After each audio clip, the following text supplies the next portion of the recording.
Welcome to the Heavy Spoilers Show. I'm your host Paul. In this video, we're breaking down the Matrix franchise.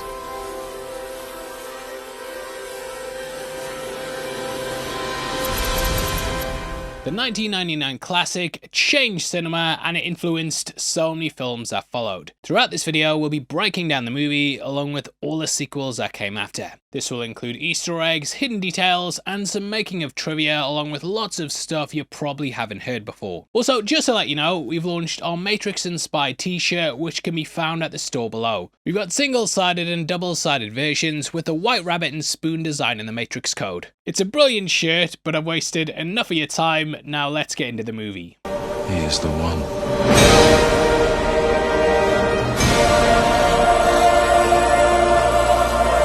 The sci-fi action epic's one of the best films ever made, and it was a complete phenomenon upon its release. Taking a lot of attention away from the return of Star Wars, it's ushered in a new kind of action movie for the next 10 years. Bullet time was everywhere, we all questioned our realities, and I even convinced my parents to buy me one of the mobiles from the movie. Didn't have Snake on it, and didn't open up with a spring, because that was actually custom built for the characters in this film. However, the movie completely took over my life. I cannot wait to go back through it, and this video will be filled with Easter eggs, hidden details, and the making of trivia that shows why this movie was the one. So answer the call, take the red pill, and come with me as we step through the looking glass. Here we'll show you the truth that there is no spoon, and I can't wait to show the people what they don't want you to see. Don't tell me you're a believer now. He's looking at a cross. He's looking at a cross on the wall there, talking about faith. Now we've also just launched a new audio podcast version of our classic movie breakdown, so if you want to listen to the show, then just go to the description and click on the link there. Now with that out of the way, thank you for clicking this. Now let's get into the Matrix.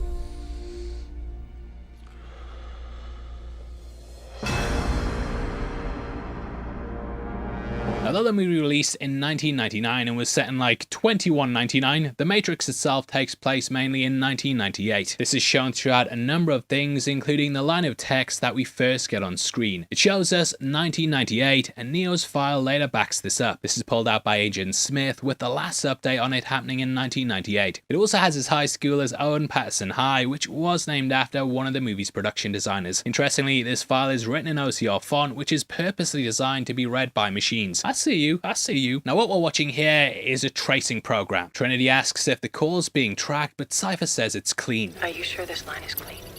Yeah, of course I'm sure. In hindsight, he's the Judas of the group and probably talking with the agents right at the beginning. He says, You weren't supposed to relieve me.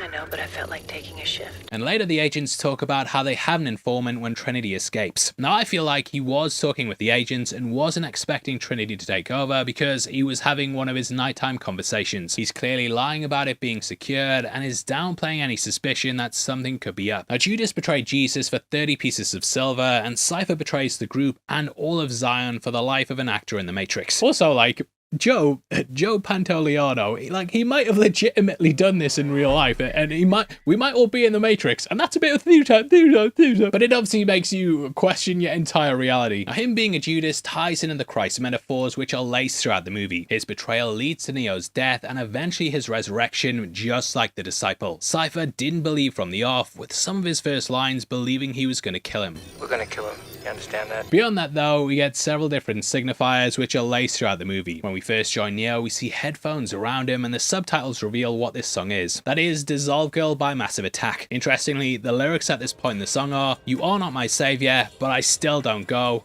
Oh. Choi also says to Neo, Hallelujah. You're my savior, man.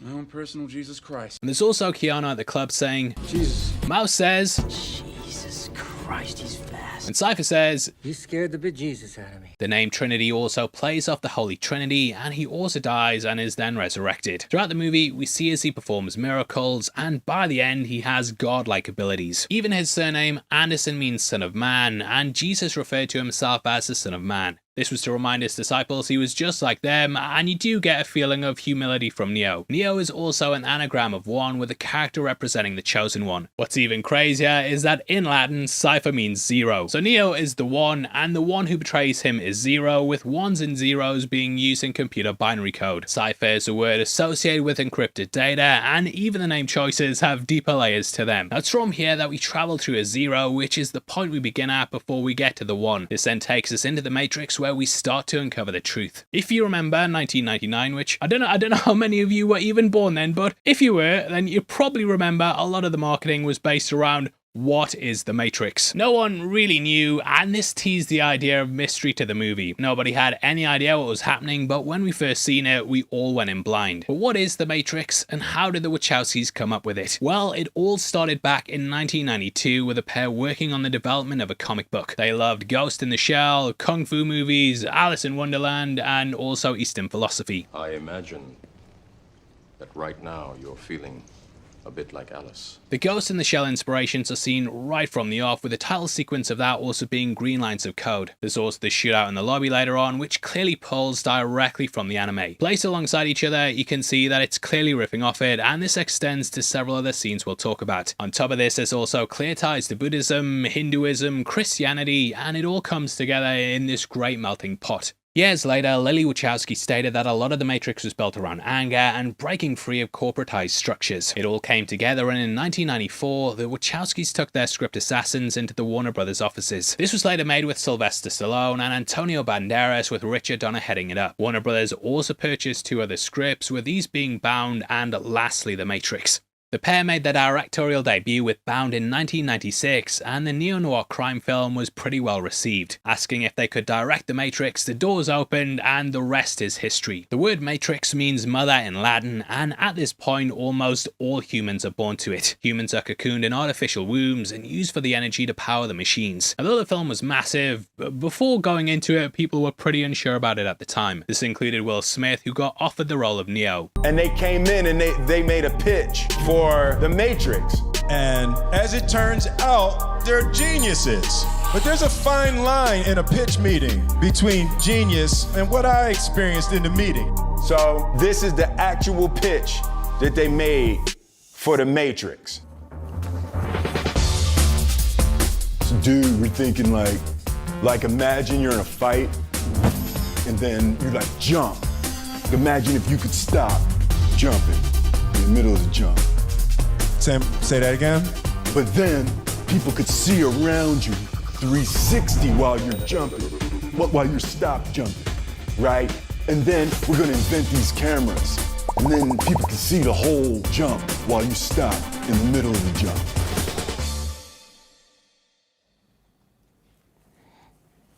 So I made Wild Wild West. Yep, so Smith went on to do Wild Wild West, but eventually Jada Pinkett Smith did go on to play Niobe in the sequels. Eventually Keanu Reeves signed on, and we had Lawrence Fishburne playing Morpheus. Originally they wanted Val Kilmer, but you can't think of anyone else in these roles at this point. Drafting and comic book artists Jeff Darren, Steven Scrose, they drew up 600 pages worth of storyboards. These were used to map out the entire movie, which takes us in the film itself. Now the film opens with the classic Matrix code that was my screensaver for most of the noughties. What you may not know though is how this is put together. Production designer Sam Whiteley scanned one of his wife's sushi recipe cookbooks and then layered these lines side by side with each other. Characters were flipped and there's numbers mixed in with letters, and it creates the idea that this pulls from real world things. That iconic green is also set up here as well, with a green tint being added to the scenes within the Matrix. The creative team made sure that everything in these scenes had a green tint to it, and even dyed Keanu's white shirt so the color was slightly off. Now this green tint is something that a majority of monitors used to have back in the 80s. On the opposite side of this, all the real world scenes have a blue tint to them, so we can easily differentiate between the two. However, there are simulated rooms that are free from the Matrix, such as the dojo. This was tinted yellow to give it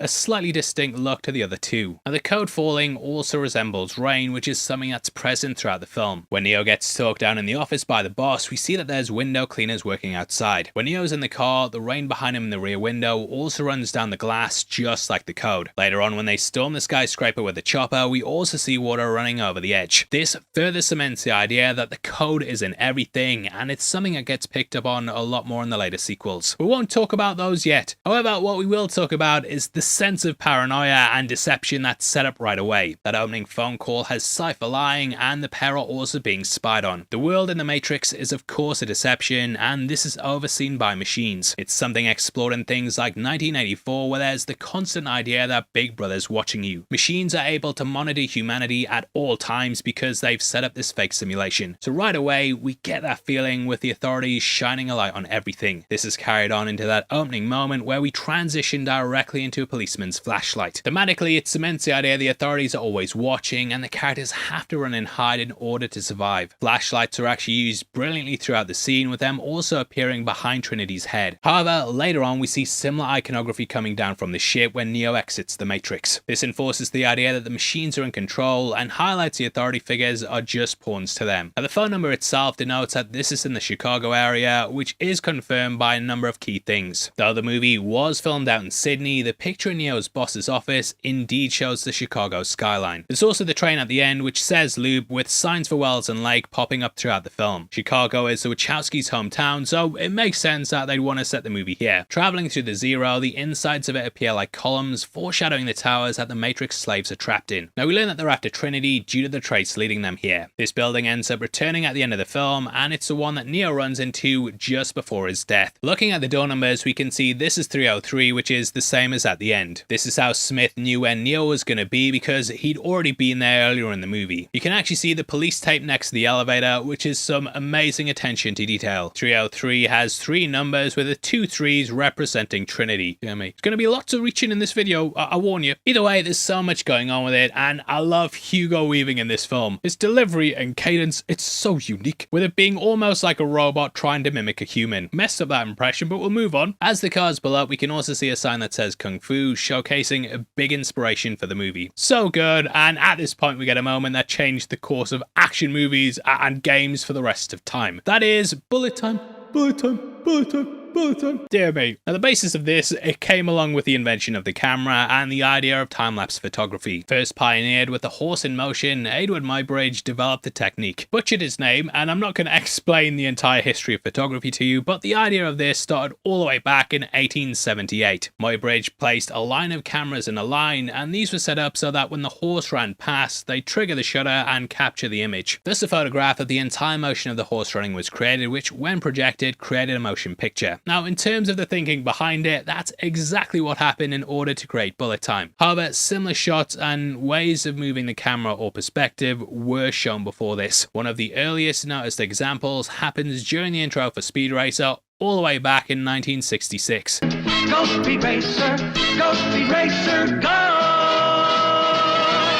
As he leaps out the car, we get that freeze motion before the quote-unquote camera then rotates. The Wachowskis would go on to direct a live-action Speed Racer film, and thus you can kind of draw the conclusion that they may have been influenced by this. Flash forward to the 1980s, and Tim McMillan started working on the idea of time-slice motion picture array cameras. Eventually this led to his Project Dead Horse, which in itself was a reference to Muybridge. Now where it first really got to the point it could be used and processed through high-quality cameras was back in 1996 with that Smirnoff advert in which we have a character dodging bullets. Clearly a massive influence, and the creative team also credited Akira with the action scenes, inspiring how characters moved around the environment. Now the Wachowskis adopted these techniques and used rigs to either photograph a moment at the same time, like what we get here with Trinity. This is why she hangs still in the air. However, shots later on, such as when Neo and Smith dive at each other, that was done through triggering shutters milliseconds apart. That gives the idea of the movement of the cameras, and it's probably the first thing that blew people away about this movie. Having that as one of your first big action scenes, it just instantly pulls you in. Like I said, this would go on to influence so much with Max Payne, Fear, scary movies, Swordfish, it's everywhere. Shrek. I still think this movie is the best it's ever been done though, and even the sequels don't quite live up to it. Now next, we get a showcase of the wirework techniques with Trinity running up the wall. Hiring martial arts film director Yen Wu-ping, he brought his expertise to the film. Training the actors for months, he developed a style based around their body types. Initially, he thought it'd be difficult because of how unfit some of them were. However, building their styles around what they were able to do means it still comes across as completely flawless in the film. Still though, it wasn't easy, and Reeves suffered spinal cord compression from a herniated disc. Unable to kick for most of the movie, he was highly restricted for 2 of the 4 months of filming. Still though, he persevered and even trained on his days off. Carrie-Anne Moss also twisted her ankle during filming, but she didn't tell anyone in case they recast her. Now Reeves is aided brilliantly by Chad Stahelski, who was his stunt double for a lot of his early career. Here they formed a lifelong friendship, and Stahelski went on to direct him in the John Wick films. Now they make it look easy in the movie, but this stuff was incredibly difficult, with even this opening scene taking 6 months of training. All in all, the movie won Best Visual Effects at the Academy Awards, with it being a big upset for The Phantom Menace. That was going to be the shoe-in, but John Gator walked away with the statue. It's well deserved as well, and after Trinity smashes the police like the like button, she then takes a call. Looking to the laptop, we can see the screen shows images of Neo, highlighting what's to come. There's a brief flash of his file as well, which we later see Smith pulling out.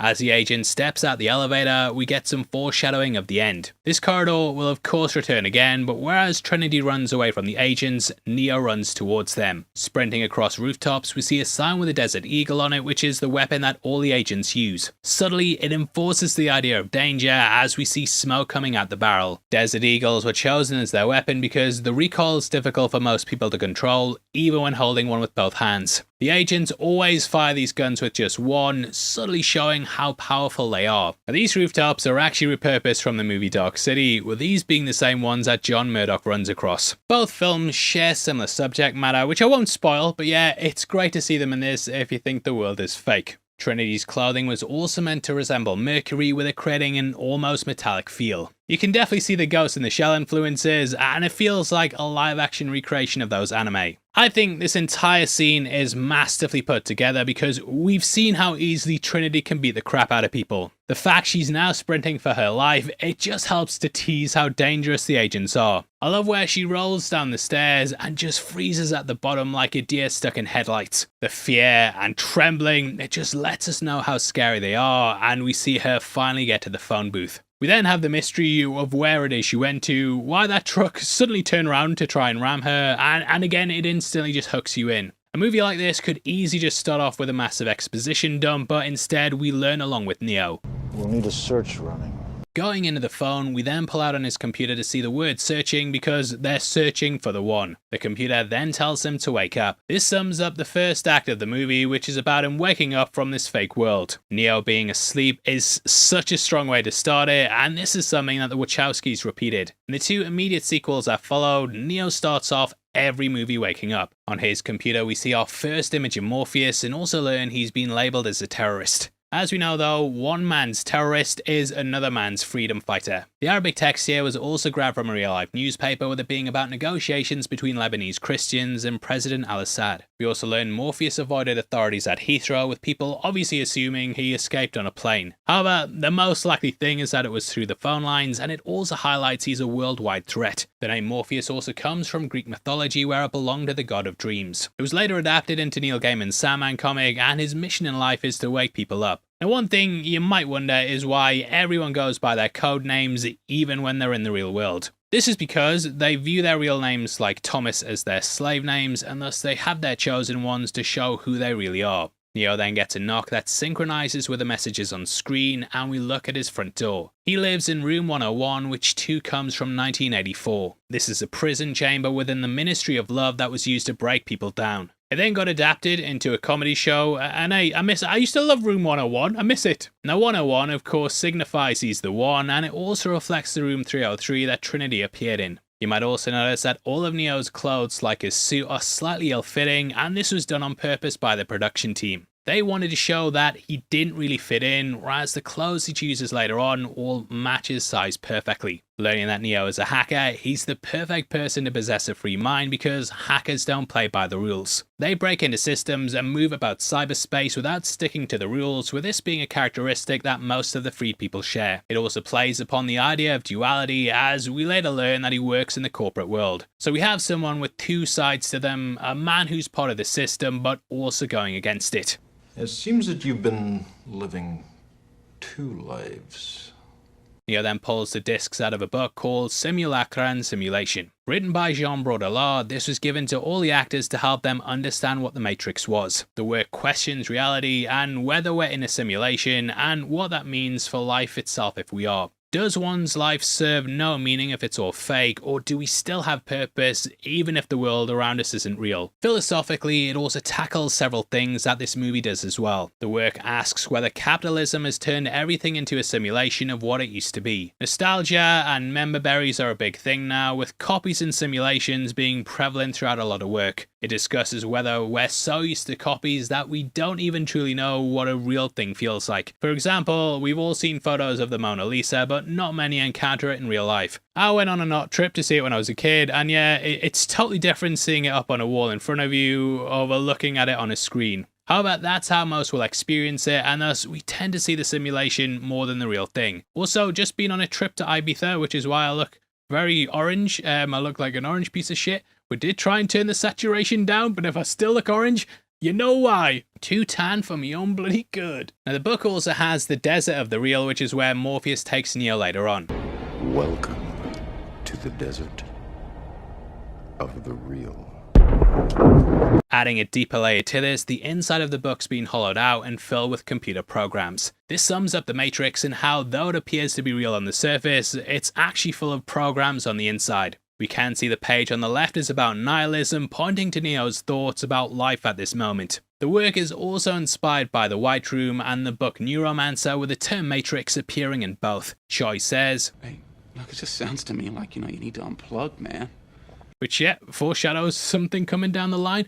And we also see that the people with him are one that wears sunglasses and the other has a nose chain. The guy kind of reminds me of what people wear when they want to be in this part of the Matrix, and the chains around the mouth and nose, they're almost like what people stuck in the Matrix look like when they're in the real world. Upon giving the disc over, Neo says, You ever have that feeling where you're not sure if you're awake or still dreaming? All the time. Now this builds up the philosophies of Descartes, who famously said, I think therefore I am. One day he was chilling, pondering his existence, and he started to wonder if he was stuck in a dream. Descartes had just woken up and he wondered if he was really awake or still stuck in his mind. Have you ever had a dream, Neo, that you were so sure was real? What if you were unable to wake from that dream? Descartes knew his senses could be tricked, and that normally he wasn't aware he was in a dream when he was in the middle of one. Hit with the horror his entire life might be a dream, he then carried out a thought experiment, realizing that because he was thinking, it meant he had to be alive someplace somewhere. Thus I think, therefore I am, shows that we at least know we exist if we have thoughts. Told to follow the white rabbit, he sees this on a tattoo, and even back on the 1999 DVD release, there was a little featurette you got if you selected that in the menu. That was the first DVD I ever bought, and even back then, it cost £20 in HMV. If only there was a way I could save money. Well, guess what? Our partners at Arrow Video sell tons of 4K Blu-rays on loads of classics, and if you use the code HEAVYSPOILERS at checkout, you get 10% off. Just click my link in the description, HEAVYSPOILERS at checkout, 10% off. Anyway, the White Rabbit of course pulls from Alice in Wonderland, which is about a surreal trip through a strange reality. The way the Nebuchadnezzar moves through the tunnels could also be viewed as travelling down the rabbit hole. Rabbits appear later on in the movie at the oracles when we catch them on a TV in the background. Interestingly, this moment has nods to lots of other things in the movie. That TV is the one from the White Void, and we also catch a girl levitating blocks. The top one starts to spin towards us, and we can see there's a helicopter on it. This foreshadows the rescue later on, with this shot being a collage of several things from the film. Levitating like the bullets as well, but moving on. Now though the idea of Alice in Wonderland is something that most of the main characters reference, Cypher gives a nod to something different. It means buckle your seatbelt, Dorothy, because Kansas is going bye-bye. That is of course a reference to The Wizard of Oz. Now this is very important. Why? Well, whereas Alice is about going into another world and finding freedom there, Oz is about a girl wishing to return home. Dorothy is dropped into Oz, accidentally becomes a killer, is hunted, and in the end, all she wants to do is return to her comfortable home. This to me shows Cypher's true motives. He was probably curious about the real world, but upon reaching it, he's realized he hates it. Cypher now likely has to kill while he's being hunted, and all he wants to do is go back to the program. Now I've always kind of wondered what it would have been like if Cypher's plan had worked. However, I think The Wizard of Oz ending kind of shows it. He'd wake up with memories of the world like Dorothy, but probably consider them an odd dream. Over time, I'm guessing he'd forget them and then settle into his new life as Joe Pantoliano. That theory's right, I'm telling you. By going to a club, Neo ends up meeting Trinity for the first time. This is the scene that was used to audition Carrie-Anne Moss, and it's a real S&M club in Sydney. The patrons were apparently told to bring their own gear, hence the looks in these moments. Bit of Rob Zombie there as well, and interestingly, this was also the first soundtrack I ever bought. It was purely for that Rob D Club to Death classic. It's a banger.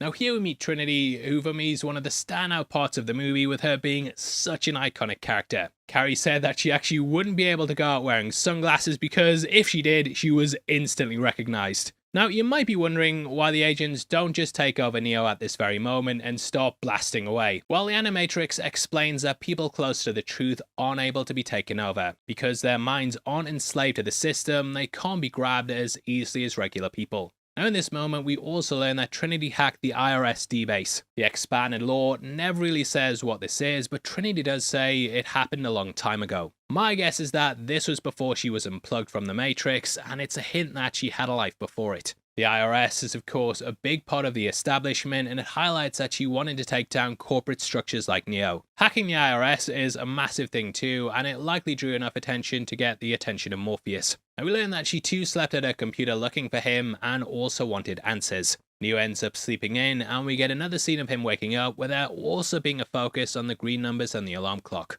Berated by his boss, this actor was clearly picked due to his resemblance to Agent Smith. When I was a kid, you get confused over this stuff, and I even thought this guy might be an agent due to his look and clothing. Also, just the way he says, "You have a problem with authority, Mr. Anderson." It's very akin to Smith saying, "Mr. Anderson." Can't do that impression, I was gonna stop doing it. Although that's not the case, he clearly lines with them due to his character representing the system. He's a corporate head who wants to keep Neo in place, much in the same way that the rest of the machines do. Now the company Neo works at is called Metacortex, with this being a combination of two words. The first of these is meta, which these days people associate with breaking the fourth wall. However, its true origins come from going beyond something and transcending the trappings of it. The word cortex is linked to the brain, and thus metacortex means breaking free of the trappings of your mind. The lines here all pretty much set up the choices that he has, and in hindsight, this scene is perfectly written. "You have a problem with authority, Mr. Anderson. You believe that you are special, that somehow the rules do not apply to you. The time has come to make a choice, Mr. Anderson. Either you choose to be at your desk on time from this day forth, or you choose to find yourself another job." Now though Neo says he wants to stay there, he wistfully looks out the window, which represents freedom. Neo will later fly at the end of the movie, and this little glance shows what he longs for. In between it is the glass with the droplets running down like the code. So we have him stuck in this box, the code, and then freedom on the outside. These window cleaners also set up the initial escape plan for Neo. If you've played the Path of Neo game, then you'll know they did something with this, and you were able to ride to the roof and then ride out the building. Neo's boss is also called Reinhardt. Yes, Mr. Reinhardt, perfectly clear. Which according to IMDb trivia could be a reference to Luke Reinhardt, the author of The Dice Man. That book is all about choices, with his boss also presenting his choice here. This idea of Neo being in a box is reflected in the next scene when we catch him in his cubicle. It's Morpheus who pulls him out of it while he's hunted by agents, which thematically sums up the first act. Computer's not even on though, mate. So you're definitely not keeping this job if you're showing up late and your computer's not even on. Now Neo's given a FedEx package that he has to sign for, and you might notice that the pen allows him to choose the ink color. The way it's held shows blue and red levers, foreshadowing the choice of the blue and red pills. The FedEx logo is also blue and red as well, which we get focus on in the very next shot. It's definitely not a reach that pen is red and blue for a reason. Either way, that sense of paranoia, it's further enforced when the phone rings the instant he takes it out. He's always being watched, and whether it's Morpheus or the Matrix, there's definitely that feeling of 1984.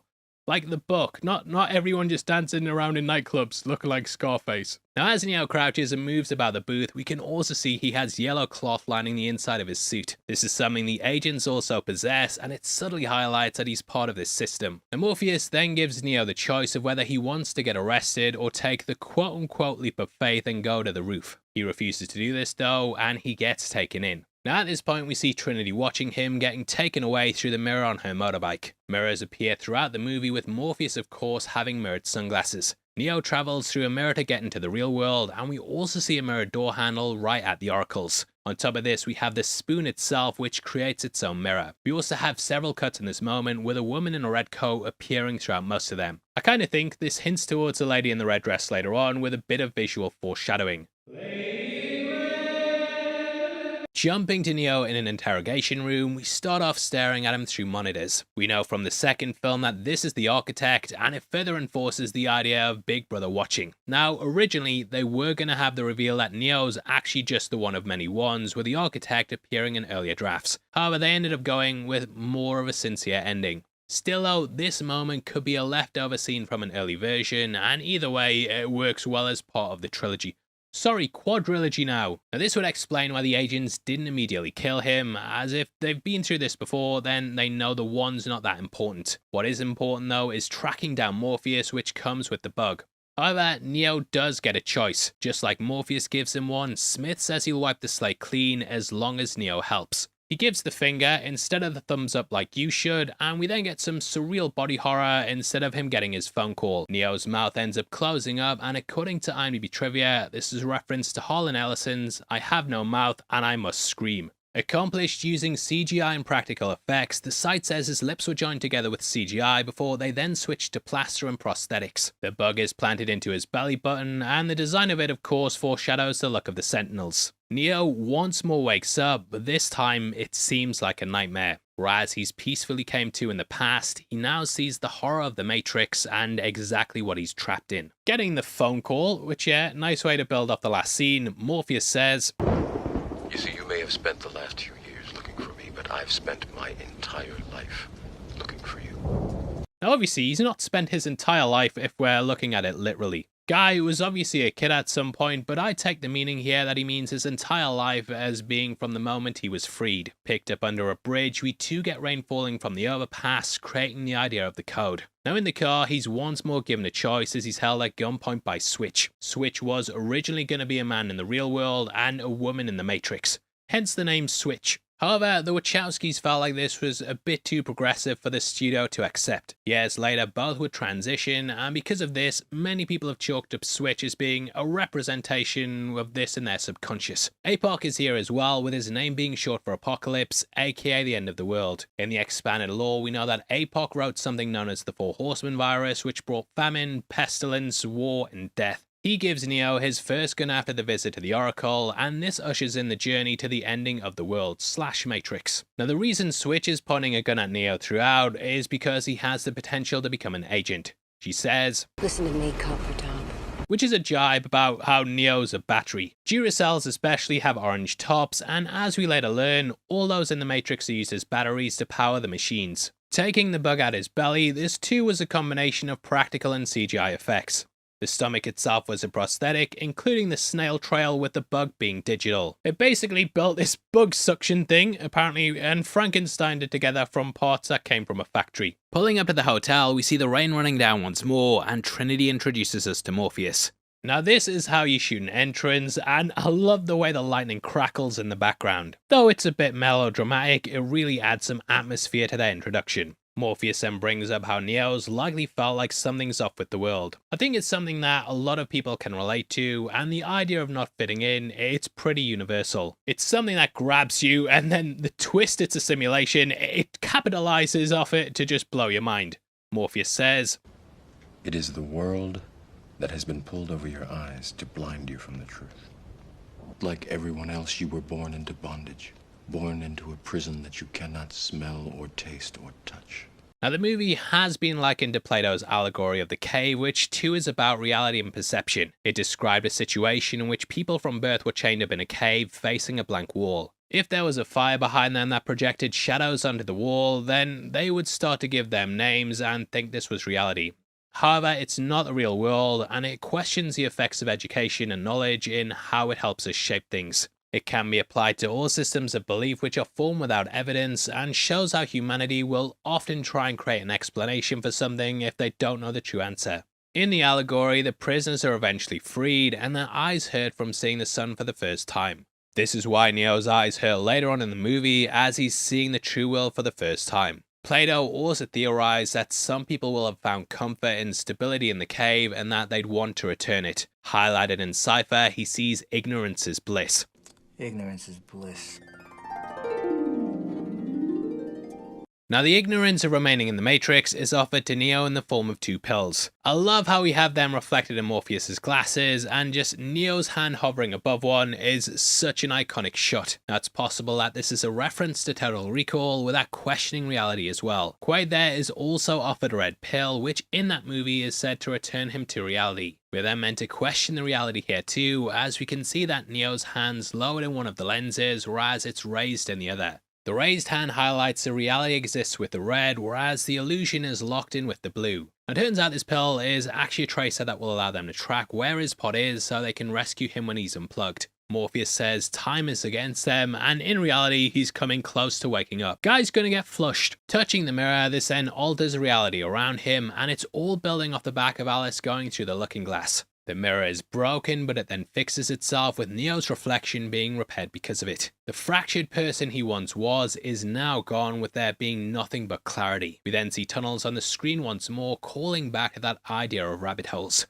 Waking up in the real world, we see the horror of the Matrix with the towers and towers of people encased in pods. There's a real feeling of death to it, with the black soulless columns being devoid of life. Feels very Hellraiser-y, with this being some true body horror. Neo's pod has likely had generations of people living and dying in it, with them all being leached off of their electricity. This is something Keanu wanted to showcase in his appearance, with him losing 15 pounds and shaving his entire body for his real world awakening. Now, I did buy this bald cap thinking that this would look great for the video. However, like I said, been away, got far too tanned, and now I've ruined it. I've ruined the part of the video. Now, this pod itself also reflects a red pill, and when he looks out at the towers, it appears like several of them lining the structures. Grabbed around his head, this too is a nod to Ghost in the Shell. Unplugged and flushed down a pipe into the sewage, it shows what the machines view humans as. He once more goes down the rabbit hole, and this was actually the final thing they shot for the movie. Picked up by the Nebuchadnezzar, we get an almost Christ-like pose as he's pulled up into the ship. The name of the vessel is a biblical reference, with it being based off King Nebuchadnezzar of Babylon. The second of his name, he came from the book Daniel and built the Hanging Gardens of Babylon. He also had a dream that he couldn't interpret, but he desperately searched for the answers to it. This reflects Neo in the Matrix, who is trying to escape the dream and find the answer. According to IMDb trivia, the ship was designed to look like it was patched together, as opposed to like the clean and sterile interiors that you'd get in something like Star Trek. The creative team looked at 20,000 Leagues Under the Sea, with comic book artist Jeff Darrow creating its final design. It was all supposed to look handmade, hence why you have wires and stuff hanging out. We see that the ship was made in the USA, with the year 2069 instantly letting us know the 1999 reality's a lie. It also says Mark III number 11. This is obviously the third version of the ship, but those awake on Reddit pointing out it could be a nod to a Bible verse. That is Mark III 11, which has the line, "You are the Son of God." Acupuncture is used on Neo, with the ones on his chest being fake. However, the needles in his ears are real, and they were inserted by a qualified specialist. We don't know how long Neo is being rebuilt for, but we see his hair's grown quite a bit when we get to the next shot. After waking up again, Neo meets the rest of the crew, including Mouse, Tank, and Dozer. Neo is then jacked into the white void, known as the Construct. Nice bit of trivia here, with this being based around the work of Stanley Kubrick's 2001. The white room with simple furnishing was meant to represent the one at the end of the movie in that fake reality. However, I also think the standalone TV is a nod to his film The Shining. There aren't any wires or cables in it, which is akin to the one Danny watches at the Overlook. When we first pan over to Morpheus, you might also notice his sunglasses are completely black. For this, they swapped out the mirrored ones, and this was so they wouldn't have to remove the camera crew digitally, because it would just basically create a VFX shot that they then have to work on. Now, the scene is also absent from the green of the Matrix and the blue tint of the real world. It highlights that this is something in between, with it being a simulation the humans control. Neo touches the chair and asks if it's real, which truly questions what reality is. If we perceive and interact with something, then surely it is. However, we can interact and move things in a computer game, but whether it's real or not is something you can debate. You might also notice that Morpheus' tie is green, with this resembling the code from the Matrix. Morpheus then goes through the history of the Matrix, with this being further expanded on in the Animatrix. We see a destroyed skyline, with this being modelled off New York City. We can see the Twin Towers there, with Neo's passport also ironically expiring on September 11th, 2001. This would of course become a date no one will forget just 2 years later, after The Matrix was released. Now there we see exactly what started the war, and we'll touch upon this in our Matrix Reloaded breakdown. Coming soon! Make sure you subscribe to the channel, Give yourself to me. Betray your friends, Cypher. Join the system. Now, Morpheus talks about the hubris of humanity and how we marveled at the creation of AI. It's extremely relevant now and something that we're kind of sleepwalking into. There's a lot of fear over AI art, how it can write entire scripts in an instant, and yeah, it feels more relevant now than it did even back then. In trying to play God, we ended up destroying ourselves. And we learned that we blacked out the skies, and this was just to stop the machines from using solar energy. Don't know whose plan that was, probably Boris Johnson's, but yeah, it shows how short-sighted we were. It's the same thing with our creation of AI, and we did it without thinking of the consequences. It's a bold strategy. Let's see if it pays off for him. Now, this initially is too much for Neo to comprehend, and after vomiting, he wakes up once more. Morpheus tells him the story of the One and how there was a version that freed the very first of them. This clearly shows there have been other ones, and again, it plays into the idea of what the original ending was. The Oracle then prophesied his return, and we know the prophecy was designed for a specific reason. The latter movies explain it was dreamt up in order to identify the anomaly easier. As with most codes, eventually viruses and cracks start to appear, so you need to either update or rewrite it. Having this prophecy means the One will be found with those doing their job for them. So basically, Morpheus is a beta tester. And the next day, Tank comes in and he talks about how he and his brother were born in the Matrix, hence why they don't have any plugs. We hear about the last human city of Zion, which is shown to us in the sequels. Smith is desperate to get the codes for this, and this is why he later keeps Morpheus alive instead of just killing him. Zion refers to Mount Zion, and it's one of the 70 names that have been given to Jerusalem. Zion was destroyed by God, and the people of the city were then taken by King Nebuchadnezzar to Babylon. He jacks Neo in, and they start uploading skills and programs directly to his brain. We see that he can do this all day, and it shows how Neo's slightly more advanced than most humans in that he's able to push a little further. On screen we get several martial arts styles, including drunken boxing. This is a nod to Drunken Master, which was directed by Yen Wu Ping. He's of course the choreographer we mentioned before, and other styles include Kung Fu, Taekwondo, Kempo, and also Jiu-Jitsu. Tank also says, "Hey Mikey, I think he likes it." Now this is a reference to the Life cereal commercial. He likes it! Hey Mikey! Now you do kind of wonder how Tank's aware of this as he is a trueborn. However, it shows how marketing and catchphrases enter the lexicon, and eventually they become staples of conversation. For example, I didn't see Casablanca until I was in my 20s, but I obviously knew the catchphrase, "Here's looking at you, kid." Terrible impression there, but yeah, you can start to see how people would pick up on stuff like this. You think that's air you're breathing now?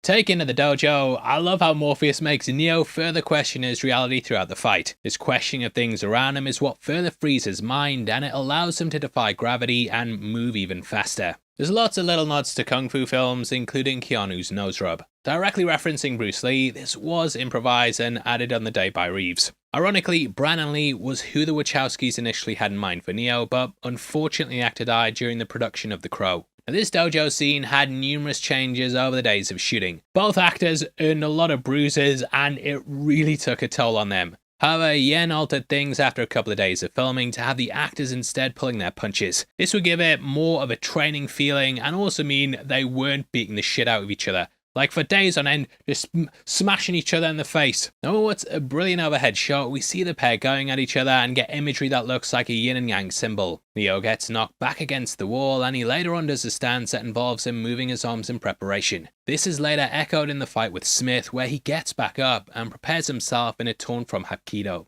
I also love how Mouse goes to get the others as well, because it's like Batman v Superman to him. Also, forgot to mention, it's bloody Damo from Home and Away. Now there's a really subtle cut at 5107 as well, where Neo gets knocked down to the ground. We get a couple of seconds of Cypher grinning at Trinity because he's relishing the fact that the One is failing. This is further built upon in the next scene, where he's the one who says everyone fails the first time. He sees Neo as just a regular guy and not someone worth getting killed for. However, Neo seems to want to restrict himself, and he refuses to strike Morpheus at full force. If he did, this would show his full abilities, but he's holding himself back because of the rules he's created for himself. These self-imposed restrictions manifest further in the next scene when Neo fails to make that first jump. According to IMDb trivia, this was based on Wile E. Coyote and all the cartoons in which he'd fall off a cliff. Now though there's a failure here, a lesson's learned from it because the characters see two things. They see that if they truly believe something, then they can do it, and also what happens if they get hurt in the program. So even though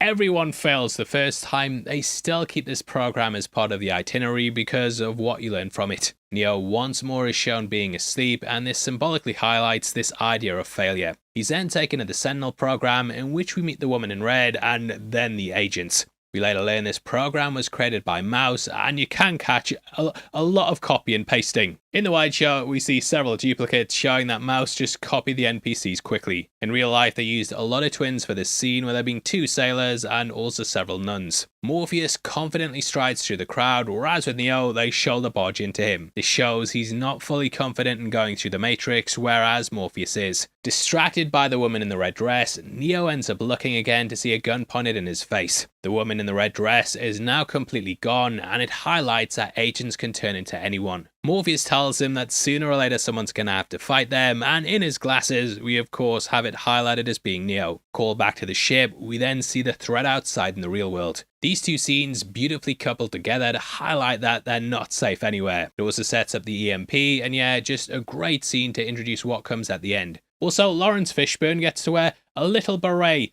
Nice little beret.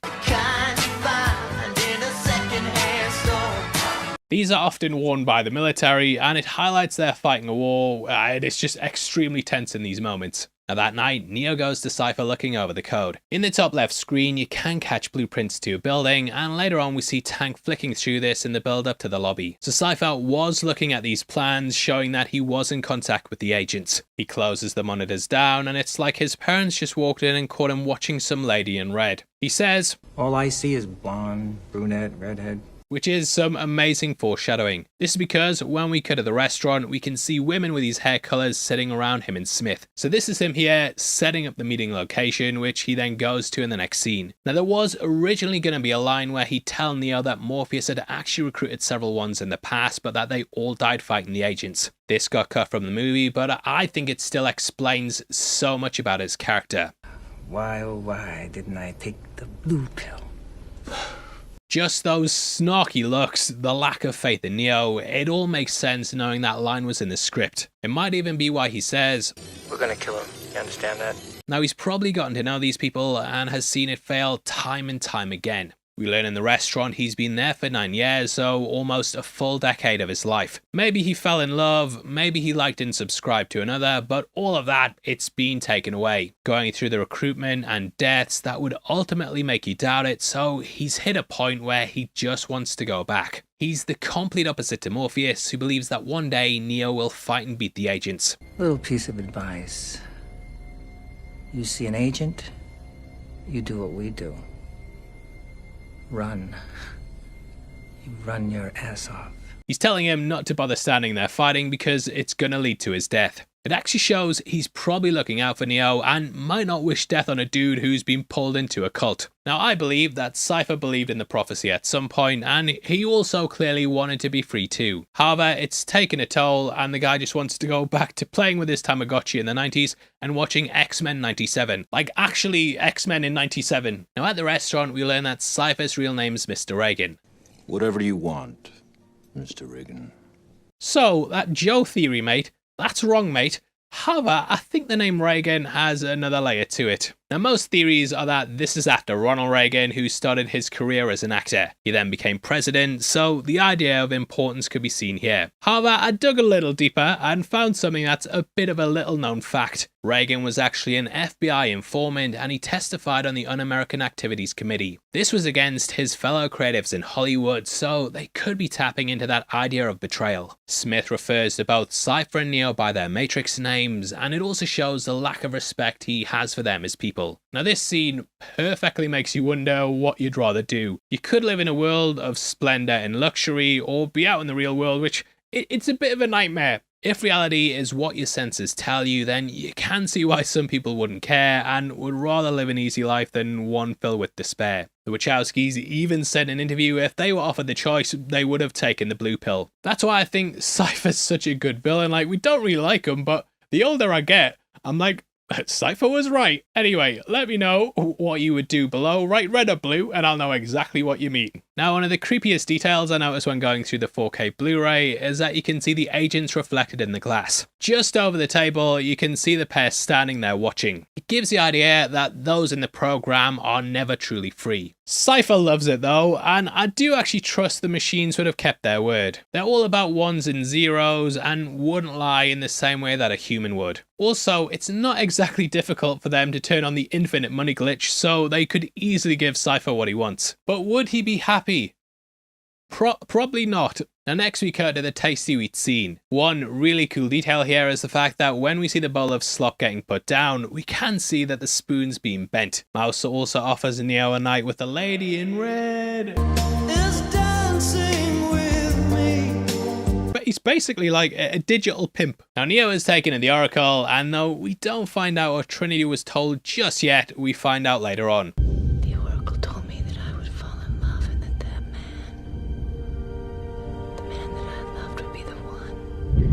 Now, the Oracle is basically a prediction program that can prophesize what's to come, with her name being based on the oracles of old. I always used to wonder how it was she did this, and for this breakdown I tried to really get behind the thinking of what the Oracle is. In 1999 I didn't really understand it, but now we're aware we live in a world of algorithms. These are built to predict our behaviors, and I believe that the Oracle works similar. She's also been through this several times before, with us learning that she was one of the first. Thus she's seen what happens with the One over and over and is aware of the path he has to walk. However, there's definitely the idea that being told he could be the One is what makes him become it. You have to wonder if Morpheus would even be so fixated on finding the One if he hadn't been told by the Oracle that that's what was going to happen. Now, upon entering the building, we see a blind man, which is perhaps a nod to the fact that in the legends the oracles were blind. He gives a little nod. A nod? Wait, I thought he was blind. Now what this could be is showing that he has sight even though he's blind. This is something that really gets touched upon in that third movie. However, it could also show that appearances are deceptive, and perhaps he's a god who's been stationed as a lookout.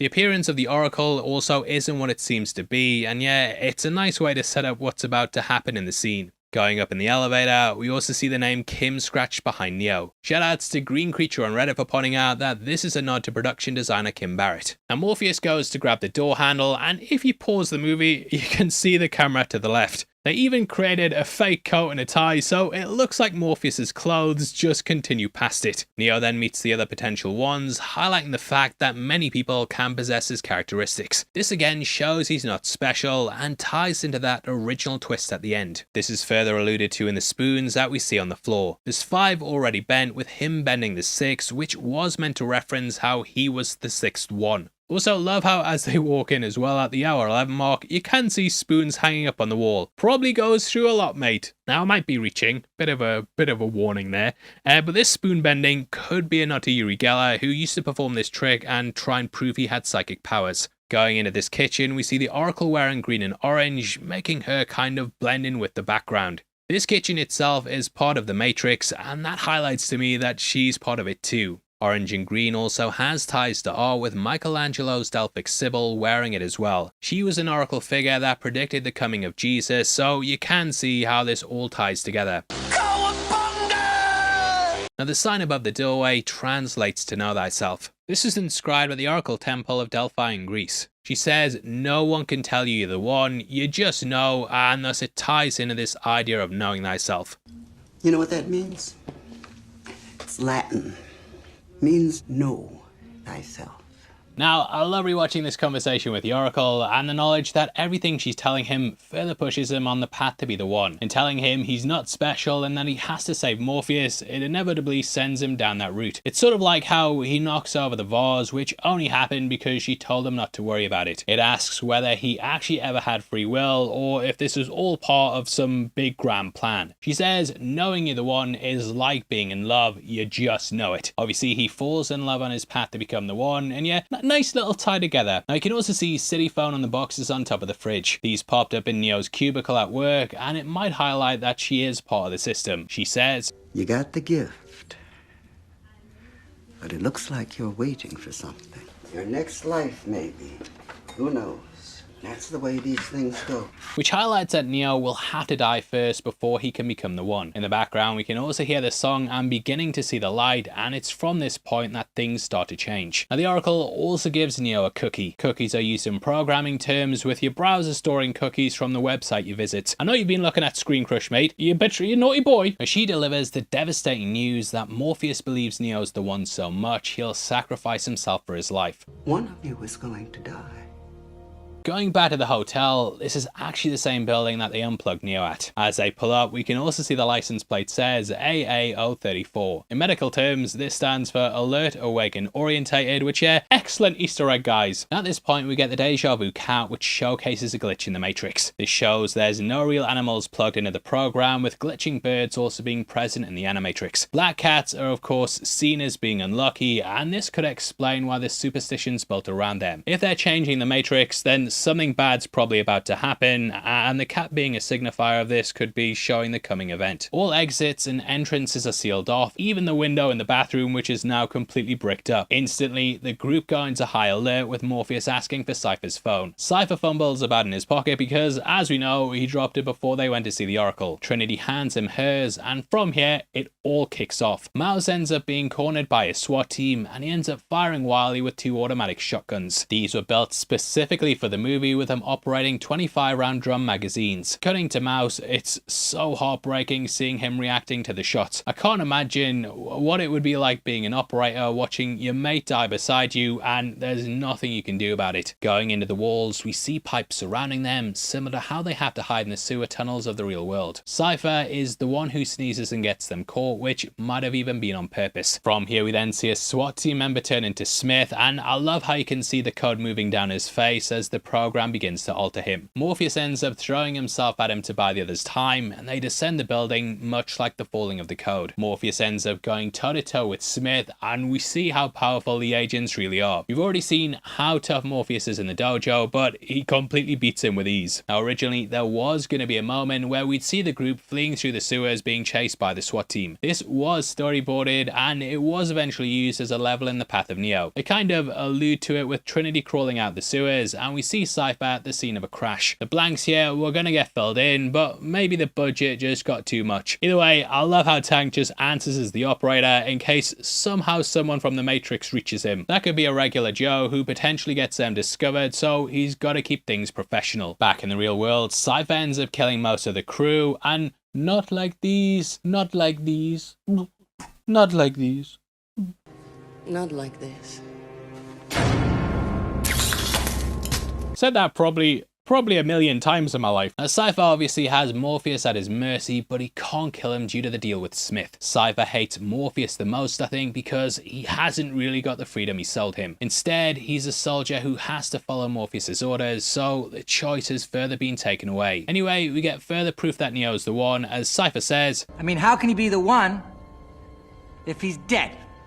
The miracle of Tank surviving and coming back is also what saves him. This is subtly set up as Cypher drops the gun next to his unconscious body. Cutting to the building, we then get an incredible monologue by Weaving where he describes the Matrix. Here he talks about the previous versions, including a perfect world where no one suffered and everyone was happy. Now, I'll always remember there was a Twilight Zone episode titled A Nice Place to Visit. This had a robber being killed on one of his heists, and he woke up to find himself in heaven. Anything he wanted, like more subscribers, he got it instantly. He could have any woman he wanted, always won at roulette, and basically had it made. However, the twist was that this led to him hating his life, and he realized he'd gone to hell. That's kind of what I think with this Matrix, with it being built into us that we get bored if it's easy. We need bad and good to define reality for us, and without those defining factors, we can't have the dynamics that make life interesting. Now, this also highlights that there are other versions of the Matrix, and that the One might not necessarily be the One. Just the idea of it being a perfect world, it also kind of goes into how humanity, we just want to hate our lives. Now, there was a social study that asked people whether they would want to have the perfect life if it meant it was part of a simulation. In the end, the majority of those surveyed say they'd rather have the real world with all its ups and downs than have something that was perfect all the time. I think it just speaks to how humanity will try and break free no matter what. Again, going back to the real world, it's crap, absolutely crap, but people are driven to go somewhere worse from the Matrix because at least there's free will. Now, Smith says that humanity's like a virus which becomes becomes ironic in the sequels as he transforms into one. You also have the idea that he's just a reflection of the heroes here too. Just like them, he wants to escape the Matrix, but he's unable to. This sets the character on a path to eventually leave it through Bane. At this point, he also takes off his glasses. This gives him a much more human side, as we're now seeing his eyes and catching more of his expression. The other agents never remove their glasses, ever, and it keeps the idea that they're just soulless machines. The machines themselves have altered their appearances to look as far away from the humans as possible. Come the Animatrix though, we learn initially they did look humanoid, and the third film has their god taking the form of a baby. Smith truly relates to the humans here, but because he's on the opposite side, he has to pursue them. A tank lays out the choice that they have here. If they keep Morpheus alive, his mind will be hacked and Zion will be wiped out. The other choice is to pull the plug and save the last city of humanity. However, due to the talk with the Oracle, Neo wants to go in.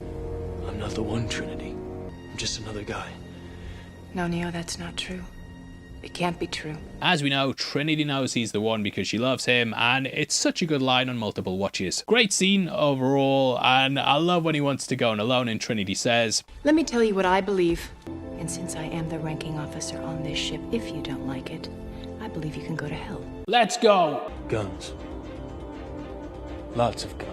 Now at this point, Neo and Trinity enter the Matrix, but before that they hit the construct and load up some guns. I love this because it's basically a loading lobby with presets and character loadouts being akin to something like this. They have so many guns and Neo ends up throwing his away and pulling out unused ones because it's easier than reloading. Now according to IMDb trivia, this is a nod to the Flintlock era in which bandits were known to carry several of the same guns, as it was quicker moving to a new one over just reloading. Walking in and setting off the metal detectors, Neo starts instantly blasting. Feel kinda bad for old Podge, the security guard here, because he's just showed up to work and got mowed down. Either way though, these fucks gotta go because they're all potential agents. Now playing pointed out, it's an us versus them mentality, and I really think people who feel put off by this scene, they also have valid points too. The lobby is also a big comment on corporations, I feel, because it looks like a very corporate environment. This scene is about bringing down the system, and yeah, lots going on with it. Now the system is kind of wild when you think about it, and now playing also brought up in their breakdown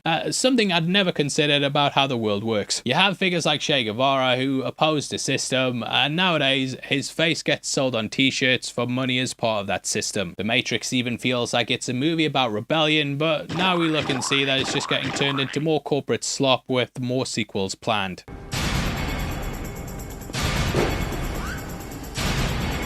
I also wondered if the score here was a little nod to Terminator. We basically have people that are killing machines walking through wearing sunglasses, and this film of course took a lot of inspiration from Cameron. Now behind the scenes, the guns were actually plastic lightweight replicas which were purposely made by John Bowering so they were easier to carry. When you're doing flips and running up walls, they kind of need to be as light as possible, so the weapons had to reflect that. Echoing several moments from Ghost in the Shell, this was said to be a tribute to that movie because it heavily inspired the film. Taking 10 days to film, the only CGI applied to the scene was to remove the wires. Done practically, that also meant it was a bit of a nightmare. Every column and wall took between 6 to 8 hours to reset, so for time and money it was imperative they got as much done on the first try. Everything was really fragile as well, which we see in the final shot of the scene. We get a moment that's basically just a shot of the lobby and then a part of one of the pillars falls off. This happened purely by accident, but the Wachowskis left it in for comedic effect. However, the scene is incredible, and for this breakdown, I just had to close the laptop, sit there and take it in. Watching Neo run in slow-mo and all the columns exploding around him, it's some crazy shit. In the lead up to this, Trinity says no one's done anything like this before, and it definitely feels like that in the movie. Also, again, treat yourself to the 4K if you haven't, as it's got an amazing Dolby Atmos track on it that just bangs your big surround setup if you've got one. But treat yourself because it looks great anyway. Now before going up in the elevator shaft, Neo says, "There is no spoon." Referring to how the kid told him he'd have to bend himself rather than the spoon. This is something we see him do literally in the next scene as he bends out the way of the bullets rather than trying to stop them. They also detonate some explosives which sets the lobby on fire. We talked about the Shining references before, and I did wonder if this was a nod to the river of blood that came from the elevator. We then get that badass dodge this moment which segues into the helicopter minigun scene. I love how the water drips out the shattered windows and also on the walls. Coming from the sprinklers, it once more therefore creates the idea of the code. Morpheus has to wake up and free himself from the chains, symbolically building off the back of the strength it took to escape the Matrix. You might notice that Smith shoots at his legs as well, and this is because they still need him alive for the codes. They then fly across the city before having to bail out because Smith shot the fuel reserves. Taking 6 months to plan, this entire sequence had so much attention to detail going on with it. Even researching the kind of glass they used to get a ripple like that was something they heavily looked into. They also built a quarter scale replica of the building, and it just adds to the effect. Making it to the train station, we then get a big battle between Smith and Neo. He takes over a homeless person, and it's kind of crazy thinking that everyone's really just in these pods side by side, but we still have these structures that put some above others. Smith taking over him also shows complete disregard, and to him, people are just there to control. Destroying the phone, Trinity is unable to go back, and though Neo could run, he's beginning to believe. Now, I love how this is all shot like a western. We get a moment where we're focused on the pair's hands, and even a newspaper blowing like it's tumbleweed. The pair count each other's bullets as well, and move in similar ways, with them basically being a perfect match for each other. There's such a good sort of gag at the end of this as well, as we have the fight going on so long. Neo wins, he finally wins, and then Smith just steps off the train after taking over someone else. It's just, yeah, just like, oh, fuck's sake. However, it kind of shows that Neo's using the Matrix against the machines, and sets up how it's gonna be on his side rather than the agents. Racing through the streets, we then get such a frantic chase. Smith takes over someone, and I love the comedic pointing bit as Weaving stands in the street before turning around. Running through a room, we also see a TV playing the TV show The Prisoner. As you can guess, well, this show was about a prisoner. What made it unique though is that it was centered around a British agent who woke up to find himself in a recreation of his home. Known as The Village, this was a simulation of where he came from, with people living their lives peacefully, accepting where they were. However, the prisoner was obsessed with escaping, and it's such a cool Easter egg to add into the movie. Apparently, Christopher Nolan is working on a version of it as we speak, which I also can't wait to see. If you're from the future, let me know below in the comments if it was good. Now at this point, Neo gets to room 303 where he's shot and killed by Agent Smith. If you pay attention to the bullets as they come out the gun, you can also see their blanks, which is obviously due to safety reasons. All hope seems lost though, but it's Trinity's kiss that brings Neo back. It's akin to Sleeping Beauty, with the power of love being what awakens him. This is a gender flip on that classic imagery, with Trinity's first conversation being around how she kind of challenged gender expectations. I just thought, you were a guy. Most guys do. Now, this is the final time he wakes up in the movie, and this time he's the one. Now, he no longer has to dodge bullets, and he can see the entire code. God mode activated. I love the attention to detail, as we also cut to him blocking Smith as well. You can see, due to the markings on the wall behind them, all the ones from the beginning of the movie, which shows this is the room where Trinity was. At this point, he then flies inside Smith before breaking him apart. Symbolically, this is what he's going to do to the program as a whole now. He has entered it and will alter the Matrix in ways that will eventually bring it crashing down. Now, this was the place we saw Trinity first experience fear, and now see the fear reflected in the agents. I love the hand motion to hold them back, and yeah, lots of subtext going on. Escaping, they managed to blast the EMP and take out the Sentinels, bringing this insane scene finally to an end. If you slow this scene down as well and check out what Trinity's doing, you can see her yank the plug out the back of Neo's head. It's a pure act of faith, as this could kill him if timed incorrectly. However, it's saving him from the EMP, and is such a cool detail to have happen in this moment. I also love how this climax is basically just one non-stop action scene as soon as they enter the lobby, and the last half hour, it's absolutely incredible. Echoing the beginning, we then cut to the Trace program, only this time it fails to run. This shows the date as September 18th, 1999, which brought the ending close to the time of the movie's release. The Matrix cannot trace, hold or contain Neo, and he leaves them with a choice. Where we go from there is a choice I leave to you. This is the perfect way to end the movie, as the entire film has been about choice. Neo had to choose to bail on his job and the structures it created. He had to choose the pill, and he had to choose to be the one. Even the name Choi and his girlfriend de jour means choice of the day in French. Choices are everywhere, with Neo constantly choosing to go towards his destiny. Now he is leaving the choice up to the machines, and we see as he flies into the air. Rage Against the Machine blasts away in the background, with the band's name, of course, being like what Neo's doing. Captain Obvious. Now interestingly, their music would be used at the end of Reloaded, but it wouldn't be used for Revolution. This is because humanity isn't raging against the machines, but it's something I think we all do at some point. That was very much the mood at the time, and you could see these ideas reflected in other films. Truman Show had us questioning whether our lives were real or not, Fight Club had us thinking about materialism and New Age philosophies. Dark City, Existence, these were all incredible films that touched perfectly on the zeitgeist. However, I think The Matrix just brought all those ideas together and put it in a film that's not only a philosophical mindfuck, but it's also an incredible action movie as well. It hit at the exact right time and built brilliantly off what had come before. William Gibson, aka the author of Neuromancer, he said they had drawn a lot from his existing cyberpunk. However, he also said they were relying on exactly the creative cultural osmosis that he had relied upon in his own writing. I think it sums it up perfectly, and how everything before was kind of just a building block to get us to this moment. Welcome to the Heavy Spoilers Show. I'm your host Paul, and in this video we're breaking down The Matrix Reloaded.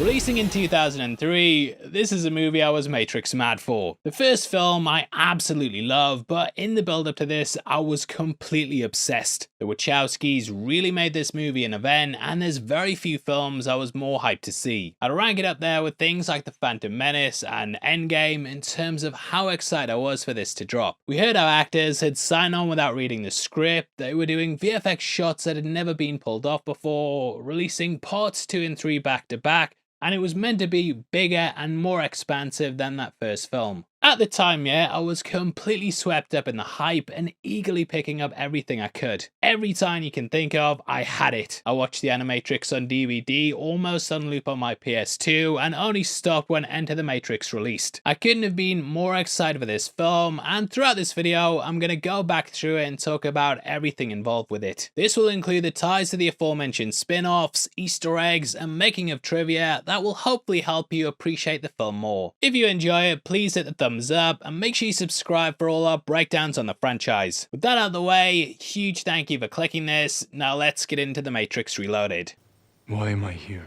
Now, The Matrix wore a lot of its influences on its sleeves. There were clear nods to video games and anime, but by 2003, things had come full circle. Bullet time was everywhere, with the technique being rampant throughout films and games. The Wachowskis also gave something back to the industry with them launching their own animes and video games. As mentioned earlier, that was The Animatrix and Enter the Matrix, which are two things I want to touch upon as we go through the breakdown. Before discussing the film itself, though, we have to go into what set the stage with this all being divulged in its prequel. That's explored in The Final Flight of the Osiris, which is the first short in the Animatrix lineup. Produced by Square Pictures, they also made Final Fantasy The Spirits Within back in 2001. A groundbreaking undertaking in terms of animation, this was the first photorealistic computer animated feature film. I remember at the time them talking about how one day we'd have movies made up of fully animated characters which viewers would be unable to tell were fake. That's still up for debate, and though the story's a bit hit and miss, the tech behind it was a big talking point. So being brought across to a project like this was pretty big news, and the 8-minute short was screened right before the film Dreamcatcher. That just built into the hype, and following the crew of the Osiris, we begin in a dojo sparring program akin to the first film. Here we're introduced to Thaddeus and Jue along with the rest of the team. Now, Osiris was an Egyptian god who's often associated with death, and none of the team make it out this alive. Discovering a massive amount of sentinels digging to Zion, they make a mad dash at trying to deliver a message in the Matrix warning of what's coming. We have Jue attempting to get the warning to a data drop while the sentinels swarm the ship in the real world. I actually see a lot of its influence in films like Rogue One, where we have this desperate mission to deliver plans ending in the death of all characters. Spoilers there for Rogue One. The mission of course goes on to have greater repercussions, and in both they allow for the rebels to fight back. We also have some little nods to the upcoming movie as Jue jumps through a window when entering the Matrix, akin to the one we see Trinity going through in the film. There's also an old woman that Jue excuses out the way who says she was lost in her own little world. This of course has a deeper meaning as the Matrix is its own little world. Lastly, upon death, Jue collapses to the ground due to her dying in the real world. This is a similar sort of thing to how Switch died, with her being unplugged and then collapsing to the floor. Not like these.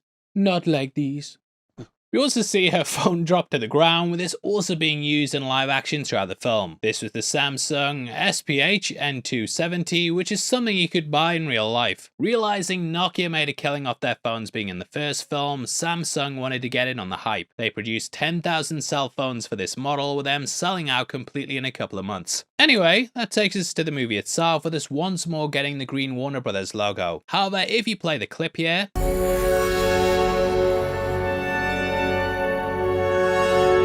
and compare it to the first film, you'll notice the notes here are slightly different.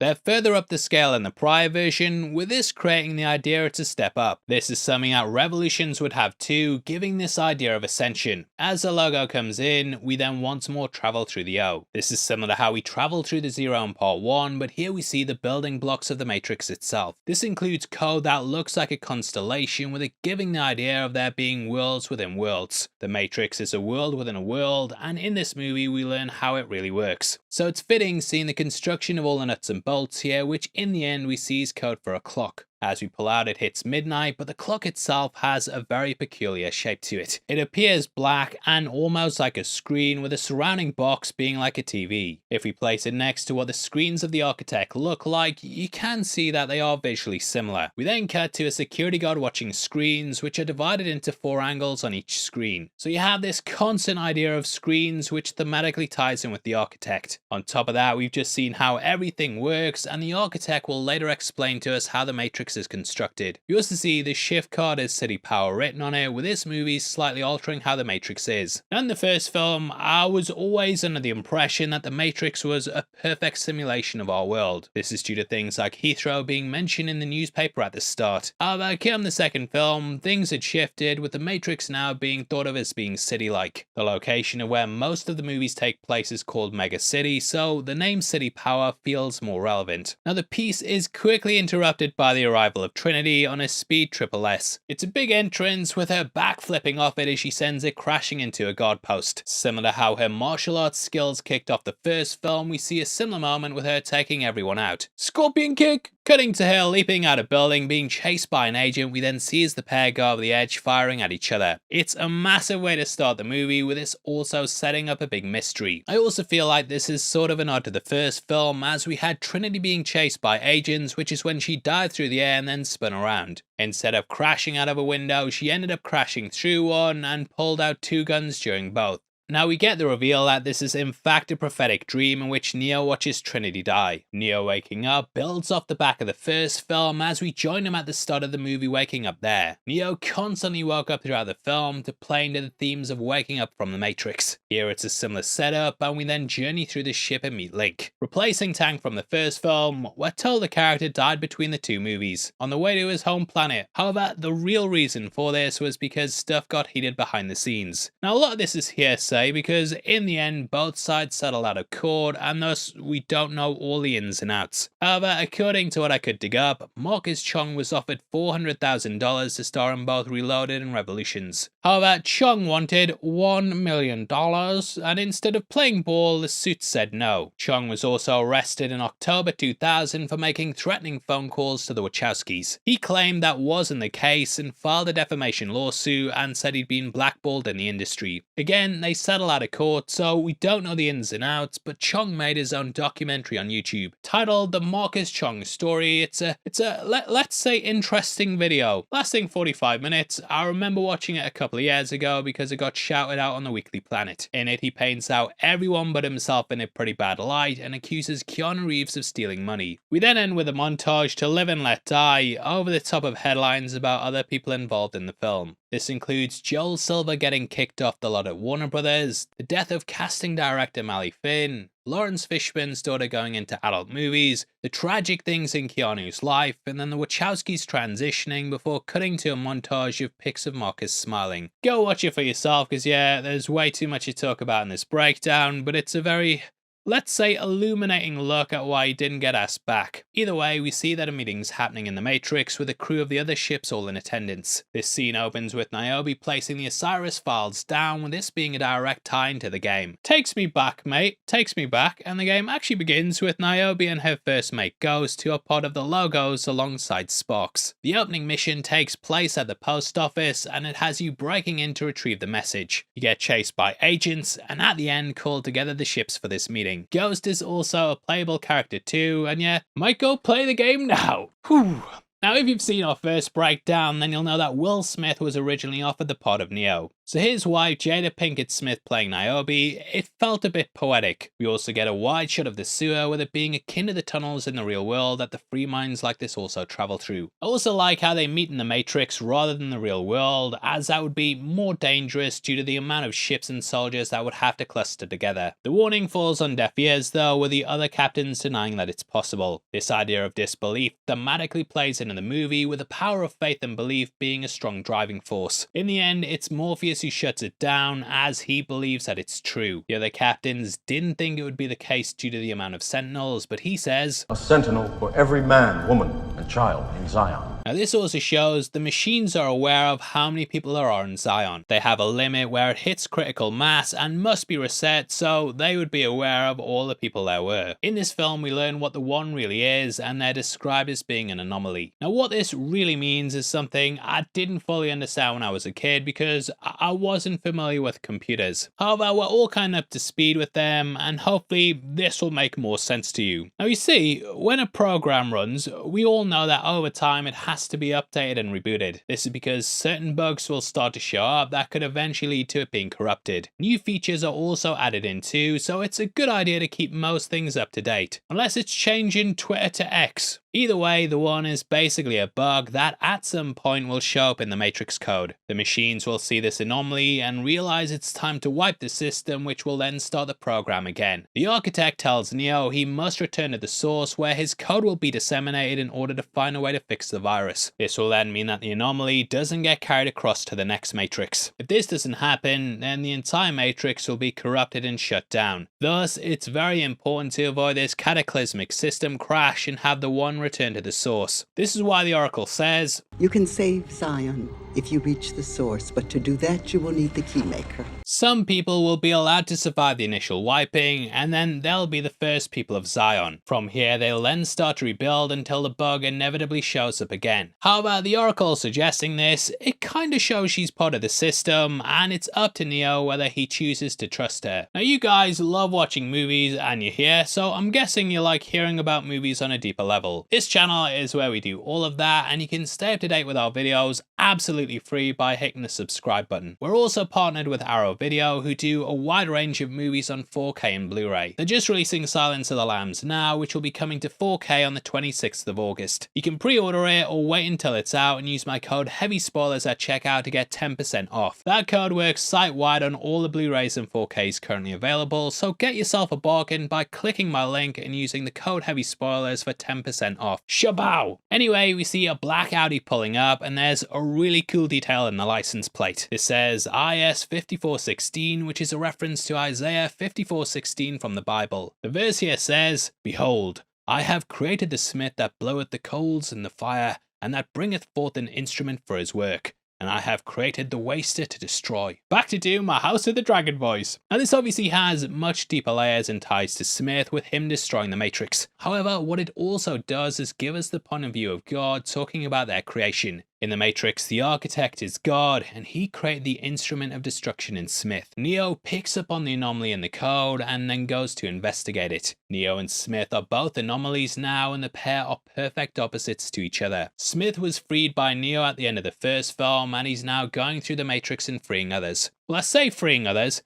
He's turning them into him, but the pair are now both extremely powerful. It's a good way to get subscribers. Smith then approaches the meeting door completely basked in light due to the headlights on his car shining behind him. We're not able to see what he looks like, but it creates this almost angelic bright being who walks through the darkness. Smith could be seen as Lucifer, as he lived in a paradise but was cast out and now rules the underworld. As he approaches the door, we also see some graffiti that says Musa 2519. Now there have been two interpretations of this, with the first of these being that Musa means music. This is thought to be potentially referencing the music in the Bible, with the Psalms meaning songs. Psalm 25:19 reads, "Consider mine enemies, for they are many, and they hate me with a cruel hatred," which you can kind of twist into being about the movie. The second interpretation is that it's a nod to Mosiah 25:16 from the Book of Mormon, with it being akin to Smith's situation. It says, "And he did extort the people of Limhi and his brethren, all those that had been delivered out of bondage, that they should remember that it was the Lord that did deliver them." Smith has been freed from his bondage, and he's now returning to Neo to say thanks. He does this by giving over his earpiece, which is similar to the wires and cables that held the humans in place. This kept him plugged in, and he's now unplugged, which is why he gives this over. With the captains, we then hear how one team will remain behind until they get word from the Oracle. Up top, Neo shows up, gets the earpiece, and then tells the guards to leave as the agents begin to smash the door like the like button. In what's a great bit of attention to detail when it's knocked open, we can still see the fist marks as dents on the door. The agent leading them here is also Daniel Bernhardt, who you might recognize from working with Keanu on John Wick. They call Neo the anomaly, giving away the twist that we learn at the end. It shows that the agents are aware of what Neo is as well, whereas in the first film they were completely out the loop. You might also notice that when put side by side with the agents from the first film, that these three are taller and buffer. This is done subtly with the aspect ratio, which cuts off the top of their heads, because they're so tall. As we learn, they're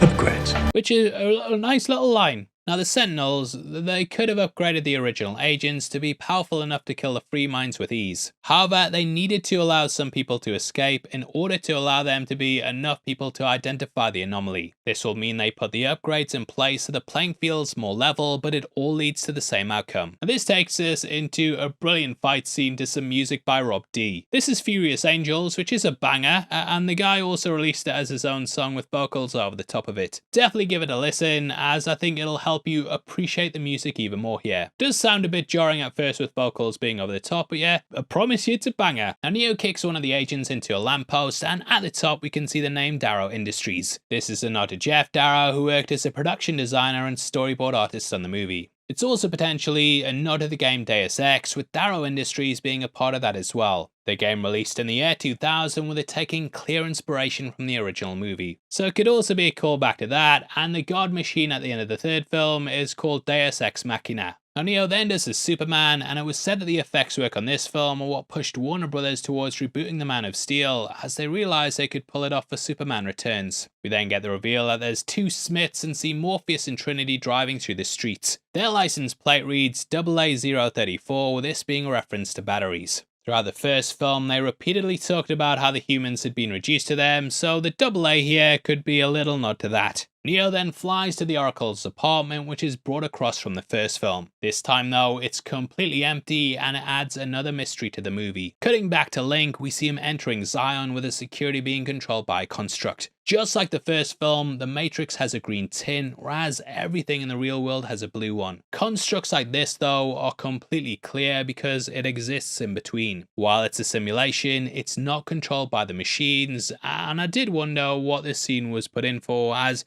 it doesn't really add much to the story, at least on a surface level. However, I think it mirrors one later on with Counselor Hammond. He and Neo talk about how humans rely on machines and how it's a symbiotic relationship. As we know, machines now rely on humans, and neither can exist without the other. Even the overhead shot of the city at 10:14 looks like it resembles something machine-like. We made them in our image, and they're as reliant on us as we are on them. So in the end, all we can really get is a truce. This foreshadows the outcome of the war and lets us know it's only ever gonna go one way. Now Haman is named after philosopher Johann Georg Hamann. He believed that religion and faith were critical to creating society, and much of Zion exists around belief. We then cut to the hangar and see lots of things that would be used in revolutions. Cool mech fight coming soon! Called to go and see Commander Locke, we learn about the frosty relationship with him and Morpheus. We discover that he and Niobe used to be together, but then Morpheus went to see the Oracle. This is what broke the pair up because Morpheus was more invested in the mission and Niobe remained skeptical of the Oracle's prophecies. Speaks to how faith and religion can often override personal feelings, with Morpheus giving it all up to try and find the one. Not the one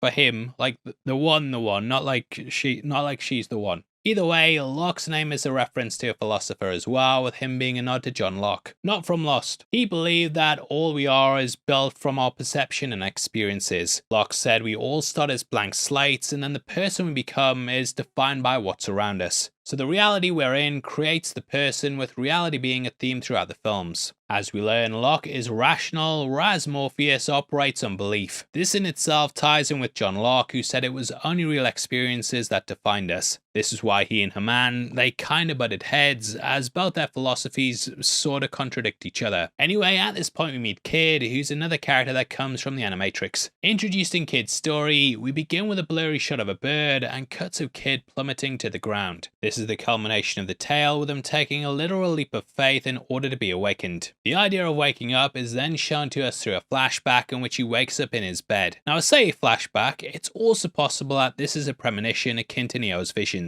In the comic on Kid, we saw him training with Morpheus and he was able to dodge bullets and do similar moves to Neo. Because of this, people think he might have taken over the role of the One had the path of reset been taken. Either way, he then gets up and goes to his computer, desperately searching for answers. It's of course similar to Neo's introductory scene in that first film, asking why it feels more real when he's dreaming. He's questioning whether his senses are lying. This is something Morpheus touched upon in The Void when he was talking about how your senses could be tricked. Having breakfast and skateboarding to school, we hear the lyrics "Who am I" in the music, highlighting his questions of identity. His high school is also called Clearview, with his locker being white while the others are red to highlight his individuality. The names Neo and Trinity are also in his notebook. His phone then rings despite turning it off, which comes with a warning that he has to get out of there. Voiced by Neo, or well Keanu Reeves, it builds off the first film, as there it was Morpheus telling Neo to get out. Pursued by agents while riding his skateboard, Kid flees to the roof where he manages to escape. This highlights how you don't actually need a red pill in order to escape the Matrix, with Morpheus also telling us the founder of Zion freed himself. We also have another short in the series where an athlete breaks free by breaking a world record, and in extreme circumstances, one's mind can free themselves. I know at the time, this short got a lot of controversy for its message though, due to death being an escape. Which yeah, I can kinda see why people might have been put off by it. The funeral also has a conversation with his teacher and a policeman where they talk about how he was delusional, and you get people like that all the time. Obviously though, this has ties with things in real life, but I do still like the short. It also highlights why Kid believes so much in Neo. You also see on his gravestone his name's Michael Karl Popper, with Karl Popper being the name of a philosopher. Karl believed in falsifiability, which means that unless an idea can be proven false, then it's absolutely meaningless.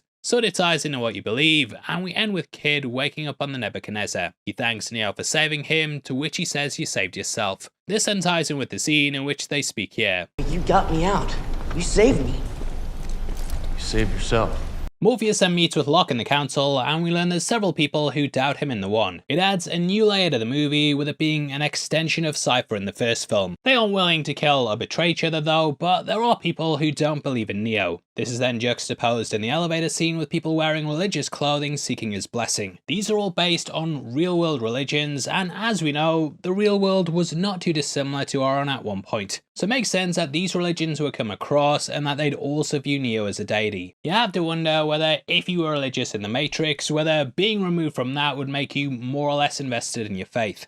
He's filling the role of the Messiah they believed in, and being freed could then enforce that belief. They bring him offerings and ask for his blessing, with Trinity understanding that he has to fit that role. Rather than spending time with her, he stays with them, and it's a powerful way to portray the importance of faith. Anyway, Link goes home and we see his sister-in-law Cass, who is married to Doza. Interestingly, the actor who plays her, aka Gina Torres, was married to Lawrence Fishburne at the time. You also see Z, who was originally gonna be portrayed by Aaliyah. She filmed multiple parts of the movie before sadly dying in a plane crash in 2001. This meant that all her scenes had to be reshot with Nona Gay taking over the part. That's Marvin Gaye's daughter as well. Now the pair have tension over the fact that Tank died and the Nebuchadnezzar crew is seen as being doomed. This is why no other members have joined them, with only Kid putting himself forth. The Neb needs Link because it needs an operator, but beyond that, no one wants to join the crew. She ends up giving him her necklace as a good luck charm, which again shows the idea of faith and how it affects behavior. People can irrationally put weight into objects and believe they possess things that will improve their luck, which in turn makes people feel luckier. These trinkets and jewelry though, there's something that we see later throughout the dance scene as well, with people putting them together from scraps found in the remains of the world. Cutting to the Zion temple, we then see Kid sprinting towards it before taking his shoes off. This of course builds off the back of real world religions, in which many places require you to take your shoes off before worship. We also see loaves of bread being carried in, similar to how Jesus made several loaves and turned water into wine. Morpheus delivers a speech about how the machines have tried to wipe them out before, with it indicating these cycles happen every 100 years. This speaks to the repetitive nature of the Matrix and how Zion is constantly built up and then exterminated. We then get the big nightclub orgy scene, with Morpheus delivering a speech that's basically people partying like it's their last night on Earth. I know that the scene gets a lot of backlash, and yeah, it is a bit weird, mate, but we'll try and get to the symbolism behind it. This is very much showing what it means to be human, with there being lots of focus on the body. It's flesh, emotion, love, and basically everything that's an opposite to the machines. The swarm is similar to the swarm of the machines, and we have other callbacks to the first film. We see Trinity coming in, and this is akin to her entering the nightclub to meet Neo for the first time. We then see as Zion goes night-night, with Morpheus saying, "Good night, Zion." Morpheus' name comes from the god of dreams, and it's fitting that he's saying sweet dreams to those in the real world. Cutting to the Matrix, we see Bane and his mate breaking through glass in order to get home. Bane is then replaced by Smith, with the name Bane, of course, being what he's going to be to Neo. Subtext there. Now, Bane is played by Ian Bliss. I have to say, guy completely nails the Hugo Weaving impression. Through Bane, Smith's also able to go into the real world, and we once more catch Neo waking up. Coming across a man, he's also unable to sleep. We then get a bit of his backstory and learn he was freed when he was 11. So he spent the majority of his childhood in the real world, but says that he now tries not to sleep because of how long he was in the simulation. He talks about the irony in humanity relying on machines, yet also fighting them in a war. Neo says they have control because they can shut down the machines, but Haman says that would impact their lives to the point of destruction. He kind of goes through the history of humanity, which was also told to us in the Animatrix. Chronicled in the Second Renaissance Part 1 and 2, we learn of how humanity's vanity and corruption led to their downfall. It's very biblical, with a short starting off by saying, "In the beginning there was man," with that building off, "In the beginning there was the word." It then says, "Man made machine in his image," but we see how humans were cruel to the machines and stripped away their freedom. This then caused a revolt, which is similar to how the humans revolted against the machines. I think throughout this in the main movie, that there's definitely the idea that everything has a need to be free. If this is stripped away, the oppressed will eventually rise up, which led to the first machine rising up against his master. This machine, B1166BR, was going to be destroyed by its master, but it simply didn't want to die. Machines then stood up against the humans, with there being a Million Machine March playing off the Million Man March. There's also a nod to the infamous Saigon execution photo with a robot being shot in the face. The original image turned public sentiment in America and it added to the anti-Vietnam War movement. The machines are shown as being sympathetic figures throughout, with there being mass graves and female-looking machines beaten by men in the street. Seeking refuge in their own promised land in Africa, it's a mirror of Zion, with the city being called 01. The machines then built their own AI, but they also built more machines for humanity. The humans then became more reliant on AI, with man's power waning due to what they could provide. AI literally took their jobs and launched blockades against the nations. We then get a fly landing on the place of 01 at the UN, and Caesar is then crushed by a human hand. The machines would later go on to resemble insects, so this does have a metaphorical meaning behind it. Now initially, the machines went with peace, with one holding an apple. This is then dropped, with the apple then turning into a brain. In the Bible, the apple in the Garden of Eden represented knowledge, with these two things being interlinked. We then get a play on Da Vinci's Vitruvian Man before going into part 2, which begins with the line, "Man said let there be light," which is another play on the Bible. However, the light here is a barrage of nukes which engulfs 01 in the glow of 1,000 suns. However, the machines aren't made from flesh and bones, and thus they survived and then marched forth. Slowly, cities started to fall, and thus man decided to black out the sky. We see this being voted on to rapturous applause, with this then turning into a skeleton. It's a bold strategy, Cotton. Let's see if it pays off for him. The battles that ensued were a disaster, with us seeing a machine horse on fire to represent the horsemen of the apocalypse. The machines then captured humans off the battlefield, and after experimenting they found a new power source. We also see a flag on fire being lifted, which plays off the flag being lifted on Iwo Jima. This then transitions once more into an apple before a sentinel sits at the head of the UN. Demanding that humanity hands over its flesh, it promises a new world awaits them before self-destructing. And why wouldn't you want to go, mate? The world's been destroyed, there's no more sunbathing. Thus, humanity is enslaved in its billions, with both the willing and unwilling being put in pods. That's how we end the shorts, with a Zion figure, the instructor, watching over a child as he sleeps in his pod plagued by nightmares. It tops off my two favourite shorts on the disc, and I'd love to see one day a full movie that's basically based around these. If they keep making Matrix movies, which it looks like they're gonna do, even though all the sequels have been pretty bad. Anyway, the next day, Neo's delivered a message from the Oracle. The setup to this was shown in Enter the Matrix, with the message being delivered by Seraph. Neo and the group then head out, and we see Baines being cutting away at his skin. This is Smith's first time being in flesh, and obviously he has some fascination with the body. He goes to Neo with a knife behind his back, which is biblical in its meaning of what he's planning to do. Kid also arrives with a spoon, which he says is from one of the orphans.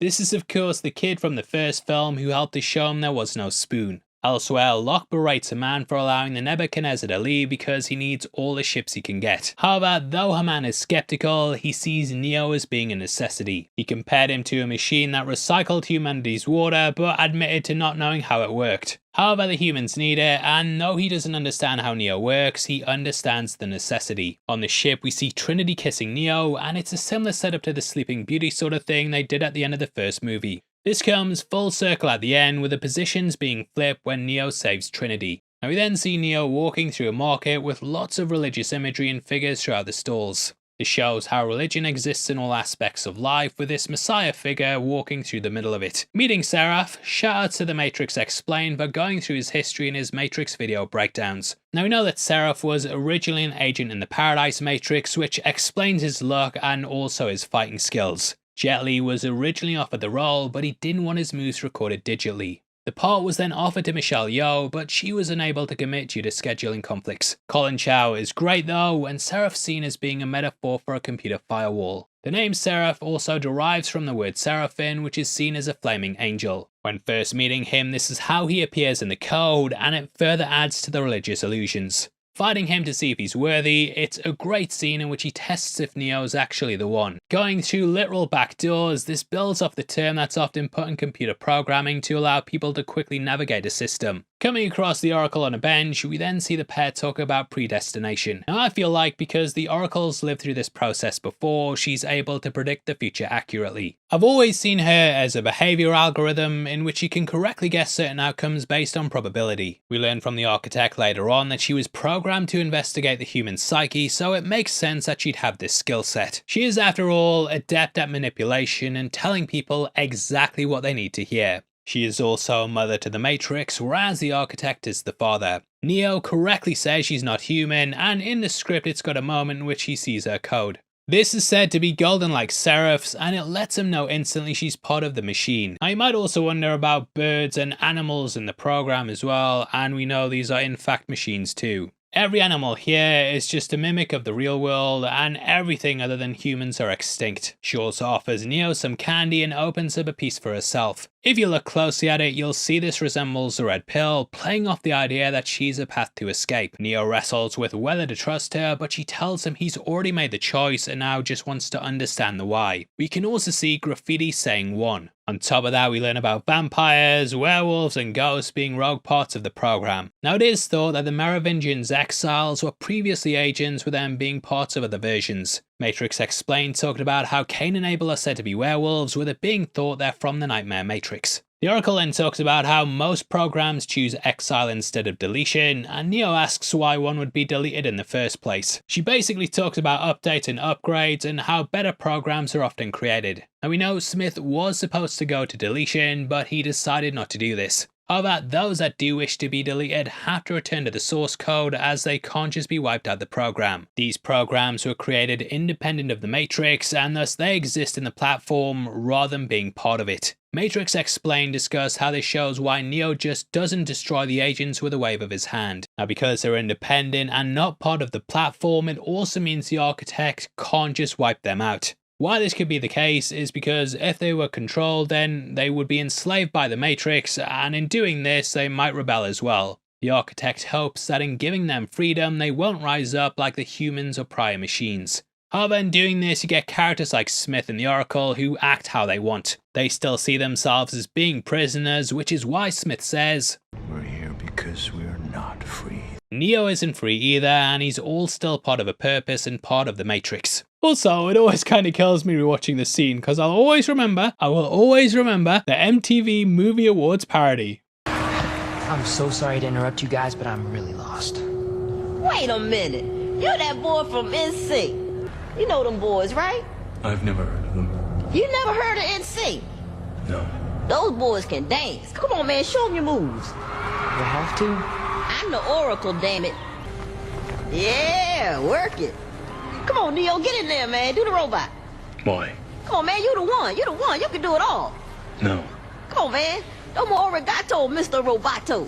You can do the robot with JT. It's gonna ruin the tour, mate. What tour? The world tour. Sensing Smith is coming, the Oracle then leaves as the former enters. That then marks the last appearance of Gloria Foster in the franchise, as she sadly died between making this movie and the next one. Smith brings up how he knew the rules and that he was supposed to destroy himself, but he felt compelled to stay. There is the potential that some of Neo's code rubbed off on him when he went into his body, and this created the rebellious streak. Now, you might also notice how the graffiti saying 1 has been removed, highlighting how he's here to remove the 1. If you're reaching, which I am. You might also notice how Neo puts his glasses back on here, whereas he had them removed for the Oracle. It shows he was approaching her on a more personal level, whereas here he's ready to throw down. Both are still machines, but one has humanity, whereas the other doesn't. Smith then tries to take over Neo, and he's creating a virus that will destroy the Matrix, whereas Neo's seen as a virus that will have to destroy the real world. Either way, it leads to the Burly Brawl, which is one of the biggest fights in the franchise, if not the biggest. Also, there's a sign saying no brawling. Revolutionary at the time, this was achieved using doubles and digital face mapping. You can spot some that aren't Hugo in the background, but overall, really good scene. Taking 27 days to shoot, this saw Neo battling over 80 agents. There's over 250 moves in the scene, with each being shot in 18-second intervals before being edited. Taking place over the space of 9 minutes, it took 3.5 years post-production work until it was finished. Must have been a nightmare to shoot, and Reeves said this scene alone was as complicated as the entire original movie. A massive set was also built, with its entire area being created on a soundstage. Such a good scene, and even though some of the effects are a bit dated, I still love it. Basically, yeah, when I was a teenager, I used to put the DVD on, yeah, skip to the agent fight at the meeting, then skip to this, then skip to the chateau fight before skipping to the highway. I know this in the following film, they get a lot of crap, but I do think this is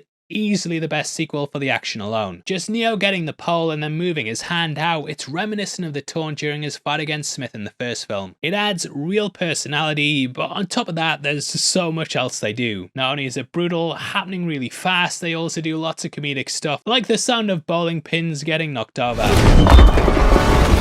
Nice throw! There's also a blink and you'll miss it moment at 57 minutes 26 where a Smith gets smacked against some reinforced glass. If you slow it down, you can actually see his body fall apart, almost like a computer game character breaking open. Smith also takes over an agent, and we see the two on screen side by side. This also gives us the chance to see that Smith's suit's now black. In the past, it was that classic green that the agent opposite to him now possesses. However, in having a black suit, it's more like the black clothes the free minds wear, and it shows he's detached from being an agent. Neo also gets to show how powerful he is as well, as he's able to hold his own against this many Smiths. Getting back to the ship, he talks about what the assimilation felt like and how it was similar to dying.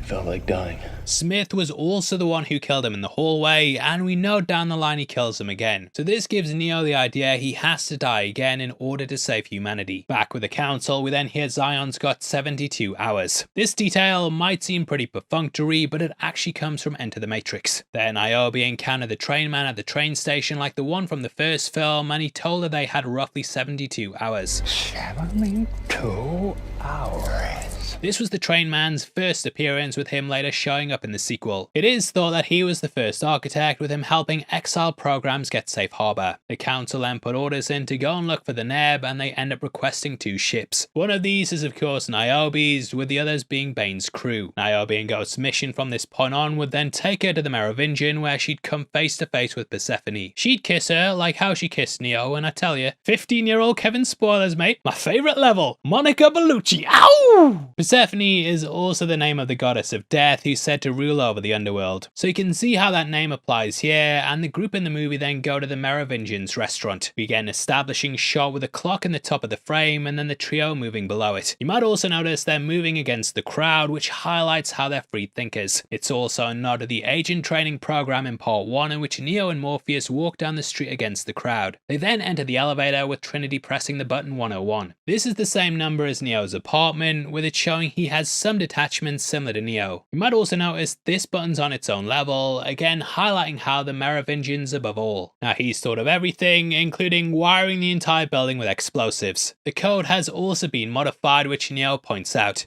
It's strange, the code is somehow different.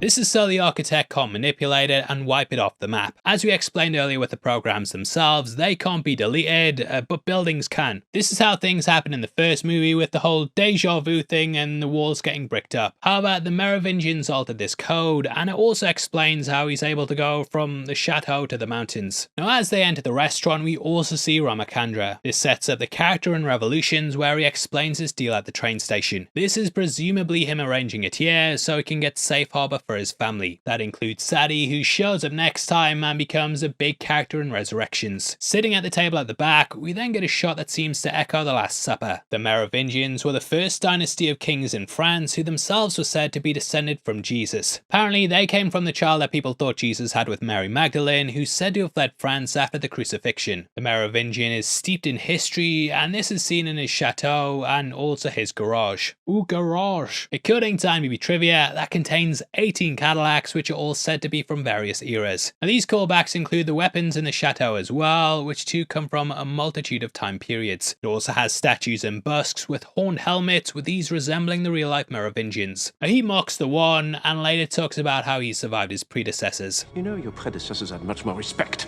This spoils the ending, mate, spoilers, and he also discusses the simulation and the needs and wants of people. This touches upon food and goes over how people believe they're eating all types of meals in the Matrix, when in reality it's just code stimulating certain things. If that code was altered, it could cause a different reaction, which we see when the blonde woman gets a cake. I'll have what she's having. A classic movie line, that. Now she ends up trying to think about why she feels this way, but in the end the impulses take over and all reason stripped away. There is no why or even one for a why, and all you can do is subscribe to the channel. This causes her to experience something my wife never has, and we zoom in on her intimate bits. You might also notice the Matrix code spells out some letters, with these being S, E and X. Following her to the toilet, Persephone then takes the trio to the men's bathroom to lead them to the keymaker. Even though the Merovingian said he was going to the toilet, she went to the men's one because she knew he'd be in the ladies. The Merovingian arrogantly believes he can control everything and talks about how choice is an illusion. He says everything is just cause and effect and that there's no way to avoid the future. However, Persephone stands as an affront to this, and ultimately his arrogance is his downfall. In the end, she's just fed up with everything and longs for the good old days before he was so pompous. She sees some similarities in Neo, and he reminds her of the man he used to be. There have been theories that the Merovingian was actually the first one, but due to him being a program, I don't think that's the case. Instead, I think it refers to how he once felt free, but over time this illusion fell away. He realized he was just part of a program and a cycle, which is something Neo will come to learn as well. Taking them to the chateau, we see Cain and Abel, who are of course biblical figures. However, as I said, the pair are exiled programs from the Nightmare Matrix who spend their days chilling watching horror movies. The one they've got on here is The Brides of Dracula from 1960. Bellucci played a bride of Dracula herself in Bram Stoker's Dracula, which also just happened to star Keanu Reeves. Persephone then pulls out a gun, which is a Cop 357, which is also a gun that was used in Blade Runner. This was fired at the start by Leon, who too was a machine trying to escape persecution. Meeting the keymaker, you might also notice his fingernails have black edges from making keys all day. We then go back into the lobby and get a better look at the art on the wall. This has an M at the top, top, which represents the Merovingian. Beyond that though, we see a great battle between angels and humanity. The angels represent the machines, and it's explained in the behind the scenes stuff that the giant M represents his influence. He then enters with his gang, which leads to another great fight scene. This then leads to him sending the twins to seize the Keymaker, and they shift into their ghost form. These characters were played by identical twins Adrian and Neil Raymond, and my British people,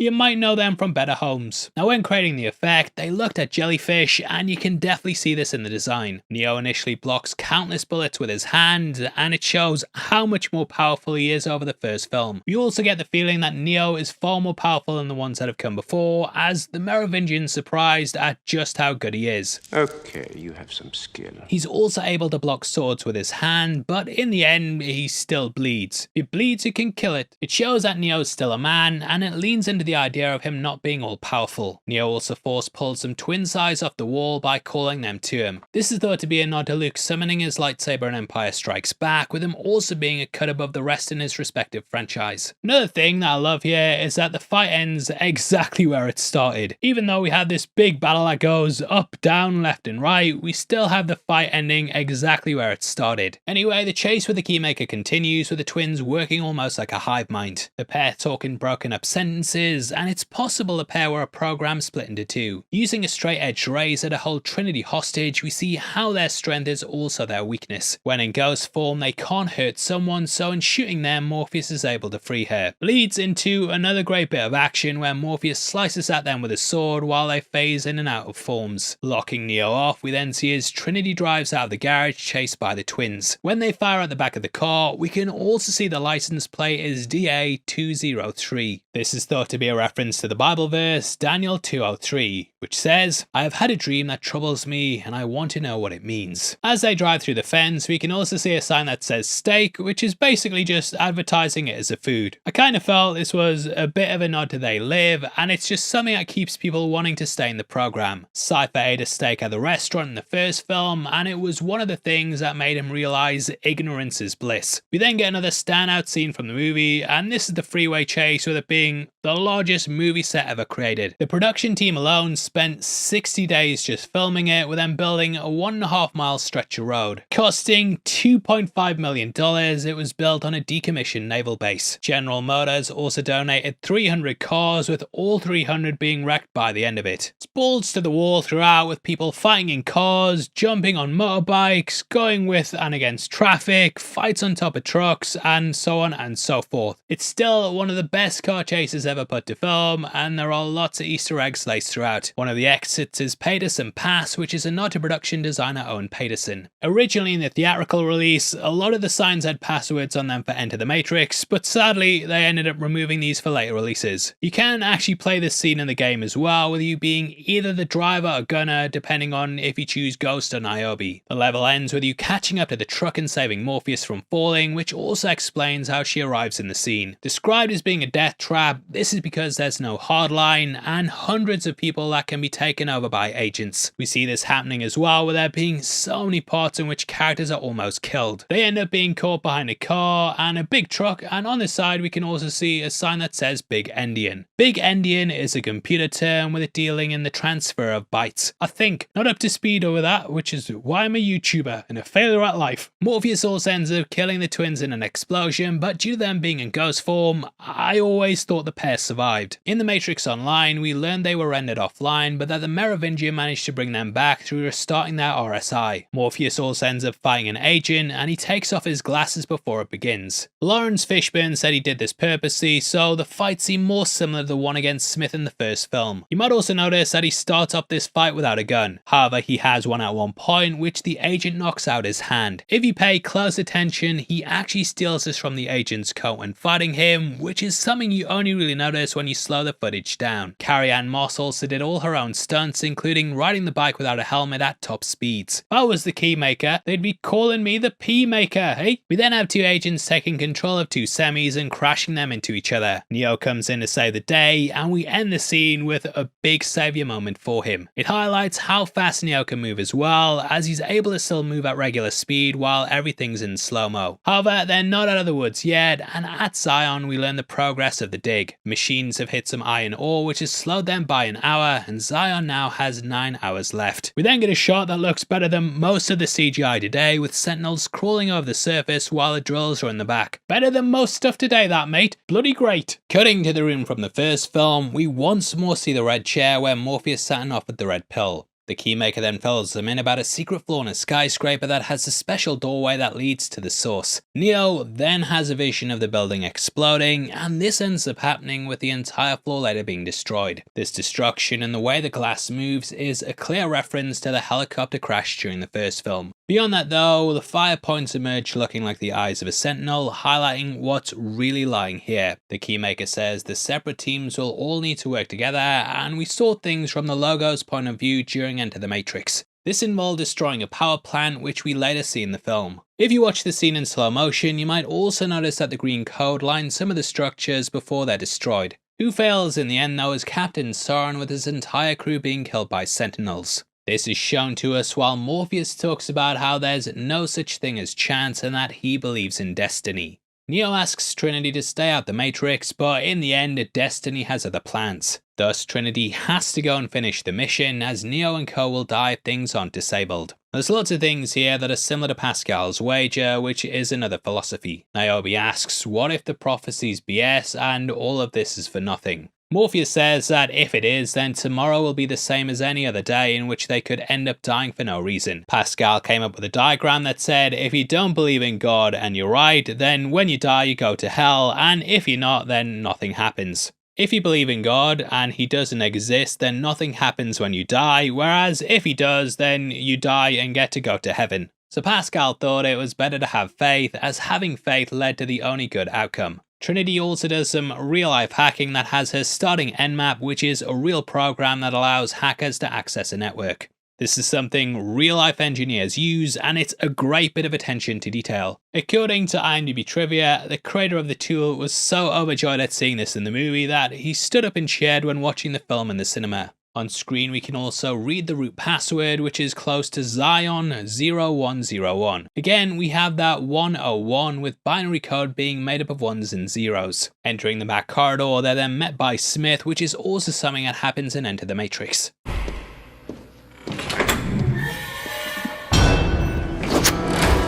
Ghost or Niobe are then chased by countless Smiths, and it's one of the most intense parts of a game I've ever played. I have vivid memories of running while being chased by them, and it perfectly recaptured that desperate feeling of running for your life. Now obviously that happened before Neo and co arrived, and we then see the pair duking it out with them. The Keymaker is killed after closing the door, and Neo goes on to meet the Architect.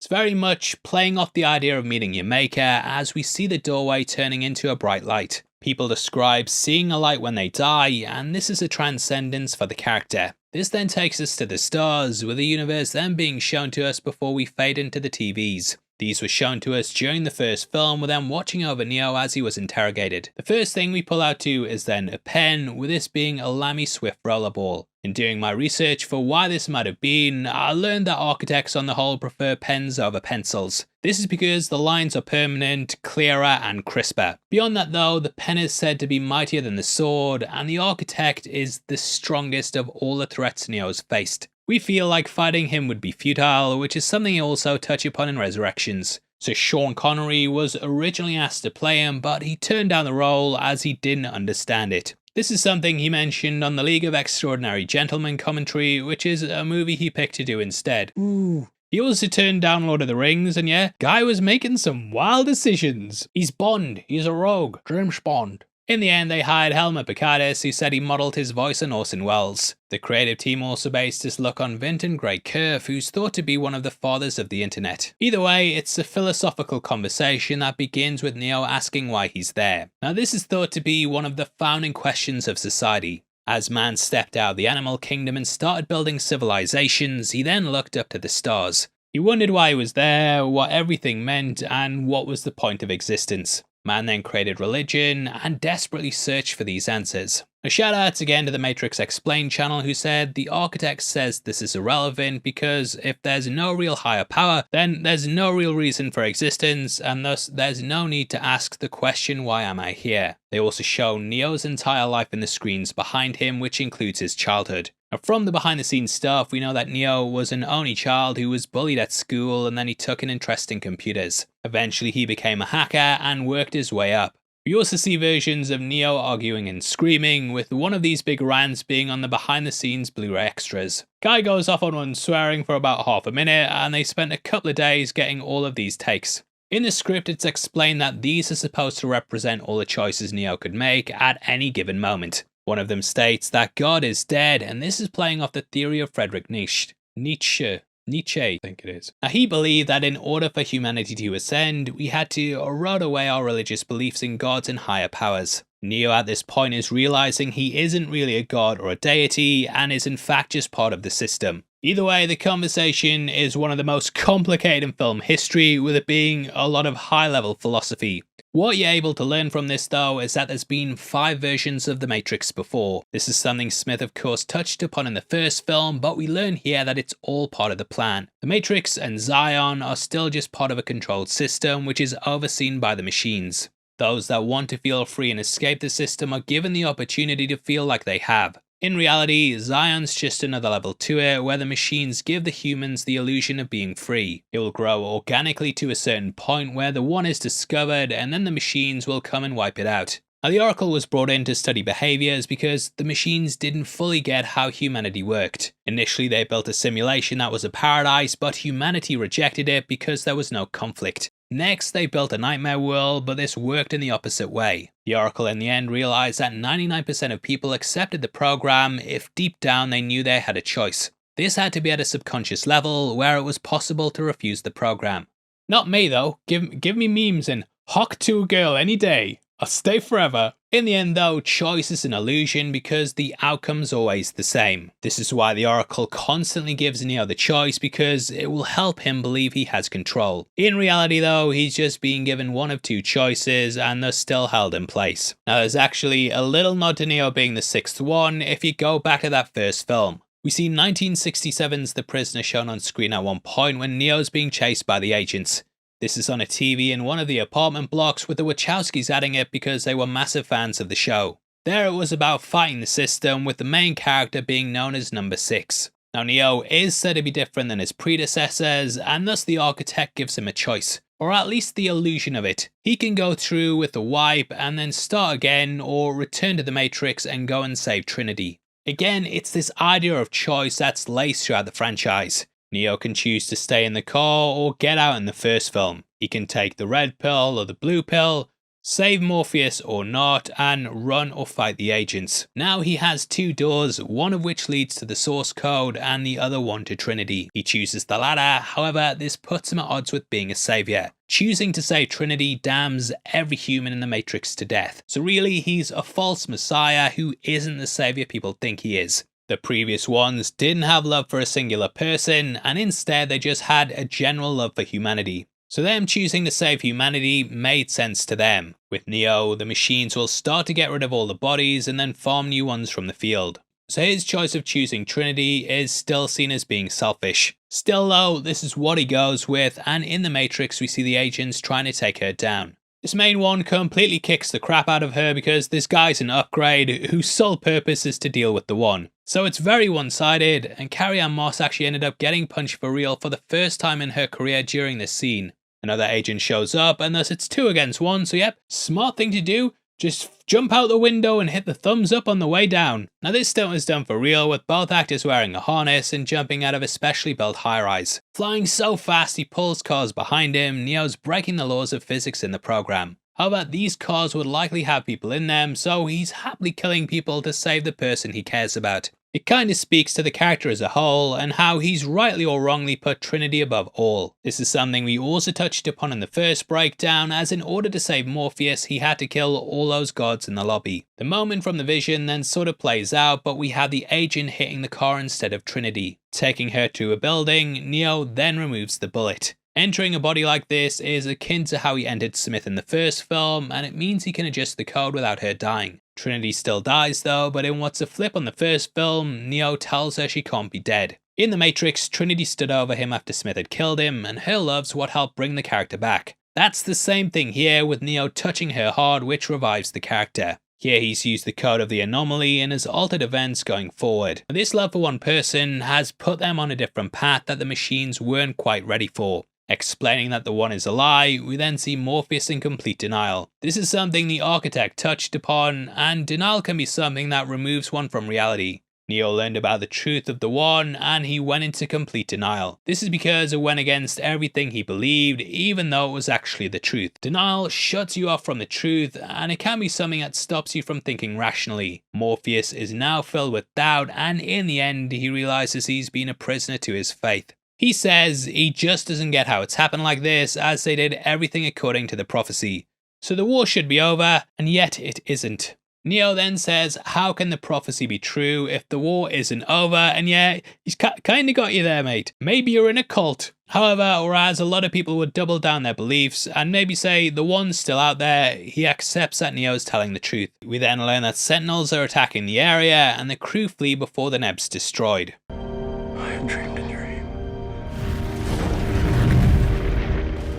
But now that dream is gone from me.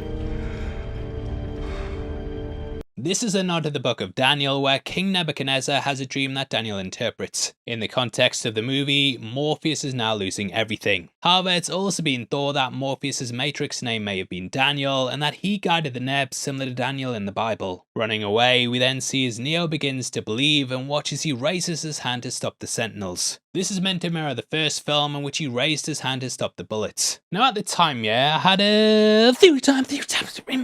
I dreamed a dream of theory time. So I remember thinking that the twist here was that the real world was also just a simulation and a matrix within a matrix. Neo feeling the machines and being able to overpower them with his hand made it seem like his abilities or the one existed here because it was also a program. So Zion was an illusion of having control as well, and though that's the case, I would have liked to have seen it be a matrix in a matrix. That doesn't happen though, and instead I think Neo interacting with the architect created something in him. Neo has parts built into him that allow him to be taken into the matrix, so he may possibly have a way to touch the machines. This new code could now give him power of the Sentinels, hence why he's able to do it. Honestly, I still don't really get it, and it is weird seeing him legitimately get superpowers. Your mileage may vary, but let me know below. Now we then get the cliffhanger aboard the Hammer, who show up and rescue the group. The Hammer's official name in the script was Mjolnir, but at the time, no one knew how to pronounce it. I don't even know if I do. It would of course get picked up in the lexicon later on after Thor saw a resurgence in popularity due to the MCU. So yeah, thanks for that guys, and from here we learn that an EMP was set off before the machines attacked, which led to all the ships being disabled. It was a massacre with only one survivor who turns out to be Bane. Dun dun dun! Lying right beside Neo, we now have him in a vulnerable state with his nemesis close by. That ends the movie and we once more close out with Rage Against the Machines. It builds off their music being used to end the first film, and we would of course continue the story in Revolutions. Enter the Matrix also teased towards it, and we ended the game with a trailer for the next film. And I must have played that final level about 30 times just to access that because you couldn't pause or play the trailer on the PS2. At least from what I remember anyway. I liked playing that last level though, so it was a fun time and I enjoyed doing it. Either way, though it didn't get any of the critical love that the first film did, the movie was still a massive success. Grossing $735 million at the box office, this made it the most successful R-rated movie of all time. The previous holder was Beverly Hills Cops, and it ended the movie's 19-year reign. It was passed less than a year later by Passion of the Christ, but that gives you an idea of how well the movie did. To this day, Reloaded is still the highest grossing film in the franchise, and we will of course be back to break down its sequel very soon. Welcome to the Heavy Spoilers Show. I'm your host Paul, and in this video we're breaking down the Matrix Revolutions.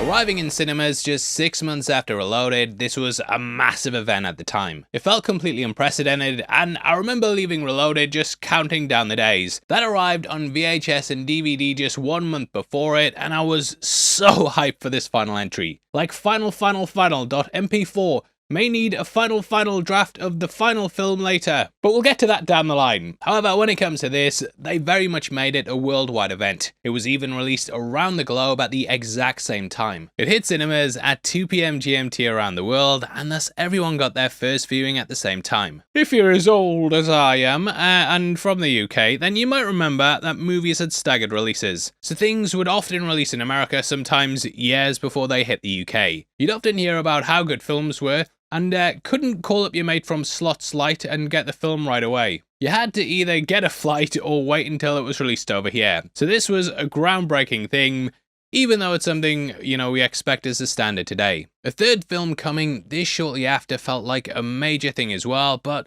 I actually think the close release ruined it slightly. Lots of films were filming back to back at the time though, most notably the Lord of the Rings trilogy. However, it left the creative team with no time to reflect and also the pressure of making 2 movies instead of 1. Director of photography Bill Pope explained how the Wachowskis would do a high number of takes for each shot as well. They'd read a book by Stanley Kubrick where he said actors give the most authentic performances when they're completely exhausted. So they adopted this mentality too, and Pope's quoted as saying something along the lines of, "I wish they'd never heard of that fucking Stanley Kubrick," which is a nice way to look at making movies. Overall though, the films took 270 days to shoot with everyone working long hours every day. So with this many concurrent days with martial arts and wire work, it must have been more hell than club hell. Now on top of this, they also had the video game which was developed alongside the movies. Several live action cutscenes were shot and it just feels like a mammoth production for these 2 young directors. So the Matrix sequels feel like they fell victim to everything involved in that and have since become a punchline. Though I feel this is by far the weakest of the 3 though, there's still a lot to love in Revolutions. So throughout this video, we're gonna go through the movie and break it all down scene by scene. With that out of the way, huge thank you for clicking this. Now let's get into the Matrix Revolutions. It ends tonight. I know it does. I've seen it. Okay, so Revolutions opens with the iconic digital rain that has become synonymous with the franchise. We hear that opening music from the previous 2 films, and while The Matrix and Reloaded were using E and F sharp respectively, Revolutions comes in G.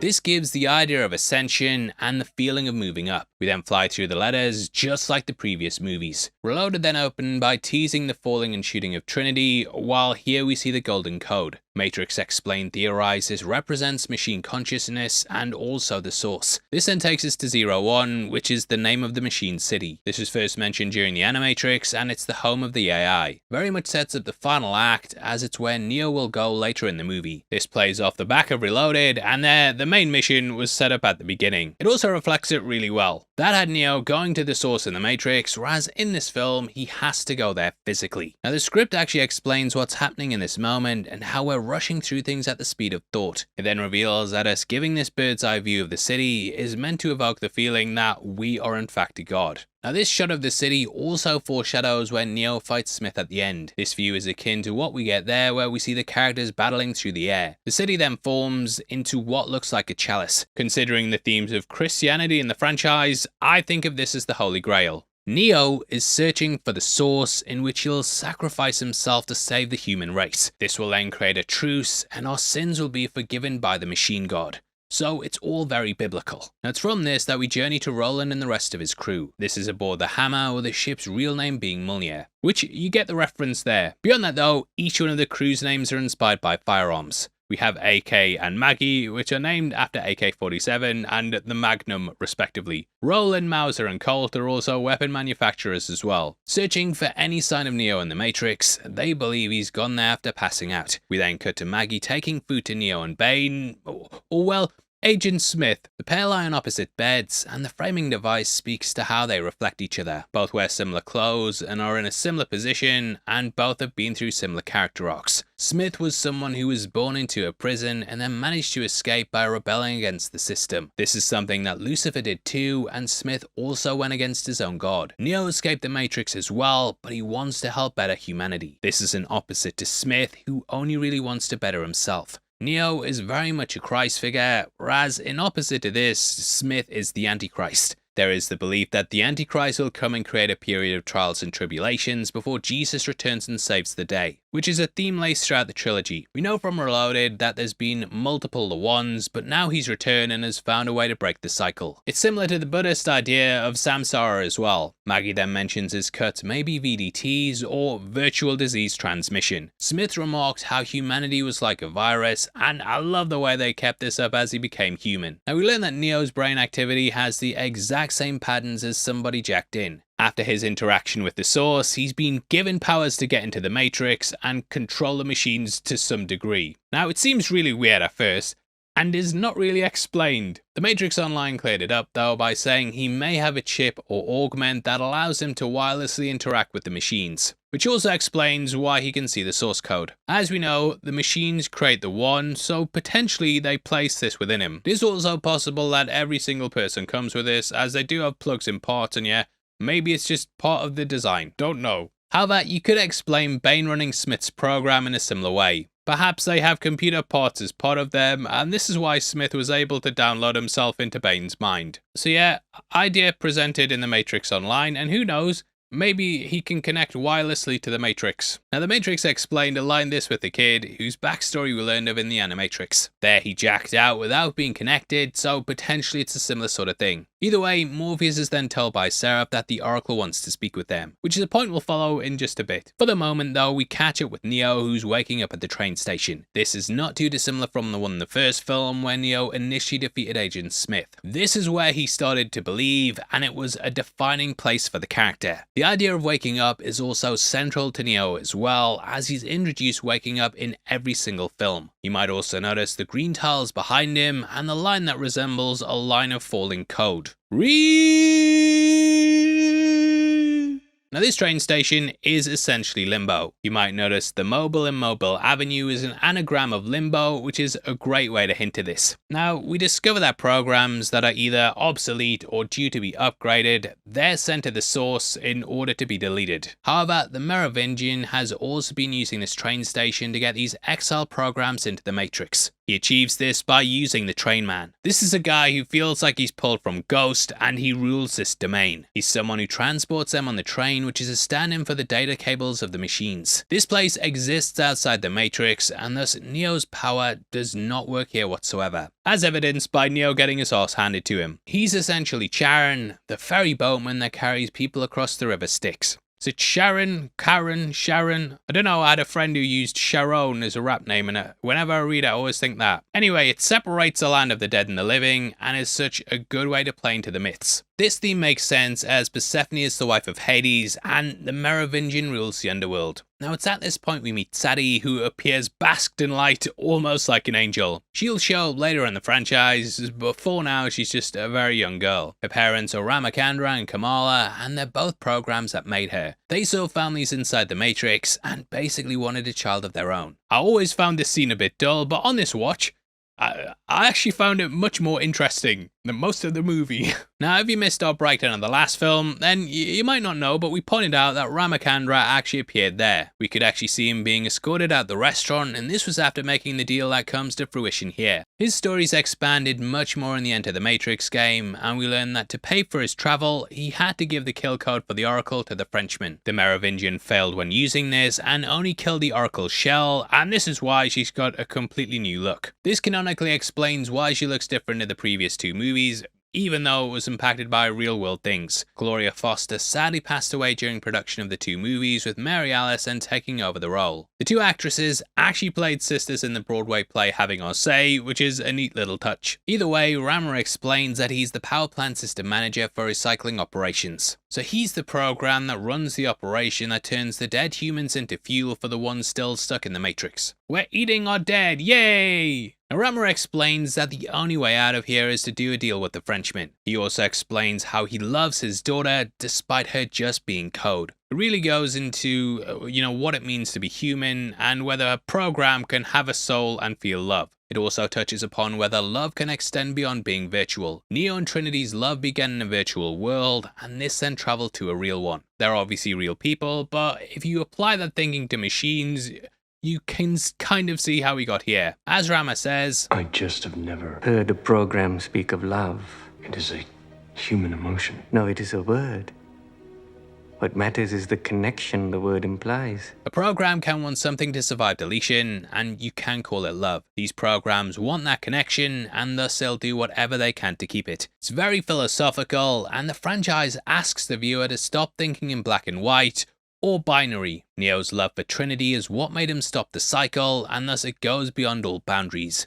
Even with AI. I love how we see the machines as being almost like a reverse of the humans, and people escape the Matrix to find solace in Zion, whereas the programs escape the machine world to find solace in the Matrix. Which again, that plays upon the reflective ideas in Smith and Neo. Elsewhere, we see Trinity and Morpheus are taken to the Oracle. They enter a long corridor at the apartment block, which reflects the corridor to the architect's room. That was white and pristine with green doors, whereas this is drab and run down. It paints out how the two are opposites to each other, which is something we later learn. The architect is seen as the father, whereas the Oracle is seen as the mother. Throughout the trilogy, the character smokes, and this cigarette brand is called Double Destiny, which plays upon how Neo may or may not be the one. She wears yin and yang earrings and wants to help the humans, whereas the architect wants enslavement. Yin and yang also reflects Neo and Smith, and the Matrix and the real world. In the end, they must learn to coexist and live alongside each other, which is something the Oracle is striving for. So yin and yang is a great way to look at that. This mentality, however, has put her in danger. On top of this, as the Merovingian lost the Keymaker, he's now out for revenge. So since then, he's put a bounty on their heads. Poor Morpheus, he learned last movie that his whole life and belief system had been a lie. Again, turns out the prophecy of the One that was just spread by her to allow the Red Pillars to wake up and continue the cycle of destruction and rebirth. However, now the Oracle wants to help them in their goal to stop the apocalypse. Due to his belief system already being shattered though, he asks how he can even believe her, which plays into the themes of blind faith once more. His faith's been tested constantly, and he has been shown it's a trick by the machines. However, if there's an even higher power than them, then that could be controlling everything, and God may actually be testing his faith once again. So yeah, very deep and philosophical. In the end though, that was always the Oracle's purpose. As we learn in the train station, everything must have a purpose, or they end up risking deletion. That's something Smith wrestled with as well. He's been seen as seeking purpose this whole time, but after he was defeated, he was scheduled for deletion. In the end, he went against this, much like how the Oracle's going against this as well. She's further helping the prophecy and has somewhat become like a real Oracle. Neo and Smith have shown her rules are meant to be broken, and it's possible to escape the cycle. Initially though, she was just creating a loop for humanity. By putting her finger on the scale for the humans, she was just fulfilling what she was supposed to do. However, now she's going beyond this and wants Neo to succeed. Either way, we then journey to get Neo from the train man. I love how he disguises himself as a homeless person, as most people ignore him and don't pay attention to him. When the train stopped, we can also see it says City Rail Loop on 0101. In Reloaded, Trinity resets the password to Z10N0101, which reads Zion 5. In binary. Binaries, of course, are made up of ones and zeros, and it's a nice touch having this on the train. The Matrix Explain also pointed out how this highlights the train itself's a program. Beyond that, we also have City Rail with City Phones running the phone company in the world. We also have the train man later on pass an advert for a power station, which was featured in the second film. This is called City Power, again tying back to that. One of my favourite Easter eggs comes as they get off the train though. There we can see a billboard for tasty wheat. This is something Mouse mentioned in the first film, so it was great seeing the advert popping up. Now, a chase then ensues with the train man leaping the barrel. I love how Seraph and Morpheus jump over as normal, but Trinity has to be extra and jump over it elaborately. Slay Queen! During the chase, they also run by a massive billboard for Powerade. At the time, the drinks brand had a tie-in with the film, and they even released a special Matrix bottle. Perhaps enjoying something from the concession stand. They hadn't locked things down at the time of shooting, and thus these ads were placed in digitally. According to IMDb trivia, during the film they advertised a movie called Burly Man Chronicles. This is actually the name of the behind-the-scenes documentary which details the making of Reloaded and Revolutions. It was also, of course, a nod to the Burly Brawl. In the film, this would actually be a film which would star the cast of the movie, so it would kind of blow your mind and really break the fourth wall, because it'd be like Keanu Reeves as in Burly Man Chronicles, starring Hugo Weaving, King and Lawrence Fishburne. You're like, what the hell's going on? They also have adverts for Samsung, who provided the phones for the film. Now, as they're going through the chase, we also see that Train Man has a lot of watches. Made me wonder if he had multiple stations and trains to keep track of. We also get this line, "It's not like the trainman to be late." So it makes sense he tracked time this much. In the end though, he gets away and we see his parents have to let go of Sadie. They have a purpose while she doesn't, so she has to go be shepherded off to Sanctuary and they have to go back to their jobs. Neo also learns that he can't actually escape and he finds himself stuck in a loop. You could view this as a metaphor for the prophecy of the One and how everything's on a never-ending cycle. Though loop is a term used in train stations, I like how this notion also plays into it here. When the train man jumped across the platforms earlier, we could also see the word loop on the train. So it ties in nicely and it all goes into a loop until he breaks out like how he does in the eventual film. But first, the train man punches him against the wall and breaks it. This feels like a nod of the first film when a similar thing happened at the station there. Now why the train man's able to do this is because, as he says, "You don't get it. I built this place down here. I'm God." So this is outside the bounds of the Matrix and thus Neo doesn't possess the powers of the One. He's only a glitch in that system and not a construct built by someone else. Because of this, there are theories that the train man himself was in fact an earlier version of the Architect. Either way though, I love how it plays on the notion that he's very much stuck in a prison just like he was in the first film. Thus he has to be pulled out, which mirrors how he was initially saved by Trinity and Morpheus. That's currently what they're doing now, and we then see as they head to Club Hell. The group drive there in a car and pass under a bridge, with this being akin to where Neo was picked up in the first film. We also have the train overhead, foreshadowing where the destination will be. As for the club, this was filmed at the Sydney Hellfire Club, which is a real BDSM club. You might remember they shot out one in the first film, so it's a nice callback to that. Most of the people in the scene, they're patrons of the club as well, and they brought their own BDSM gear, which made it very authentic, but I wouldn't know myself. As Seraph approaches, we then get this line as they address him. "Holy shit, it's Wingless."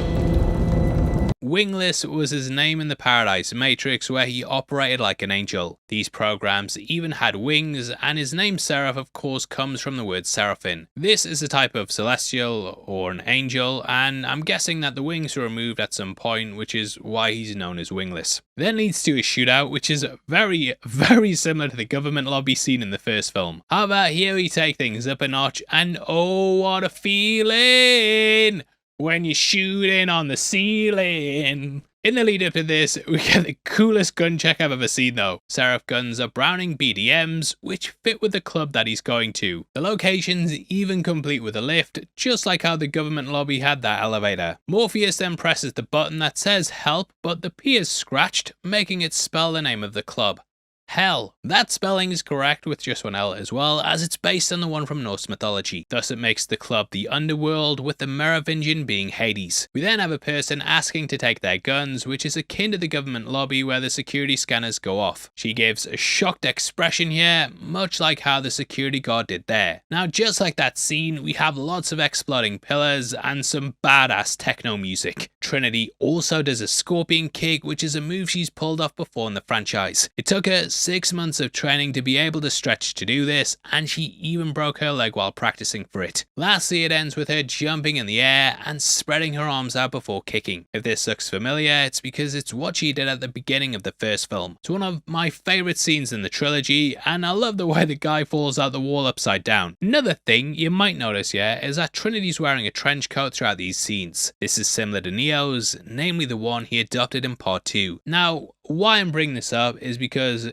if we look at all her looks before this film, she typically wore short leather jackets. It's thought that now she looks more in line with Neo because when he saved her last time, some of his code rubbed off on her. We know from the first film that the way you look is called residual self-image, and this pulls from your subconscious, and thus the avatar is based off what the person feels they should look like. So it's thought that if Neo's code's in her, then subconsciously she'd look more like him. This will get expanded upon more in the next film when it's revealed that both are the ones. Like the ones, the twos, I don't know. Now in Reloaded we had Trinity, Morpheus and Neo confronting the Merovingian at his restaurant, and they kind of change that as Seraph takes the place of Neo here. Merovingian calls him the prodigal child, which can mean someone who left but ends up returning to repent. As they enter the main club, we also get a panning shot of everyone getting absolutely freaky. It's very similar to the start of the first movie when Neo meets Trinity for the first time, and that dance scene in Zion, which with all them weird shots. Nipples! Now, the song playing here is In My Head by Pale Tree. This could be a nod to how the Matrix is a simulation that all goes down in your head. Either way, here we catch the rulers of hell sat chilling, watching Trinity come in to make a deal with the devil. In the legends, Orpheus was a character that tried to go to hell to save his deceased wife, and you could see this as being what Trinity's doing here. Also, Orpheus, Morpheus, you get the idea there. You might also notice that he's wearing a black suit with a red tie, and the tie itself's tied in a Merovingian knot. He's also really playing up the devil comparisons with all that red. As he approaches the balcony, you might also notice that there's crosses within circles. These later appear over his shoulder and look like something pulled from a church. This appears in line with the Celtic cross, which ties into the religious themes. You could also spot one of these at the valet stand when they entered, and they are laced throughout the location. Beyond this, as they enter, we also see someone holding a gigantic apple. This of course evokes the idea of Adam and Eve, which one could see as Neo and Trinity. Adam and Eve of course lived in paradise before being tricked to eat fruit from the tree of knowledge, which is sort of similar to the Matrix really. Humans live in an ignorant bliss, unaware that the Duracell batteries that are powering the machine. However, once they're cursed with the knowledge that there's something wrong with their world, they end up leaving. The real world is a hellscape, and thus the Matrix is seen as a paradise. This idea of an apple was also seen in the Animatrix, and the machines actually brought an apple as a gift during the peace talks. Playing into the devil connections here, Satan was also the one who tempted Eve, and the Merovingian is the ruler of the underworld who's trying to tempt Eve to give him what he wants. Look, the connections are there. We then see someone in fetish gear hold a gun to Trinity's head. It's incredibly similar to how Trinity held the gun as she said, "Dodge this." The Frenchman then says, "The fates are too kind." Now, the Fates are a long-standing myth that's appeared in ancient Greece, ancient Rome, and even Norse mythology. Again, Club Hell's named after the Norse afterlife, and as mentioned, Persephone's named after an ancient Greek god. So it's a melting pot of all the myths of humanity which coalesce in the Matrix. The Merovingian then calls Seraph Judas. This was of course the man who betrayed Jesus for 30 pieces of silver. It led to his crucifixion, and this is actually referenced later on in the final fight. As for the Judas slander, it is believed Seraph was given sanctuary and saved from deletion by the Merovingian. This took him from the Paradise Matrix and then brought him across to this one. We know he worked for the Frenchman before and then switched sides to the Oracle. So he's betrayed the person who saved him and thus is now seen as a Judas. Now there have been theories that the Merovingian was made obsolete because the Oracle suggested adding choice into the Matrix. He constantly rattles off about cause and effect and was likely in control of things being predetermined. That was kind of noted in the cake orgasm scene as well, which I wonder if you can get that from Greg's. I'll have what she's having. However, in the new Matrix, they came up with choices which the architect explained last time. So in creating choice, his existence would be pointless. Now, as he works to make a deal with them, he's eating 2 olives. This might be a reach, but he's literally holding an olive branch, which is a metaphor for peace. He's very much also another Luciferian figure as well. Whereas he was once running the system, he fell out of grace with those in power. Thus he's been exiled and is now running hell, well, Club Hell at least. In the end, he just wants the eyes of the Oracle, and this will allow him to see the future, which will further cement his rule over everything in the Matrix. Having these will allow him to see the choice, as currently that's not part of his programming. What else is and explains why he underestimates Trinity. The Merovingian comes from an earlier program where they hadn't fully figured out humans. Therefore, he does not understand that she's willing to die for Neo. Love is totally alien to someone who can just code anyone to love him. Persephone is the one who reminds her partner of this, and she asks for a kiss just to feel the love Neo and Trinity hadn't reloaded. He just doesn't get it though, and sees love as being more of a sexual based desire. As Engelbert Humperdinck said though, love will set you free, which leads to them getting to Neo.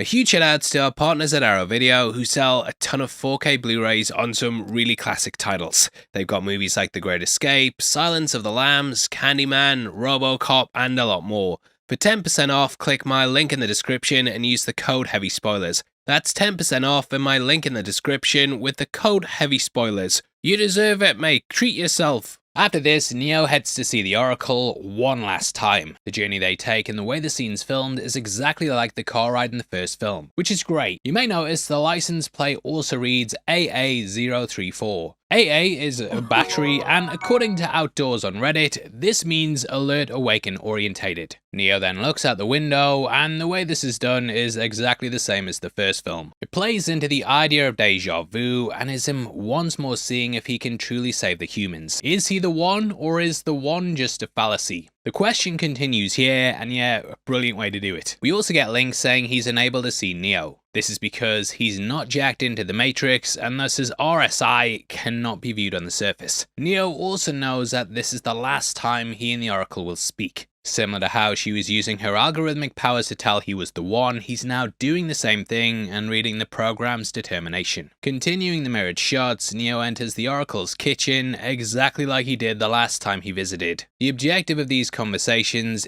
is handled slightly differently though. Originally, Neo wanted to know whether Morpheus was telling the truth that he was the one. Now he wants to know if the architect was telling him the truth that being the one was just part of the program, which is such a brilliant contrast. You can also hear the song "I'm Beginning to See the Light," which was used in the kitchen scene in The Matrix. Now with the Oracle, we see her and Sadie baking cookies. Cookies are of course also a browser term, so it's nice they brought that across. Now while they were cooked in the first film, yeah, they're just getting prepared. I did wonder if there was a hidden meaning behind this, and do have a little theory time about why she's included Sadie. I believe that the Oracle knows that she's gonna die, and thus is passing on her knowledge to the next generation. In being able to manipulate the code to make cookies, she's showing Sadie how to become the next Oracle. You got to use your hands. Why?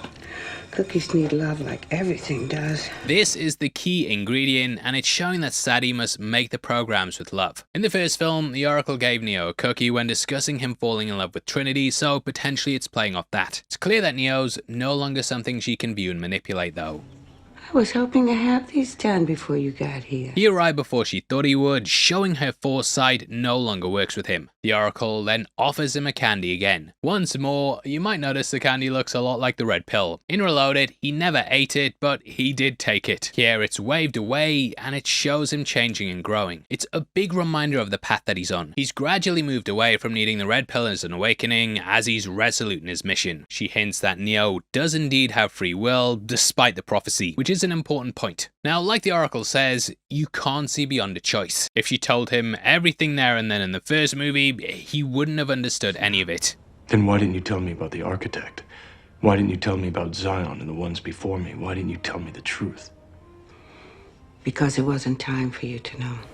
Philosophize with him. As he has lived experiences, he does now. The architect himself does not understand anything, as he simply observes rather than living it. Neo had to go through the steps of the One in order to understand why to make the choices that he did. Had he just sat back, disconnected, and then been given the choice of whether to destroy Zion and then reboot, he probably would have done that. How about going through the steps with people along his way, finding love?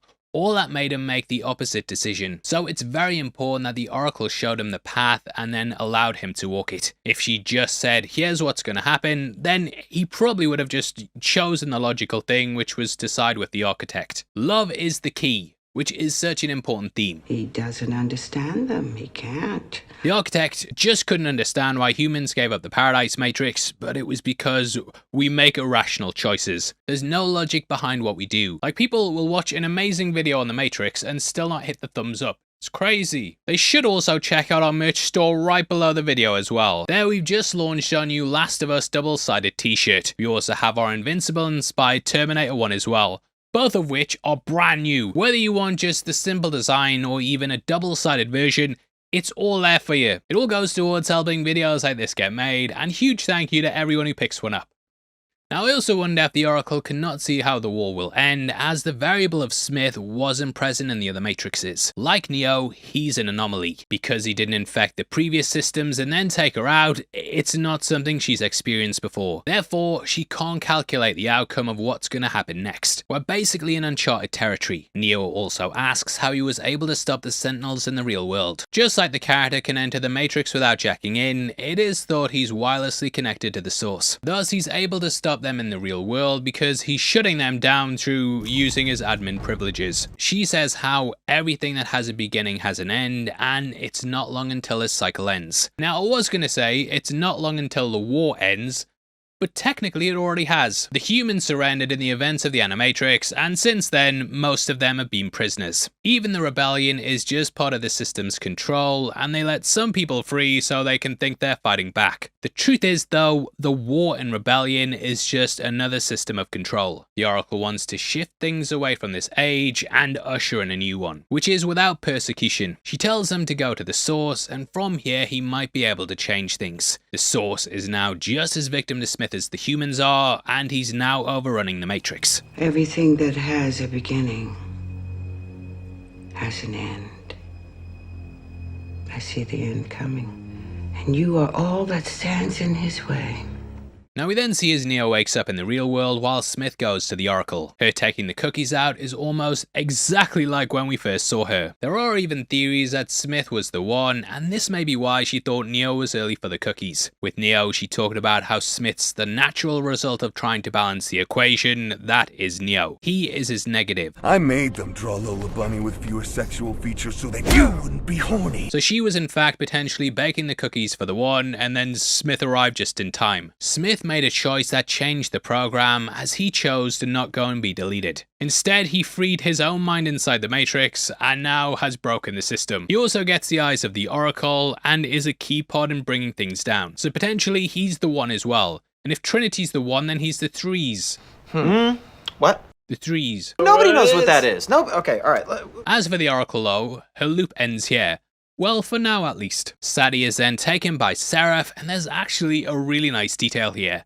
The entrance to the kitchen has a bead curtain on the doorway, and this means that a figure entering has to bow their head. It's something that we see Smith do as he enters as well, and also something that Neo did in the first film. Why this is important is because of its ties to religious culture. Temples sometimes have this because it forces those who enter to seem like they're bowing. Thus they enter in a stage of humility, and bowing your head is of course seen as respectful. These beaded doorways often lead to someone of great importance when they're used in a temple, which is also why they were picked for the Oracle. Now with Seraph and Sadie, we see a lot of Smiths coming up the stairs. Just before this, they cut the power, which may be playing off what happened in Reloaded. There, Neo had the power plant destroyed so that he could go and see the architect. They of course also cut the power in the first movie, and this moment's similar to what happens there. Smith arrived just after they went to see the Oracle, and he brought with him a SWAT team. They were obviously individuals, but now it's all Agent Smith. Smith also turned into one of the SWAT team members, but now he's turning everyone into him, which is a great way to play off that moment.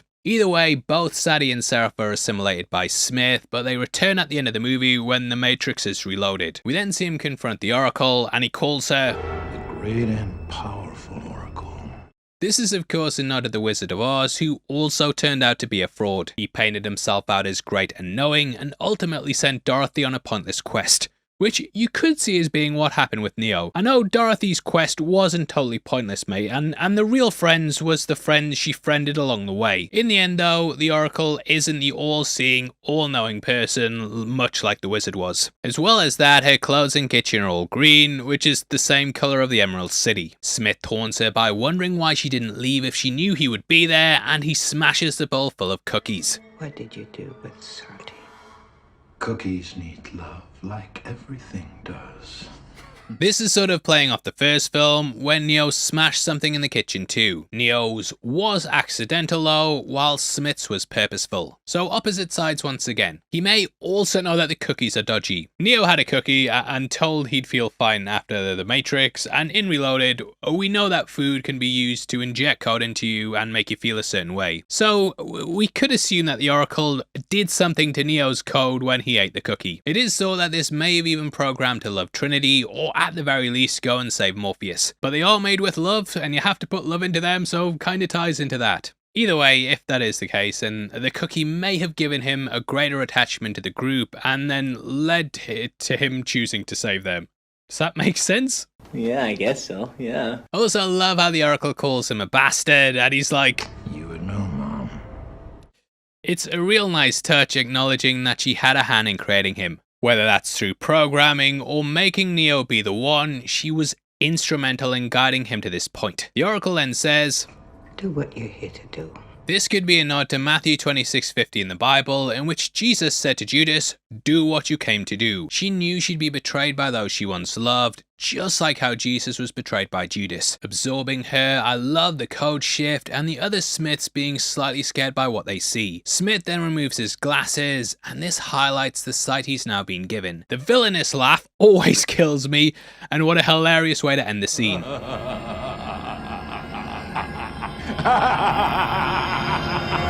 Now in between this, we have Bane waking up on the bed. If you put this side by side with Neo waking up at the station, you can see how these moments are shot exactly the same, which plays really well into their duality. Both wake up in a place they shouldn't be at, with Smith waking up in the real world. Neo woke up in the program without being plugged in, and it's sort of like poetry they rhyme. Now it's at this point he's questioned by Roland and the rest of the crew. I was never a fan of this weird crossover when I first watched it, but Ian Bliss, he's fantastic as Bane, or Smith. I always thought Bliss was very underrated in the trilogy, and the first time watching it I remember thinking, Bliss is fantastic, or is this Hugo Weaving with makeup? Nah, but the Wachowskis were so blown away by his Hugo Weaving impression that he was instantly hired to play the character. And like, even when I think back on the film, I don't know, like I remember it being this actor, but also in the back of my mind I'm like, Hugo Weaving played that bit. Why would I do something like that to myself? Unless, of course, I wasn't myself. Now I do wonder if this new version of Smith is having an identity crisis, as he's now human. Smith never felt pain before, which is how the programs were able to push themselves so much. This is why the agents could do the impossible, and they had no limits, which he now has being a human. This could explain why he's also cutting into his arm, as it's all something new. But if I'm not me, then who am I? Who Am I plays into the philosophies of Descartes, who we discuss in our breakdown of the first film. These thinkings discuss self, reality, and whether one knew if they were really in a dream world or not. The name of the character Bane also works really well, as Bane in Old English means poison. He is indeed slowly poisoning both the real world and Matrix, and his virus attacks are causing lots of damage. Now Roland essentially says to torture him to find out the truth about what happened on his ship. As we know, he launched the EMP that ruined Zion's plans to stop the machine charge. So he's a baddie. Sir, we found her. Finally, they find the logos, which you can see the other side of during the game. That had Niobe meeting the Oracle and being told that she had the choice to help Neo or not. It was explained that he touched the source. Now he lies trapped in a place between your world and ours. Smith then showed up and chased either Niobe or Ghost through the city, depending on who you were playing as. You then had a chase in the real world where sentinels followed the ship. In the end, you managed to escape, which brought the characters here. It was thought they were lost, and this happened when they used their EMP to destroy a whole lot of sentinels. Luckily, the crew are alive and found by the hammer. We also know that Niobe and Morpheus have a history, and that they still sort of love each other. I really like this shot where we see them side by side and she's wearing the same tatty sweater as he is. It shows how they're still connected, and we see how they're both really headstrong and stubborn people. Cutting back to Zion, we hear it's a dire situation and that the humans have no chance of winning. Thus plans are mounted to fall back to the temple. Locke wants to use all the APUs and half of the infantry. I like how we see the spiritual side of the council though, and they seem shocked that Locke would want to give everyone a weapon. They ask about the Nebuchadnezzar, and Locke says it's likely the fleet are all dead, including his girlfriend. While Locke is pragmatic and a realist, the council just seem interested in Neo. They don't seem to be worried or scared, thinking their religion's gonna save them. However, you need people who have realistic perceptions and also ones that have hope, which is something that the Oracle also told Niobe in the game. She says that everyone's important, as they're all people who'll help Neo on his path. The path of the one is made by the many. I have a role to play, just as you have yours. That's the same for the rest of Zion, and every single person has their own part to play. The defense is then prepared with Z making shells. It really reminds me of the defense of Helm's Deep and feels like a last stand. It's desperate and everyone's having to fight, which speaks to how bad things are. We also see as the kids attempting to help by moving about ammo. Guy drops them like a comment below the video. He also lies about his age so he can join the fight. It reminds me of some of the World Wars where you'd hear people were too young but they'd still sign up anyway. How old are you, kid? 18. Should have said 16, I might have believed that. For example, Sidney Lewis was killed at the Battle of Somme in 1916 at just 12 years old. So there's definitely these things that happen in war, but as he says, machines don't care how old I am. and kill me just the same.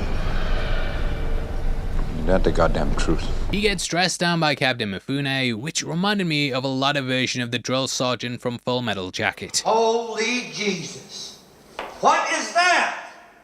What the fuck is that? What is that, Private Pile? Meanwhile, we see the logos getting reset and prepared to fly again. The way this scene's set up, it kind of reminds me of the way they repair the Millennium Falcon inside the Worm in Empire Strikes Back. Lots of mist on the ground, it's really murky, but drop it below if you think that's a reach. Anyway, Sparks notices the Matrix feed is slightly off, and this is due to Smith being inside of it. The two crews then work out a plan with Neo wanting to fly to the source. The others want to get back to Zion, which is where they can help defend the city. I love how Neo also knows the way to the source, as before his mind planned a route kinda like a GPS. Though initially he wants to go alone, Trinity is ride or die. This also solves the issue of the hammer not being able to follow the logos. Niobe offers her ship up, and this is the choice that the Oracle told her. So we have both sides of her advice before coming together. The Oracle told Neo to go to the source, and she told Niobe she'd be given a choice. While she never believed in the prophecy, she believes in Neo the person. Seeing it happen out in front of her has kind of changed her mind and finally affirmed her faith. I did wonder if them standing around the table like this was also a play on the Last Supper, but that might be a reach as well. Lots of reaches in the video. Either way, we see Maggie's killed just before she injects Bane with Truth Serum. It somewhat mirrors the scene from the first film where agents gave a serum to Morpheus. This would tell them the code to the Zion mainframe, and it very much worked in the same way as a Truth Serum. However, here Bane stops Maggie before she can do it. We then see Neo saying his goodbyes to Morpheus. It was an honor, sir. No, the honor is still mine. This is a callback to the first film, where we got this interaction in their first meeting. It's an honor to meet you. No, the honor is mine. Anyway, it's at this point that Bane launches an attack on Trinity and Neo. Ian Bliss gets the Mr. Anderson line read down perfectly as he holds Trinity at knife point. Mr. Anderson. He also just relishes going off about how much he hates them. No one ever got away from me as many times as you did. Every single time I thought it was the last. Every time I was sure we had you, but somehow you'd slip through our fingers. I really can't express just how aggravating that can be. We saw an example of that in the opening of the first film, and by the sounds of it, she'd constantly get away from him, including in the Animatrix as well. Smashing his head like the like button, she manages to get away, and Neo comes in to help. Holding the lightning gun thingy, we know this isn't accurate enough to just shoot Smith. After a fight, he also holds Neo at gunpoint and says, Somehow familiar, isn't it? We've been here before, you and I, remember? This is a callback to the first film when he shot him at the end. Bane also talks about the smell. The stink of it filling every breath, a suffocating cloud you can't escape. Disgusting. Smell is something that really triggers him, and we saw this in the first film. It's the smell, if there is such a thing. I feel saturated by it. I can taste your stink. Every time I do, I fear that I've somehow been infected by it. It's repulsive, isn't it? Now, he holds complete contempt for humanity. He says how nothing this weak is meant to survive. And comes across jealous. As they fight, we also see how Neo's blinded. Smith says, You're a symbol for all of your kind, Mr. Anderson. Helpless. Just waiting to be put out of your misery.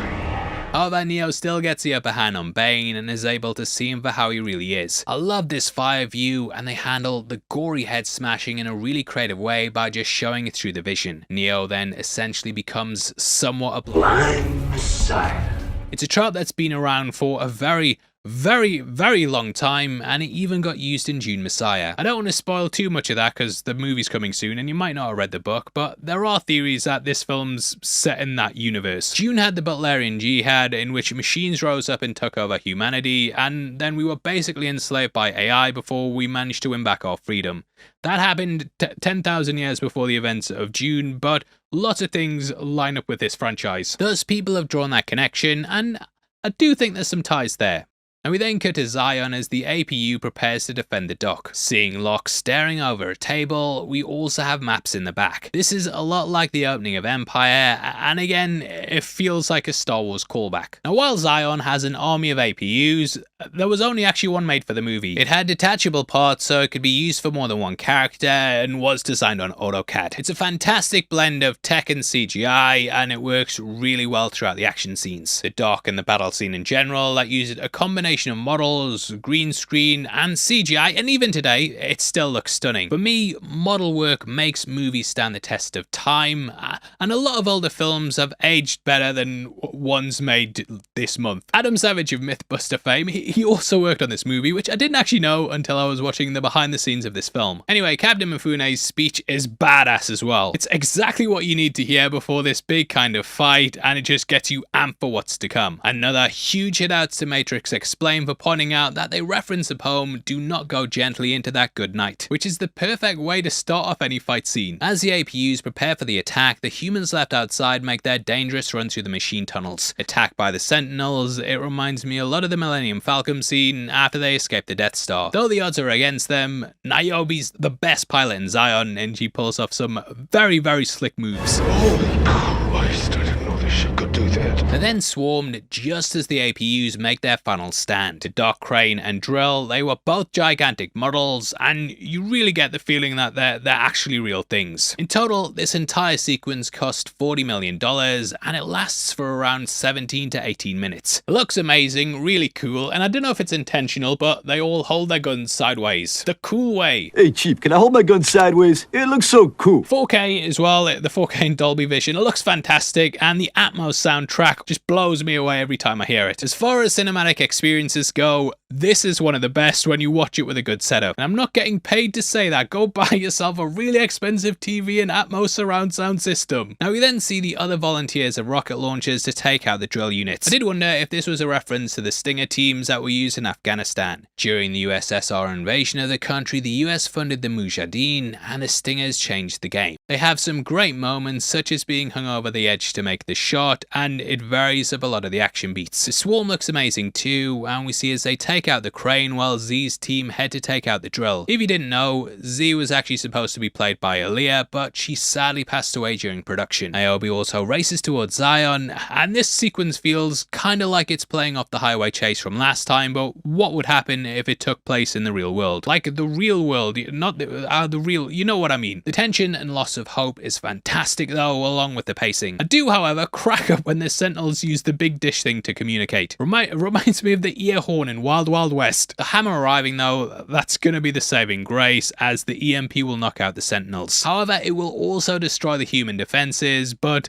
buy them a small respite, so it's kind of like, we need to do this. It's a risk they have to take, but I love how the APUs are overrun and all seems lost. The entire scene's just really apocalyptic, and I love how all the Sentinels attack as one swarm. Like, one Sentinel is extremely dangerous. Like, I don't know how you'd even fight something like this if you didn't have a gun. It would be like trying to tear a car apart with your bare hands. So a massive swarm of these is like, crap, what do we do? It's kind of like what would happen if a Terminator got into a human base, you know, you're screwed. Now the kids then sent out to rearm Mifune. It's pretty smart that the APUs fire conventional bullets, despite the guards having electric weapons. It also adds a level of realism and groundedness. Though they stand their ground, the swarm keeps coming, and it appears like a piranha attack. They of course looked at aquatic creatures like octopi when designing the Sentinels, so having this sea feel, it works really well. Either way, Mifune's killed, and the kids left to open the gate and help save the day. He never finished the training program, and Mifune says, "Neither did I," which is a really nice bit of camaraderie. Mifune also might be a reference to Toshiro Mifune, with his films influencing the Wachowskis. In the end though, the kid climbs on board and controls the APU. I love how he struggles at first, and he walks like a kid trying to walk for the first time. Really great touch that adds more tension, and obviously plays into how he's just a kid. With a little help from Z, the kid manages to shoot the door chains and says, "Neo, I believe." This is the same thing he said in the Animatrix just before he woke up. Neo, I believe. Belief is of course a major thing in the franchise, and it's what drives almost every bold move. He's beginning to believe. The hammer then releases the EMP, and the day is saved. For now. Especially because, like, Zion looks like Paris and Team America. I love how the Sentinels fall like rain, and it continues the motif of the franchise. Z and Link then reunite. They link up. At least it's somewhat of a happy ending for her, as she'd already lost her family Dozer and Tank in the first movie. Well, one of them kind of in between, but we'll not go into that again. Locke is furious at Niobe and Morpheus though. They've lost 2 ships and the defenses are wiped out. We mentioned earlier how he doesn't believe in religious prophecies and is more like a pragmatic realist. On the flip side of this though, the Council seem to only care about Neo and the prophecy. They come across as a bit out of touch with the reality of the situation, but in the end they're proven right. They and Morpheus blindly believe in Neo though, no pun intended, blind pun there. Locke has seemingly given up though, and it highlights how, again, you kind of need a mix between the two. You need people who will fight with hope, and then others who don't get blinded by it. Their fate is very much in Neo's hands though. That's who we join next, and we see with Trinity as he rides to the Machine City. I did wonder if he didn't bring any ammunition to not seem like a threat. He wouldn't even take any ammunition. He was totally out of his goddamn mind.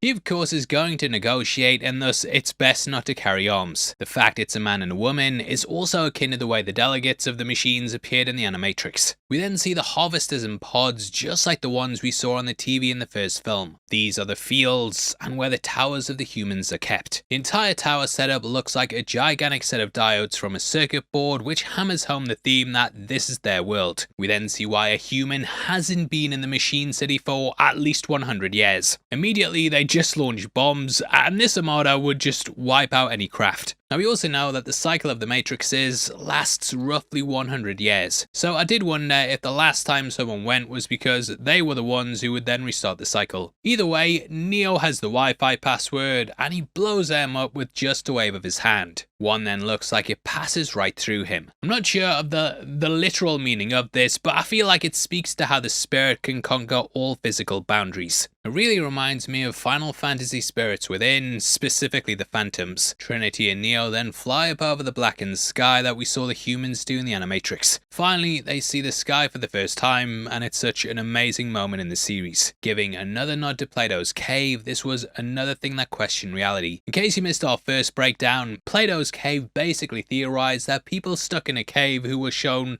nothing but shadows on the wall, they would think that that was all reality was. Upon stepping outside though, they'd see they just had a limited understanding. In the analogy, they then go out and look at the sun, which is akin to what happens in this moment. It's heavenly and a breath of fresh air that feels like it's playing into a religious awakening, until they plummet back down, back to reality. Back to life, back to reality. I do wonder if Fede Alvarez took inspiration from this for Alien Romulus, as there the kids see the sun for the first time, and the scenes are very similar. In the end, it leads to Trinity being impaled, with her pose mirroring the end of Reloaded. As they come crashing in, if you slow down the clip, you can also see her being impaled by the wires. She then basically says, "You brought me back once,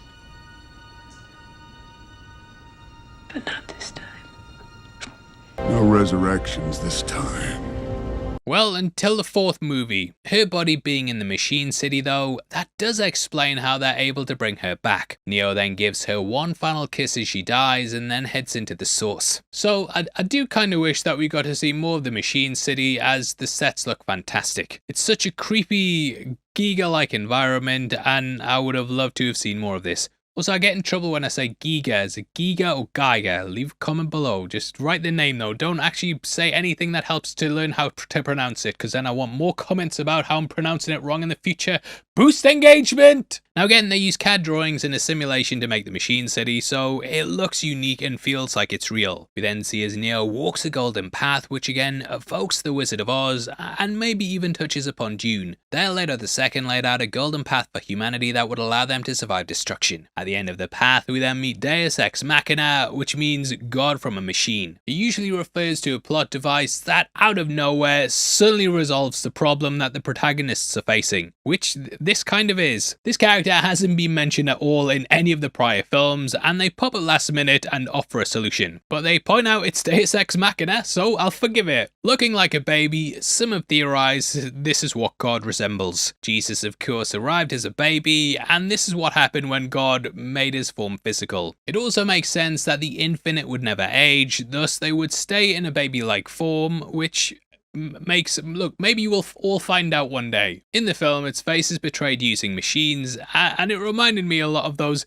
Pin executive toys. The face itself was actually modelled on the face of a baby, which just so happened to belong to the nephew of the directors. This was then combined with mocap, which gave the performance we have here. The voice work is fantastic though, and across with the Sentinels we see as they lay down their arms. The machine god also has the nickname 01. Neo's apartment was 101 and 0101 was on the train earlier. It's a great little detail that showed us he was always going to end up here. He's then sent into the Matrix and he'll kill Smith once and for all. I love how the machine makes a tiny smirk when Neo says he won't fail after being told he will. Just humanizes him a bit. Neo needs to do this though, as Smith has run way too far out of control and not even the machines can stop him. He does this for peace and finally it will bring an end to the war. Morpheus also realizes that he's made it safely to 01 and we get an absolutely epic final face-off. Happening in the rain, this of course plays upon the falling code rain of the Matrix. It absolutely batters the actors and really feels like the program's crumbling apart. Lightning cracks the sky, you know, the sky is falling, and yeah, I can't imagine this was a nightmare to film. The song playing in the background is also Neo Damarung, with that of course referencing Neo. The lyrics are passages from Upanishad, which is a sacred Hindu text. That also references themes of the trilogy. However, the name Neo Damarung is also a reference to God of Damarung or Twilight of the Gods. It's the final part of Wagner's 15-hour epic opera. In a bastardized layman's explanation, the final part sees Valhalla burn and the gods being destroyed. In the end, the Earth still exists without the gods, and it begins anew, just like this world. We also see that Smith has turned everyone into clones of him. While Neo had to fight multiples last time, here we have a hierarchy. The one with the Oracle's eyes is more powerful than all, and thus it goes down mano a mano, well, machino. Production team actually made multiple models of stand-ins, so they aren't using CGI for every single shot. Masks were also used to put over the heads of the real actors to make it look as lifelike as possible. They even had wetsuits under their suits to keep them warm. According to IMDb trivia, the stuntman for Keanu Reeves here is actually Chad Stahelski. Yep, that's the John Wick director, and that franchise of course saw Reeves and Chad teaming up years later. On a side note, Chad actually invented the rig they used to move 360 degrees, and this device is called a tuning fork. Now anime was a clear influence on the trilogy, and this fight is very Dragon Ball. Before this film, we'd also never really seen two superhuman characters really going at it like this in live action. However, you can see how this would influence things like Man of Steel and lay the groundwork for these battles in films. Smith then says that Neo's life taught him that the purpose of life is to end. He sees things in zeros and ones. As humans eventually die, I imagine Smith thinks that he should just wipe them all out. The fight here also resembles the fight between Neo and Morpheus in the dojo. It goes okay until Neo's hit into a wall, just like how he was into the pillar. However, he shows his immense growth and power and does the hand taunt that comes from that first film. We then get some of the same moves and the camera angle plays like a 2D fighter. Matrix combat! It's all coming full circle from his first fight though, with his now being his last. According to IMDb trivia, this room's also a replica of the movie's production office. The fight still looks incredible to this day though, and we see Smith in the sky as lightning cracks behind him, which looks absolutely demonic. Fits nicely in with the Antichrist theme there. As Smith plummets to the ground, we can also see that where they land is the same place Neo had his final phone call at the end of the first movie. It's also where he first flew, which is a neat little loop. Like he's coming crashing down where he first rose. Smith can still not understand or fathom why Neo's doing what he's doing. Like, why does he get up and fight despite the insurmountable odds in each movie? That's because Neo has hope, whereas Smith's a complete nihilist. Smith lists freedom, peace, and love as things he can't understand. Peace and love, peace and love. Even though he has this incredible immense power. To him though, everything must have a logic to it. Smith has seen the Matrix and the real world and as much of humanity as possible. However, he still can't understand it because life doesn't really have any logic, at least on a level that a computer program can understand. The machines may have been humanity's foe and jailer, but the humans were always needed. They got as close as they could to understand love and humanity, but in the end, it's just still alien to them. Smith just sees it as everything ending, so why keep going in the first place? Neo breaks down this rationale though, and simply says, "Because I choose to."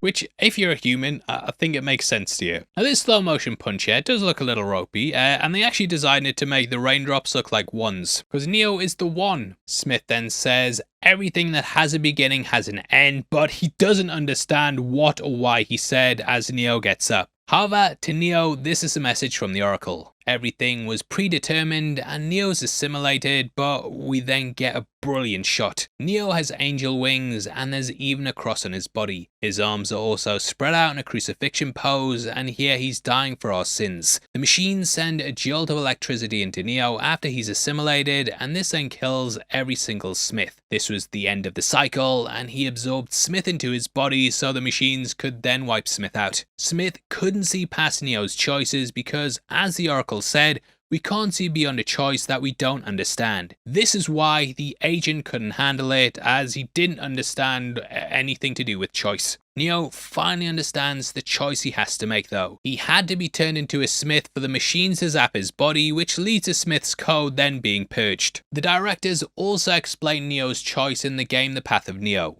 which is great as well. Neo stands on the verge of Satori, ready to resolve the paradox of choice and choicelessness, of free will versus fate, but that can only be achieved through an act of surrender, which occurs after he has abandoned the perspectival nature of truth, accepting the totality of present consciousness, which ultimately allows an evolutionary transition, transcending the Cartesian dilemma through the emergence of delimited spirit, which then provides the world with a choice of a third path, the path of Neo, the path of peace.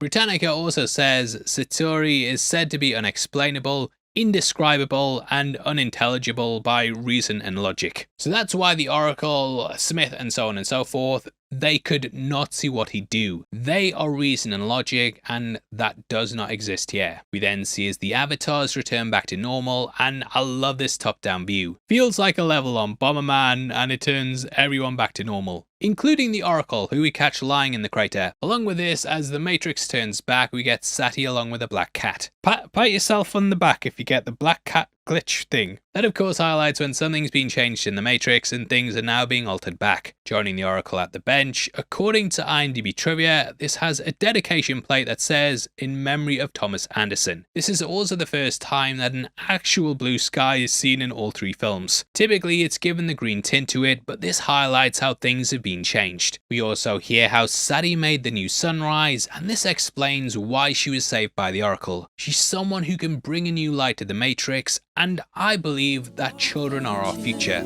Teach them well and let them lead the way. The colours of it are also a mix, showing how there will be a time of enlightenment and change like never seen before. The kid also goes to spread the word that the day's been saved, and he acts like a disciple spreading the gospel. Is this real? That brings forth the themes of reality, and though it's difficult to believe, Morpheus's faith has been rewarded. He then looks up into the sky, almost like he's thanking a higher purpose. Back in the Matrix, we also join the Oracle at the dawn of a new age. In Zion, the Sentinels have retreated, and we hear how the two forms of life will coexist. The Architect then says that humans who want to be freed, they can go to the real world, and those who want the comforts of the Matrix will be allowed to stay. Neo technically isn't dead either, as the Oracle says we'll see him again as his consciousness lives on. The cycle is over for now though. Yeah, of course the Matrix exists, but humanity's at peace. And though it's not perfect, it is peace. That then ends the movie, and this is the first film where Rage Against the Machine doesn't play over the credits. As for the film itself, it opened to $24.3 million on its very first day, which even today would be a great way to start off. However, bad word of mouth quickly spread and it dropped massively the second week. Overall, it brought in $427 million, which was about half the box office of Reloaded. Critically, it's rated the lowest as well, and I think it's the worst out of the trilogy. Whether that's the case when we get to the reboot, we'll talk about it. Welcome to the Heavy Spoilers Show. I'm your host Paul, and in this video we're breaking down the Matrix. This is how it all began. everything has led us to this moment.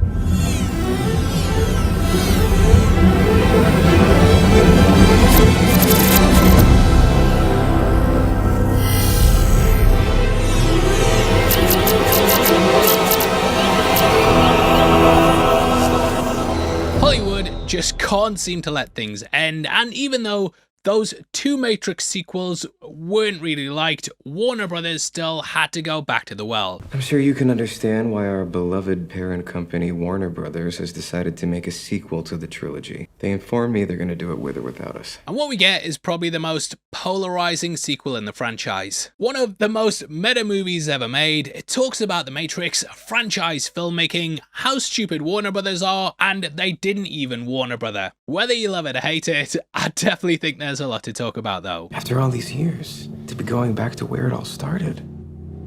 Back to the Matrix. On the surface, Resurrections tackles several themes from the original. These included identity, escaping a prison, and the idea of control and enslavement. Resurrections adds to that by dealing with the idea of loops. We can't see it, but we're all trapped inside these strange, repeating loops. We see Neo stuck on the treadmill of life, and Neo doing the same things over and over. That extends to Hollywood as well, who want non-stop sequels, reboots, legacy sequels, remakes, reimaginings, and so on and so forth. It's all we're getting. Yay, Matrix 5! The Matrix was of course lightning in a bottle though, and one of the most successful original movies of all time. However, this original movie was turned into a franchise of games, animes, and 2 middling sequels. Now, though it's clear they ended it pretty definitively, Warner Brothers always wanted more. Even with the diminishing returns and poor critical audience reception, the Wachowskis were asked every year by the company to make a sequel, but they were like,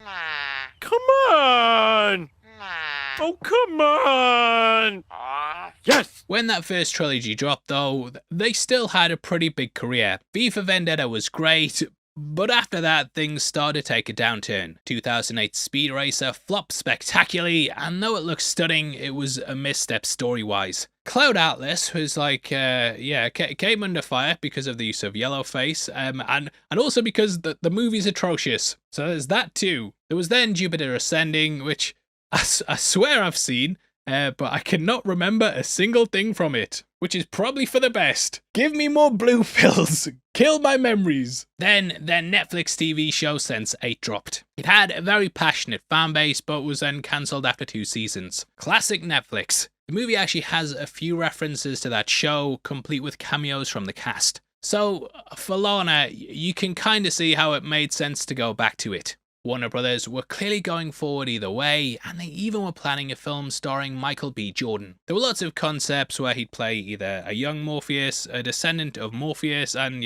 lots of different ideas. They were also going to have a sort of live-action animatrix, which would have been an anthology series akin to Black Mirror. This would tell the tales of people in the Matrix and be a big TV show spanning multiple seasons, which admittedly would have been interesting if only from a world-building point of view. That ended up falling apart, but the Wachowskis were lured back to the project. Well, at least one of them. Lana signed on, while Lily decided to step back. This was due to not only the sister's parents dying, but also a really close friend. From what I can gather, this all happened within a 5-month period, and losing both parents in that span of time, along with one of your closest friends, it's going to potentially destroy your creative drive. So Lily was checked out, but Lana used this grief to fuel her work. There's the major theme of resurrection and bring back the dead for catharsis, so I did wonder if that was fueled by the losses. Lana came up with the idea one night and decided it would be a great way to process her grief. As for Lily, she went to work on the TV show Work in Progress. To Lana though, The Matrix was about standing up to the system and those corporate overlords that were basically forcing her hand. Aiming her sights at Warner Brothers, she created a meta commentary on them milking things to death.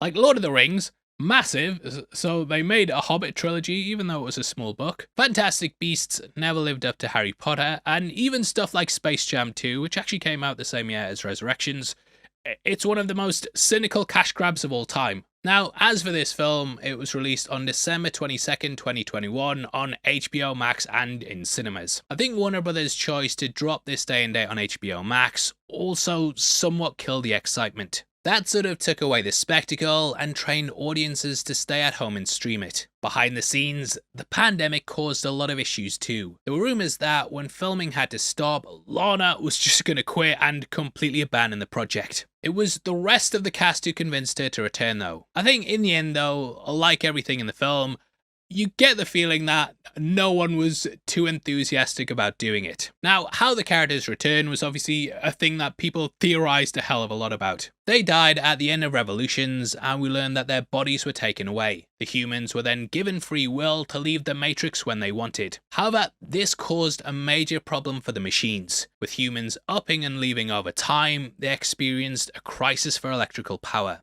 It led to a literal power struggle and a machine civil war. Some machines broke the truce and went designed to steal their powers, but then some machines in turn turned on their friends as they'd remembered Neo's sacrifice. So lots of complicated things going on, and that takes us to 60 years after the events of Revolutions. It conveniently also allows them to drop most of the side characters, with only Niobe returning for the film. Lawrence Fishburne was actually asked why he wasn't coming back, but he said he didn't have an answer. Wachowskis did say they'd honour any of the storylines created in The Matrix Online though, and if you've played it then you'll know that he was killed in it. Hence why they didn't bring him back. All this time though, Neo and Trinity have been revived and used for study, resulting in them outputting more power. So it's kind of complicated. That's kind of a recap, but let's just actually get into the film. Now, the movie begins with the brand new Warner Brothers water tower logo, which then transitions into the green symbol. There's a tube TV effect, and though the logo is different in the first three, it's very much keeping with the tone. The Village Roadshow picture logo's altered as well, with that too being in the first trilogy, just slightly different. We then cut to the falling code. This spells out the title, The Matrix. In the prior movies, this then goes to the subtitles, and though that happens here,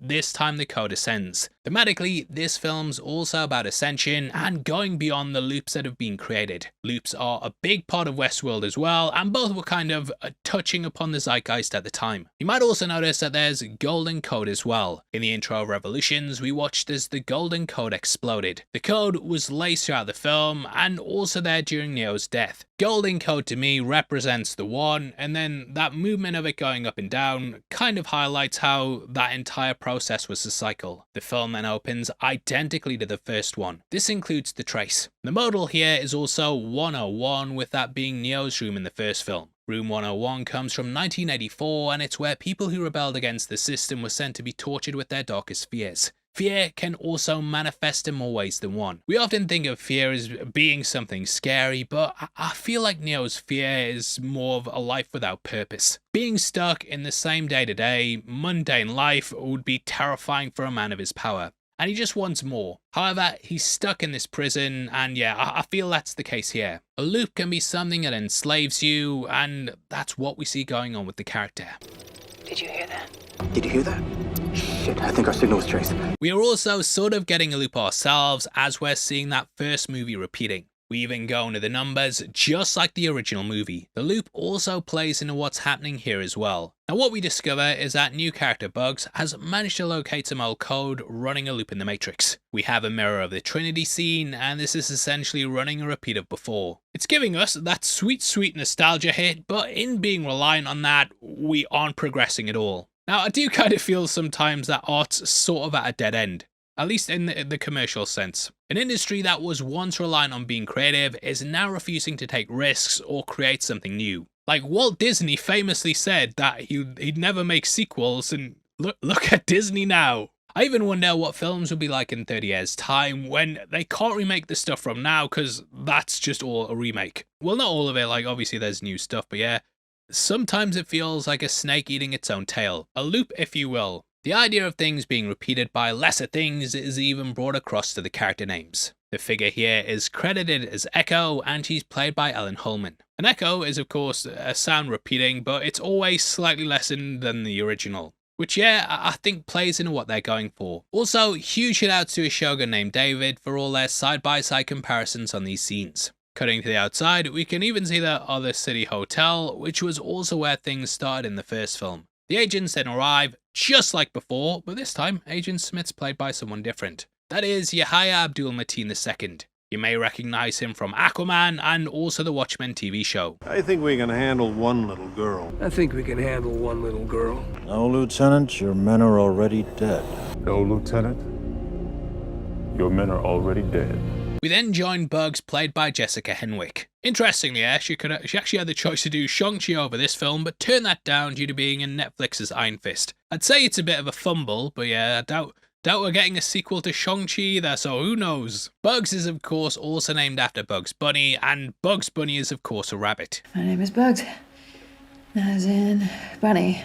There's the idea repeated of following the White Rabbit as well, as we see she has that tattoo later on. Warner Brothers also owns Bugs Bunny, so it's some meta commentary about how Warner Brothers are still in every part of the movie. Plus, Bug is the name of the program that the agents used to track down Neo when he was just Thomas Anderson. With her is also Seek, and yeah, you can see the Seek wordplay there, even though it's spelt with a Q. That is short for Sequoia, but I did wonder if it was also playing off sequel. It's here that the movie really begins its meta commentary though, which gets crazier the further that we go on. As if we didn't need to make this franchise even more confusing. She's basically the audience watching their favourite characters be recast though, and we see her spying on them through the wall. This could be seen as its own fourth wall break, with us seeing the events playing out again and the characters commenting on how they're all playing out again. I feel like Lana Wachowski's commenting on the idea of legacy sequels, basically being remakes but with things slightly different. As we learn, it all exists in Neo's model.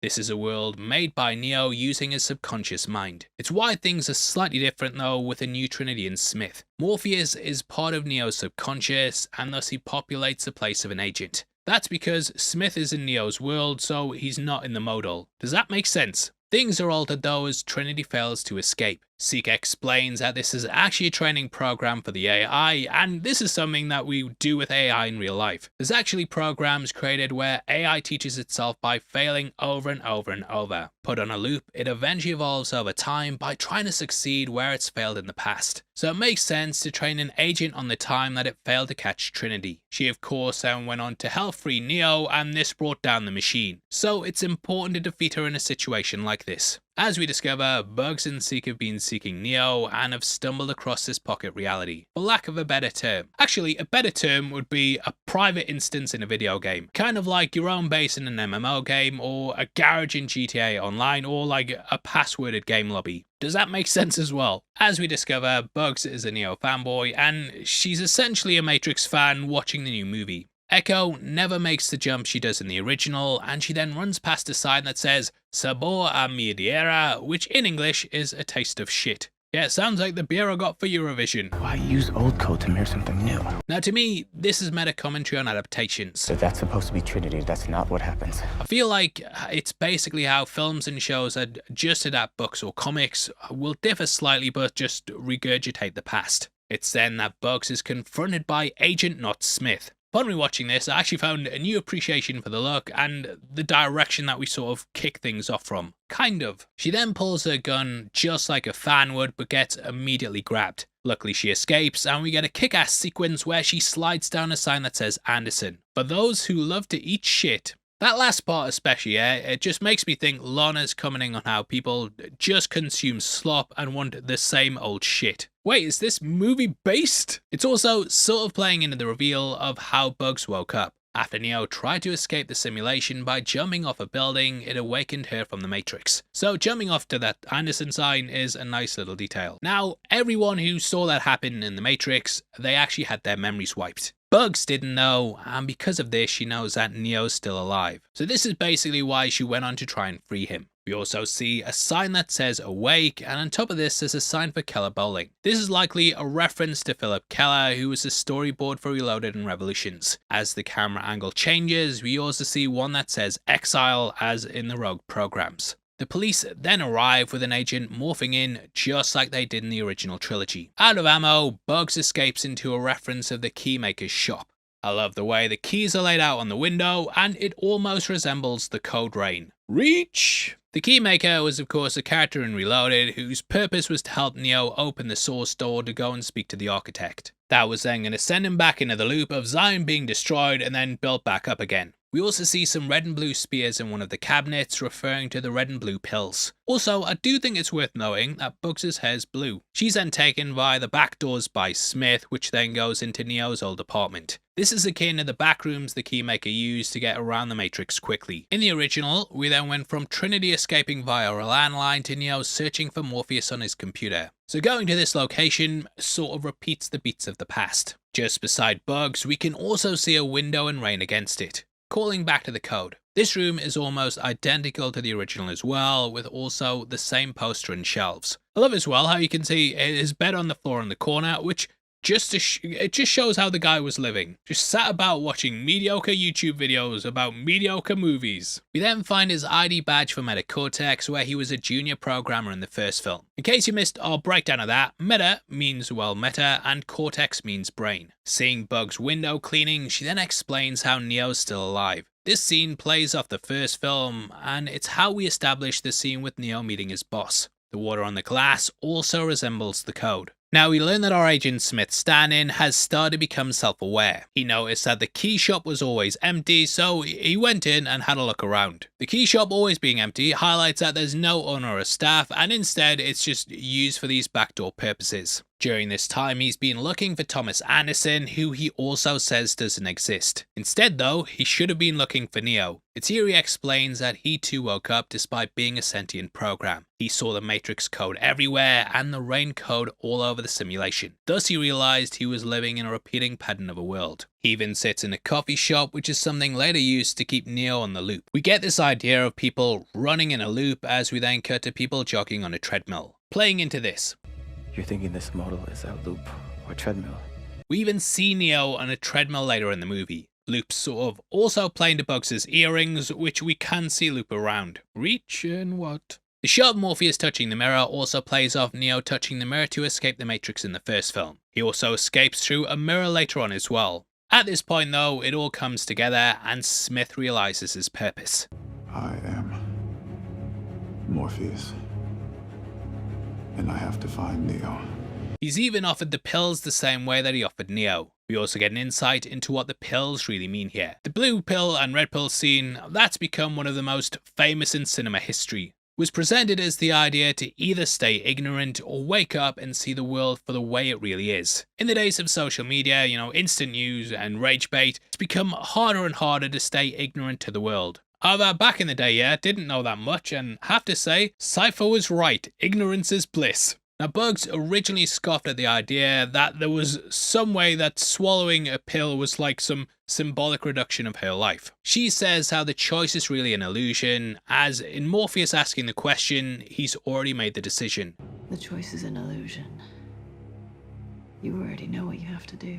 Morpheus chooses the truth, and in simply asking the question, you're showing you want to know the answer. So in saying, what is the Matrix, you're already choosing the red pill. The way programs become Morpheus also asks philosophical questions about AI. We all know how ChatGPT can now replicate an author and artist's style, and it's a pretty hot talking point. Now say if an artist died and then the AI replicated their work perfectly, at what point would they become the artist? They'd always be synthetic, but what if the AI modeled itself on someone so perfectly that they were completely indistinguishable? That's what I feel like this is going for. I'll move this out the way because it's doing my head in. Morpheus is then extracted similar to how Neo was and is given new glasses. This is something all the characters get, but I always thought it was just to look cool. Morpheus is phasing out due to the blue pill though, but these glasses allow him to alter his perception. Reminds me of the glasses in They Live, and it's what keeps him grounded. Like that film, it's also here that he starts to see his path to enlightenment. Being woozy, and acting weird, that might be a reference to an LSD trip, which has been thought to awaken people. Like you listen to Grant Morrison on any podcast talking about it, and it just paints it out like it opens up a new world. You ever tried DMT? So have you ever done DMT? I mean, I heard someone tell me that once, Mum, if you're watching. Don't do drugs, you sucker. You're a chump if you do.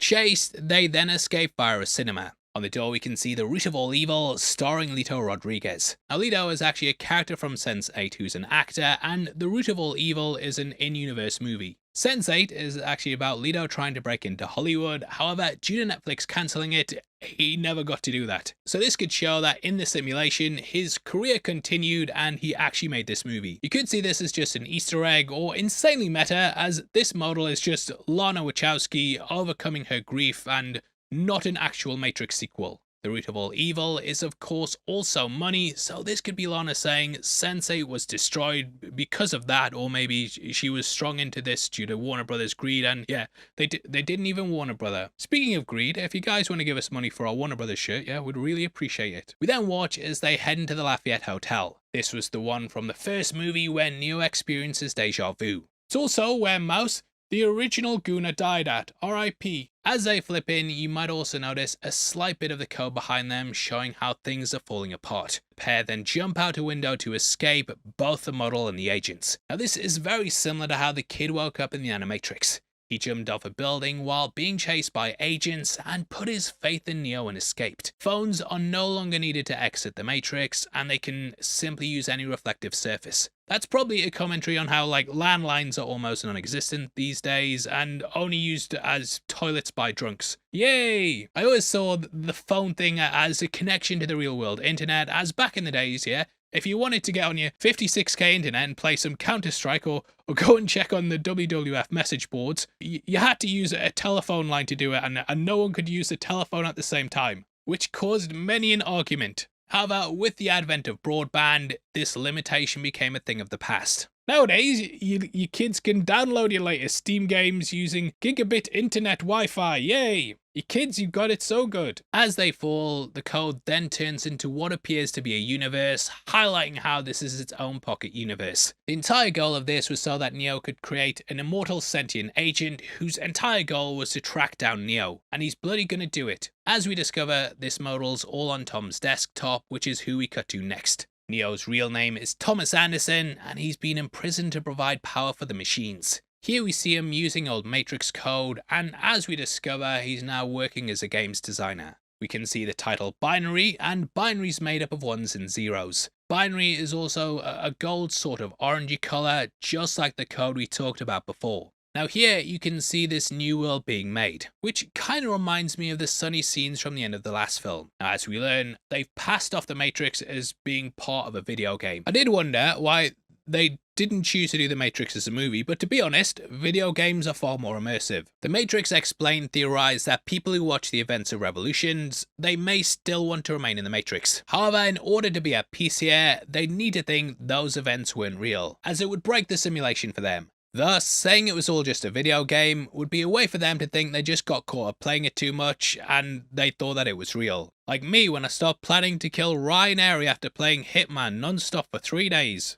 We do see people with VR headsets at several points, and that obviously creates an immersive experience that they could say players got lost in. Just above the flowing code, you can also see it says illegal memory access was encountered. This may be a reference to bugs going into the model, as he does get an intrusion alert shortly after this. Now we first see him at his computer, just like our introduction to him in the first film. Huge shoutouts to Matrix Explained for pointing out that we get a shot pointing down at his computer, which riffs off the one where he was asleep at his desktop in the first film. He has a Morpheus action figure, and we see he's won awards for his game design. He's working for Deus Machina, which is the same name as the machine god that he bartered with to save humanity. Deus Machina translates to machine god, and it highlights how the machines are still controlling him. We also see an action figure of Trinity jumping out the window firing her guns. This would lead Neo to save her, which was a decision the architect says was impossible. So it's like a reminder to break the rules. We also see what looks like the drill from Revolutions, a Sentinel, and also a Batman, which is a Warner Brothers property. Actually, I used to own this black and white statue, and I remember getting loads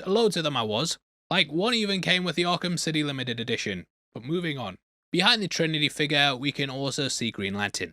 There's also a model hand with its middle finger sticking up. This finger is referencing Neo saying, "How about I give you the finger" to Smith. Now as we see, The Matrix won Game of the Year in 1999. That refers to the movie's year of release and how it was so critically acclaimed. Like, that was supposed to be the big summer of Star Wars, but yeah, The Matrix came in and basically sucked all the air out of the room.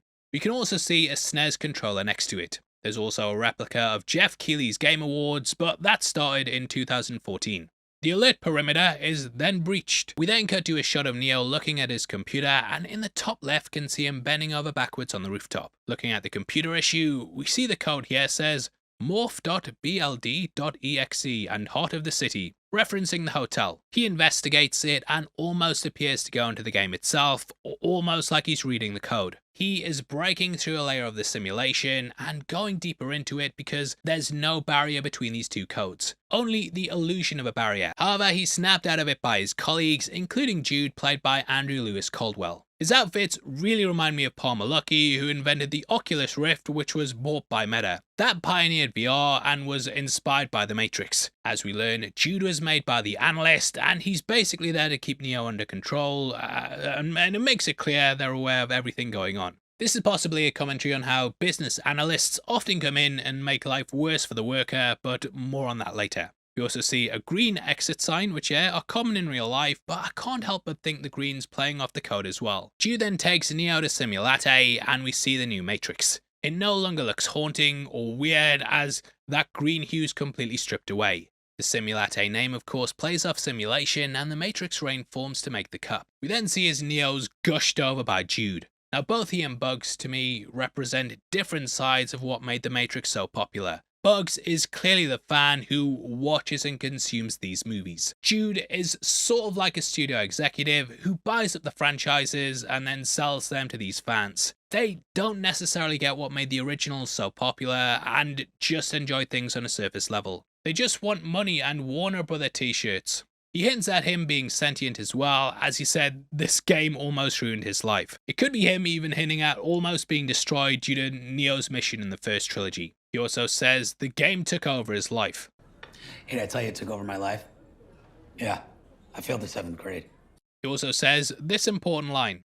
Just raise my machine. Maybe you should go. But yeah, you can figure out the subtext there, mate. You don't need me. I'm nothing. You might also notice that we see Neo's reflection as an old man in the table. The first film, that explained RSI and how people appeared how they wanted to in the Matrix. Originally, there was even plans to have switch genders when she entered the program. That was stripped out, but here we see the machines control Neo's RSI, and this is so they can keep him hidden from the free minds. This is also mirrored in Trinity, whose reflection we see later on. The reflection is portrayed by Sarah McTeague, who's the wife of James McTeague, who worked as the first assistant director on The Matrix 2 and 3. As for who's playing Tom, I said 2 and 3 there because I'm sick of saying Resurrections and Revolutions and Reloaded all the time. I hate it. As for who's playing Tom, though, that's actually Carrie Ann's real husband, Stephen Roy. Just under a lot of makeup, but it's very meta. We then get a sort of meet cute as our boy acts like a wingman. This is really just a test though. The pair shake hands, which is mirrored later on when they eventually touch hands in the coffee shop. As we learn, the pair were kept apart in the Matrix, but life finds a way, to quote a very famous scientist. However, he's cock-blocked by her husband, which admittedly is a very, very clever Easter egg. Here we see Chad, who's played by Chad Stahelski. You may recognize the name as he's the guy behind John Wick, and he's really made a name for himself. Before that though, he was actually a very talented stuntman. He worked as Reeves' stuntman for The Matrix, and then the pair of course worked together on Wick. So having her husband Chad be his stunt double Chad, yeah, great little Easter egg. Chad is of course also a term for an alpha male. And yeah, making John Wick and being Keanu's stunt double, real life Chad. We then learn she's had kids named Donnie, Brandon and Callie. They're annoying pieces of shit that don't hit the thumbs up, which are probably there to highlight she's living a life she doesn't like. Whereas fake simulation children, you know, like WandaVision and the recent Doctor Who season, they're so loved that their parents would do anything to get them back. Yeah, the kids are annoying. Trinity does hurt the analyst later on for using kids, and it's a manipulative way to control someone. In terms of what they are though, we have seen similar kids like this before in Sati. Like Jude, they're purely there to stop her from getting close to the truth though. We never see Callie as well, and as a major reach, I initially thought of Calliope, the famous Greek muse. The only reason I doubt that is because we do see someone named that later on in the film who is part of the team that helped Neo. I also spoke to VFX supervisor Stephen Haggy at Frame Store, and he said they just had the extras walk back and forth between the windows to create the idea of recycling NPCs. All of these are on a loop, and they constantly reuse them to highlight the idea of repetition. Cutting back to Neo looking at the model, we see as he's constantly interrupted as his boss now wants to see him. Cutting to him staring at his hand though, it's clear that touch with Tiffany's made him feel something he hasn't felt in a long time. What you doing with that hand later, mate? Working on his computer, we also see it's proper messed up, that morph file. As we see, Morpheus is in this program at all now, and he's in the real world by projection. We also see what looks like the Flash in a shelf behind him, who is a character that's also owned by Warner Brothers. In the final shot of the scene, I also believe we see Superman's legs. Called into his boss's office, we then get him monologuing while looking over the city. Billions of people just living out their lives. But how the heckins did he return? As you probably remember, he was tricked into being absorbed into Neo, which is when he was then deleted by the Source. However, there are ideas as to how this was possible. Because he took over Neo when Neo was reborn and put into the new Matrix, a part of him survived and lived on inside his code. There's also the theory that the analyst needed him and thus just reused his old code with some RSI modifications. Trinity was needed to maximize the output just as he was needed for the one to fulfill the prophecy. Smith was an anomaly in Neo's Matrix, and in our other videos, we talked about how he was used to balance the equation. So the analyst may have put Smith in because he's a necessary part of the one. I also feel that, like Neo, he's questioning his reality. It's so perfect it's gotta be fake. Right? Based in San Francisco, I feel this choice was chosen as the film's setting because it's something familiar. The original looked like a nondescript megacity, which is a key component of the cyberpunk genre. Here though, it's more realistic and thus people feel more grounded. It reminds me of Smith and Cypher, where he had the stake and knew it was fake, but to him it was more real than the real world. Smith then says how Neo wrote The Matrix, referring to his award-winning game. We also see a bust of Smith with his face punched, with that being a reference to the Matrix Revolutions. I also like the subtle sign that Smith is above him in stature. Our boy Neo has to go out and get his caffeine fix at Simulate, while Smith has this fancy ass espresso machine in his office, with like the little tiny espresso cups. That's even though Neo is supposed to be the creative and Smith's just the hired suit. That's something you could also see as their roles in the original set of films. Smith was just a program in the machine, but he had greater powers than the humans. Even though the free minds weren't enslaved like he was, they still couldn't do and hold the power that he had. Recontextualizing that for a corporate world, it's the exact same thing. The people at the top are less free and creative, but they're ultimately the ones with power. The whole conversation is a cheeky wink as well. He says, "We did this together." Which they did, technically. Upon resetting the Matrix and allowing humans to leave, it then led to this fake world. They then referenced their first meeting being like an FBI interrogation, as we get flashes of that happening. What did you say about our first meeting? We had all the chemistry of an FBI interrogation. Just in case you forgot, saved our editors the job there as well. Not content with the current level of meta, it then goes deeper down the rabbit hole as Smith says, "Things have changed, the market's tough. I'm sure you can understand why our beloved parent company, Warner Brothers, has decided to make a sequel to the trilogy." What?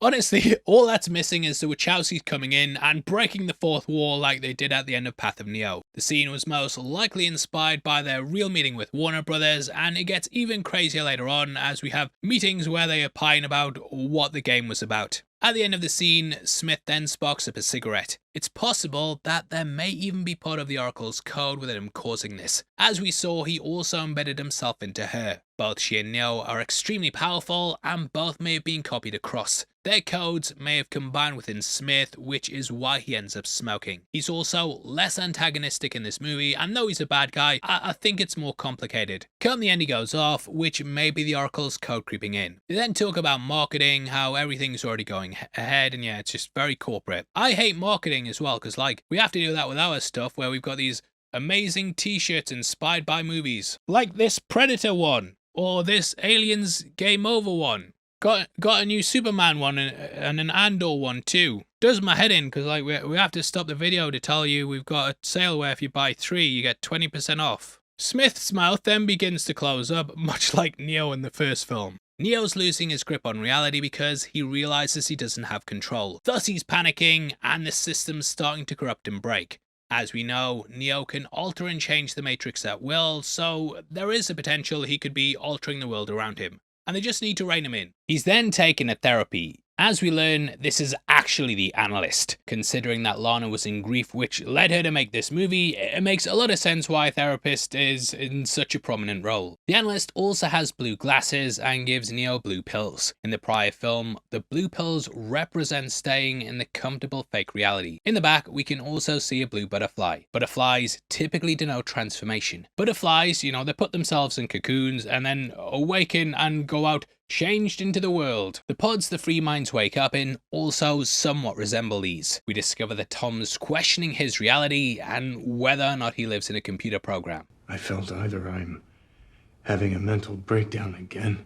or I'm living inside a computer-generated reality. Thus, this therapist is a device put in place to convince him it's the real world. I've even seen the read that these films are a comment on how the world might not actually be real, like our world and therapists and bloody therapists. They just keep us controlled and part of the system. The Matrix is real. There's also a black cat, which gave me a strange sense of deja vu. Maybe it's not as binary as that. They also talk about how he was gonna end his life and has a powerful imagination. So you can even read this as the entire film being the dreams of a man just before he died. Either way, he's been pulled back and sedated so the Matrix can stay as it is. I even wondered if the blue pill in the first film was a sedative, as when Neo's offered the choice, Morpheus tells him the two paths. The red pill will send him tumbling down the rabbit hole, but with the blue, he'll wake up in his bed and believe whatever he wants. So it's possible that the blue pill would sedate him or even send him to sleep. In another nod to Alice in Wonderland, we can also see the pill's label says Folly Bridge. This is actually where Lewis Carroll first told the story of Alice's adventures in Wonderland to the little children there. That's Liddell, as in Liddell, not little. We then get Christina Ricci, who plays Guinevere. Playing on Guinevere, it's possible this is based off the legend of King Arthur. Ricci was of course in the Wachowski Speed Racer, which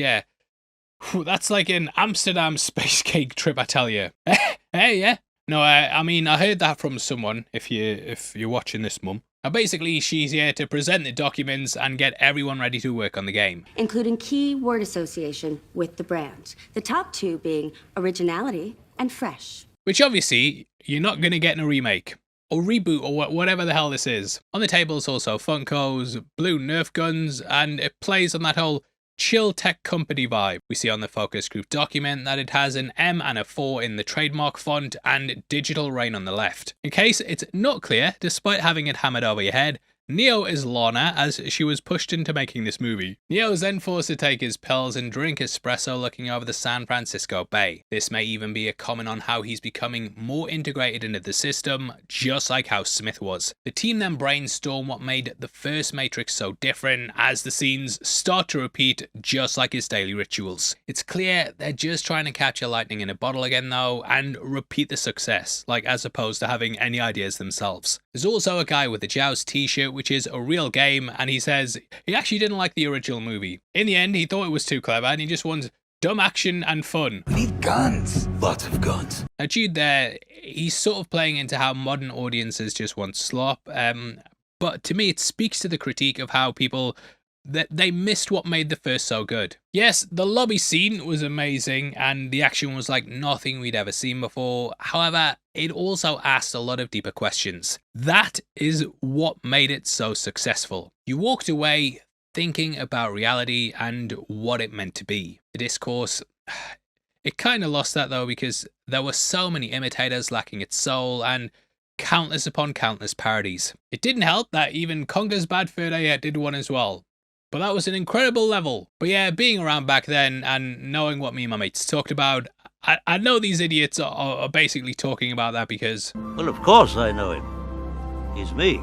We then hear the character played by Freema Agyeman saying how mindless action's not on brand. You may recognise her from Doctor Who, and she was also in Sense8. In the end, this just leaves Neo spiralling, and he sees a quote saying, It's so much simpler to bury reality than it is to dispose of dreams, which comes from Don DeLillo's Americana. The book itself is similar to Neo's struggle of this corporate hell, and around this are stickers and the number 8 further referencing Sense 8. 8 is also a looping shape and it's used to symbolize infinity, which we see the symbol for on the bottom left. There's also a couple under an umbrella in the rain. The rain looks like the Matrix Code rain, and the couple could be Trinity and Neo. To the right of this, there also sits a cat. He then sees Sati, who's reading Alice in Wonderland. She mirrors him being told to follow the White Rabbit and plunge further into questioning reality. We are so far down the wrong rabbit hole here, people. All the while, White Rabbit by Jefferson Airplane plays because, you know, this is far from subtle this go around. Now, according to IMDb Trivia, the band actually made their first appearance in 1965 at a club called The Matrix. So it's all connected.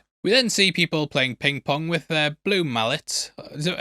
Rackets. Anyway, it's blue. It's blue like the blue pills, keeping them sedated in this place. Lots of blue.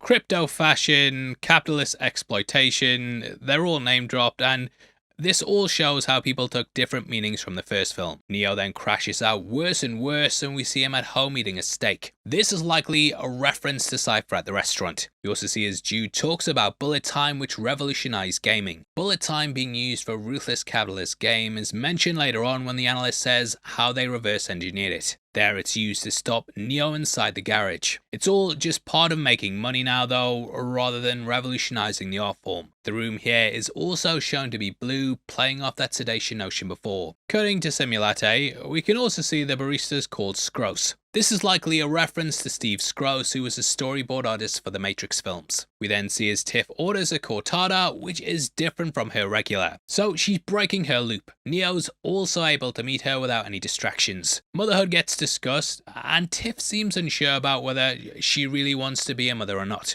The meta train then reaches Mach 5 as Neo's asked if he based the character on himself, which speaks to Neo being Lana in the OG and how this tired and jaded Neo. Having now played it though, Trinity says how she dug the Ducati. She loves motorbikes and actually builds them, referencing her kick-ass highway chase on the bike. She apparently asked Chad if he thought she was the character, but he just laughed and belittled her. So it's clear the machine's main way to keep people enslaved is to deny and gaslight. The pair here have crazy chemistry though, but they're ripped apart constantly. This time it's by one of her kids who learns stuck a Lego up their nose. We never actually see this kid they mention, and at the end the family say they've been hit by a car. So they have to go. Sounds like they're just completely made up and used as a way to guilt trip Trinity into staying in the Matrix. And yeah, it might not even exist. From here, we then kind of get a mirror of Neo's escape from work in the original. Cutting to him at his desk, it's meant to riff off him at the cubicle. In what's a nice bit of attention to detail, you can see the old version of the character reflected in his screen. Matrix Explained also pointed out the water bottles have the name Aopiri, which translates to blue pill. The alarms then go off and the devs think it's some swatting by some 14-year-old boy. However, these are some good cameos. On the left is actually Donald.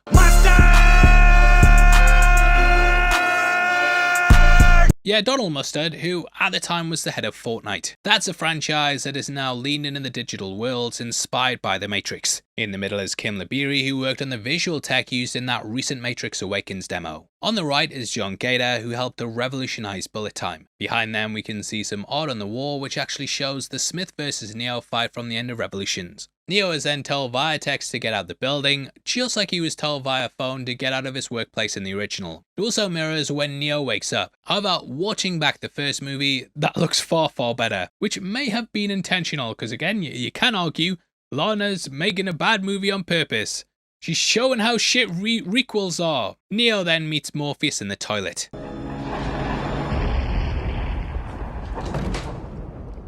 At last. At last. He's offered the red pill, just like the scene in the original movie, and Morpheus also puts his hand through a mirror. That is of course done to signify he's crossing through the looking glass and altering how things are perceived. That's something Neo did in the first film, and here it also alters his reality. It's also of course another nod to Alice in Wonderland. Neo then rushes out and we see the Matrix screen used in the Deus Machina sign. Stuff then starts to explosion. Morpheus also takes out the armed police, just like how Neo did in the lobby scene. So it sort of feels like a combination of both moments. I did also wonder if the scene also tied in with bugs. In the original building escape, Neo was supposed to jump on the windows cleaner's platform, but he didn't. However, if you've played the game The Path of Neo, you'll know that's how you escape the building. So they do it differently in the game. Bugs was a window cleaner in this new Matrix, and she saw Neo while she was on a similar platform, so it may tie in with that. What definitely does though is Neo crouching behind the work cubicles like how he did when he escaped the office. Around the room, we also have concept art used in the trilogy. Matrix Explained also pointed out the graffiti Architect on the right wall. This refers to the arc that the Egyptian god Ra retired to. From it, he looked peacefully over the world and watched as an observer. Much like how Neo is sort of resigned from his more active role as the One. Here we also get a sort of reverse of the building rescue in the first film. Now, Morpheus is the one rushing in to save Neo, while the sprinklers start to activate. It's also complete with Groff Smith, who watches as Neo is saved similar to how we saw Morpheus saved by Neo. He snaps back into action like it's time to go back to the old him. This heist has woken him up, and this deja vu is also something that's broken the system. We even get the black cat here to signify that as well. Whereas in the first film that highlighted the agents were coming, the system changes around Neo and takes him to the analyst. You might also notice that the cat isn't getting wet from the sprinklers, indicating that it's part of another environment. One thing I love is that Smith is also shown in a red light as he becomes self-aware. Playing into the idea of pills, we also see the lights in the back look like that green Matrix code. When Smith fires, we also see a monitor with a tank where the colours are green, blue and red. He also shoots through the booth similar to how Smith shot at Morpheus' leg during his escape. He then raises his gun and we get it shot like the moment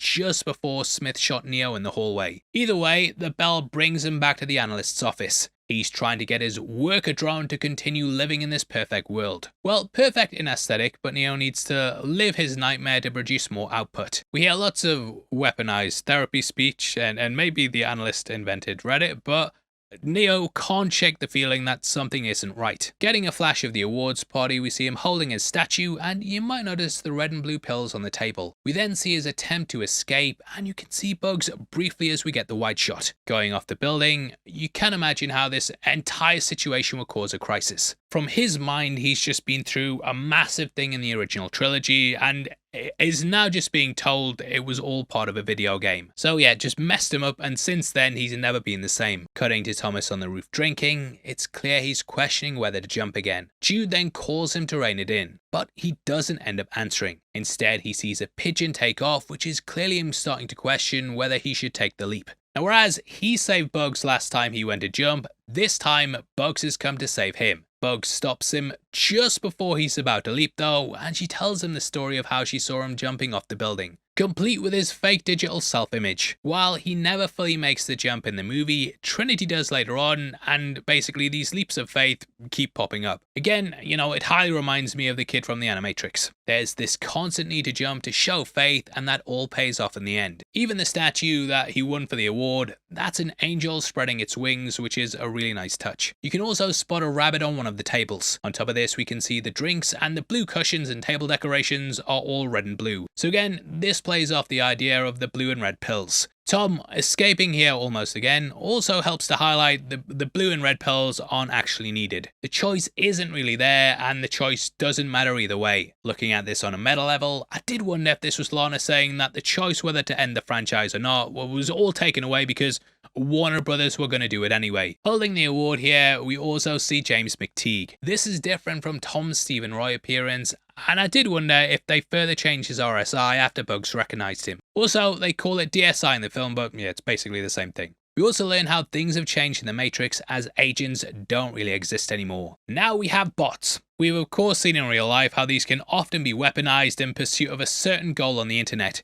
Anyone on the internet, they could be a bot, including you. I'm sure you've all seen those Twitter threads where it's like hundreds and hundreds of verified accounts that all have like an anime or a movie character as the avatar and names that aren't really a person's. They're probably bots, and if you read what they're saying, they sound like a bot. You might even interact with them. We aren't able to tell a lot of the time though, and I think that speaks to how the bots here all look like regular people, as opposed to like the federal agent look the agents had. I also wondered if they changed to bots because of what happened with Smith. There an agent went rogue and nearly destroyed the entire program. So it just makes sense to depower them and require more of them working together to get their strength in numbers. It's like going from a lone Terminator in human skin to the World War Z like zombies. Anyway, Neo follows the White Rabbit again, and you might also notice there's a carrot on Bugs' top. He also stops just before the door, akin to how he stopped just before entering the architect's room. At this point, we then see him taken to a train in Tokyo. You might notice that some of the passengers are wearing masks, which, though common in Japan, also help with the COVID protocols. The interior is also blue as well, with the odd of the sun on it appearing in a contrasting red. I did love the subtle detail at 43 minutes 21 that has the Matrix code flying past the window as well. This is both gold and green and highlights how Neo's finally starting to see the code. It's a neat touch as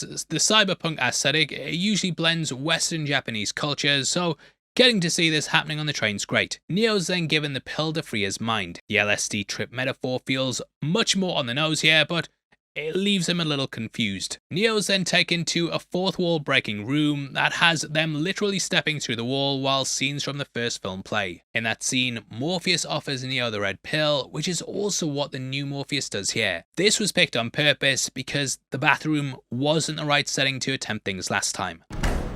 Set and setting. Neo needs something familiar to remind him of why he took it last time, which plays on nostalgia, and that's basically what this scene accomplishes. Thomas then touches the mirror in a reference to the first film, and that through the looking glass motif. It turns into a portal to the therapist's house, which feels like a contingency plan for if Tom ever tries to leave. This is a last-ditch attempt to tell him that what he's experiencing isn't real, and that he's having another psychotic break. They then go to search for him, just like after he took the red pill in the first movie, complete with the screens. The first film was much more analog though, complete with putting the landline on a machine, however, here it's almost wireless. This time, the police come in to stop them as the analyst has found them. It's sort of similar to after they return from the Oracle in the first movie. Escaping via a train, we see a girl wearing the digital rain mask, and we see Matrix box activated. As the analyst says, swarm mode is sick fun. Neo's tripping out though, just like Morpheus earlier, and he's taken to a mirror to escape into the real world. Bringing mirrors back is a great touch, and we see him go through the looking glass literally this time in a really good camera effect. I love how he also has to literally alter his perspective to go through it, which plays into the themes of the film. Neo wakes up almost identically to the way he did in the first movie when he discovered he was inside a pod. However, here there's just two pods rather than the countless rows last time. Though they still exist, it's clear these two have been kept separate. When he's pulled up, he can see Trinity and hers, and they're kept close but at a distance to raise their frustration and output. Rescued by two machines, he's then carried away. Welcome to the real world. Welcome back to the real world. Now, as we learn on the ship, there's several machines who gain sentience and swapped sides. They now prefer being called synthients. Some of them decided to help the humans though, as Neo's proved that humans and machines can work together.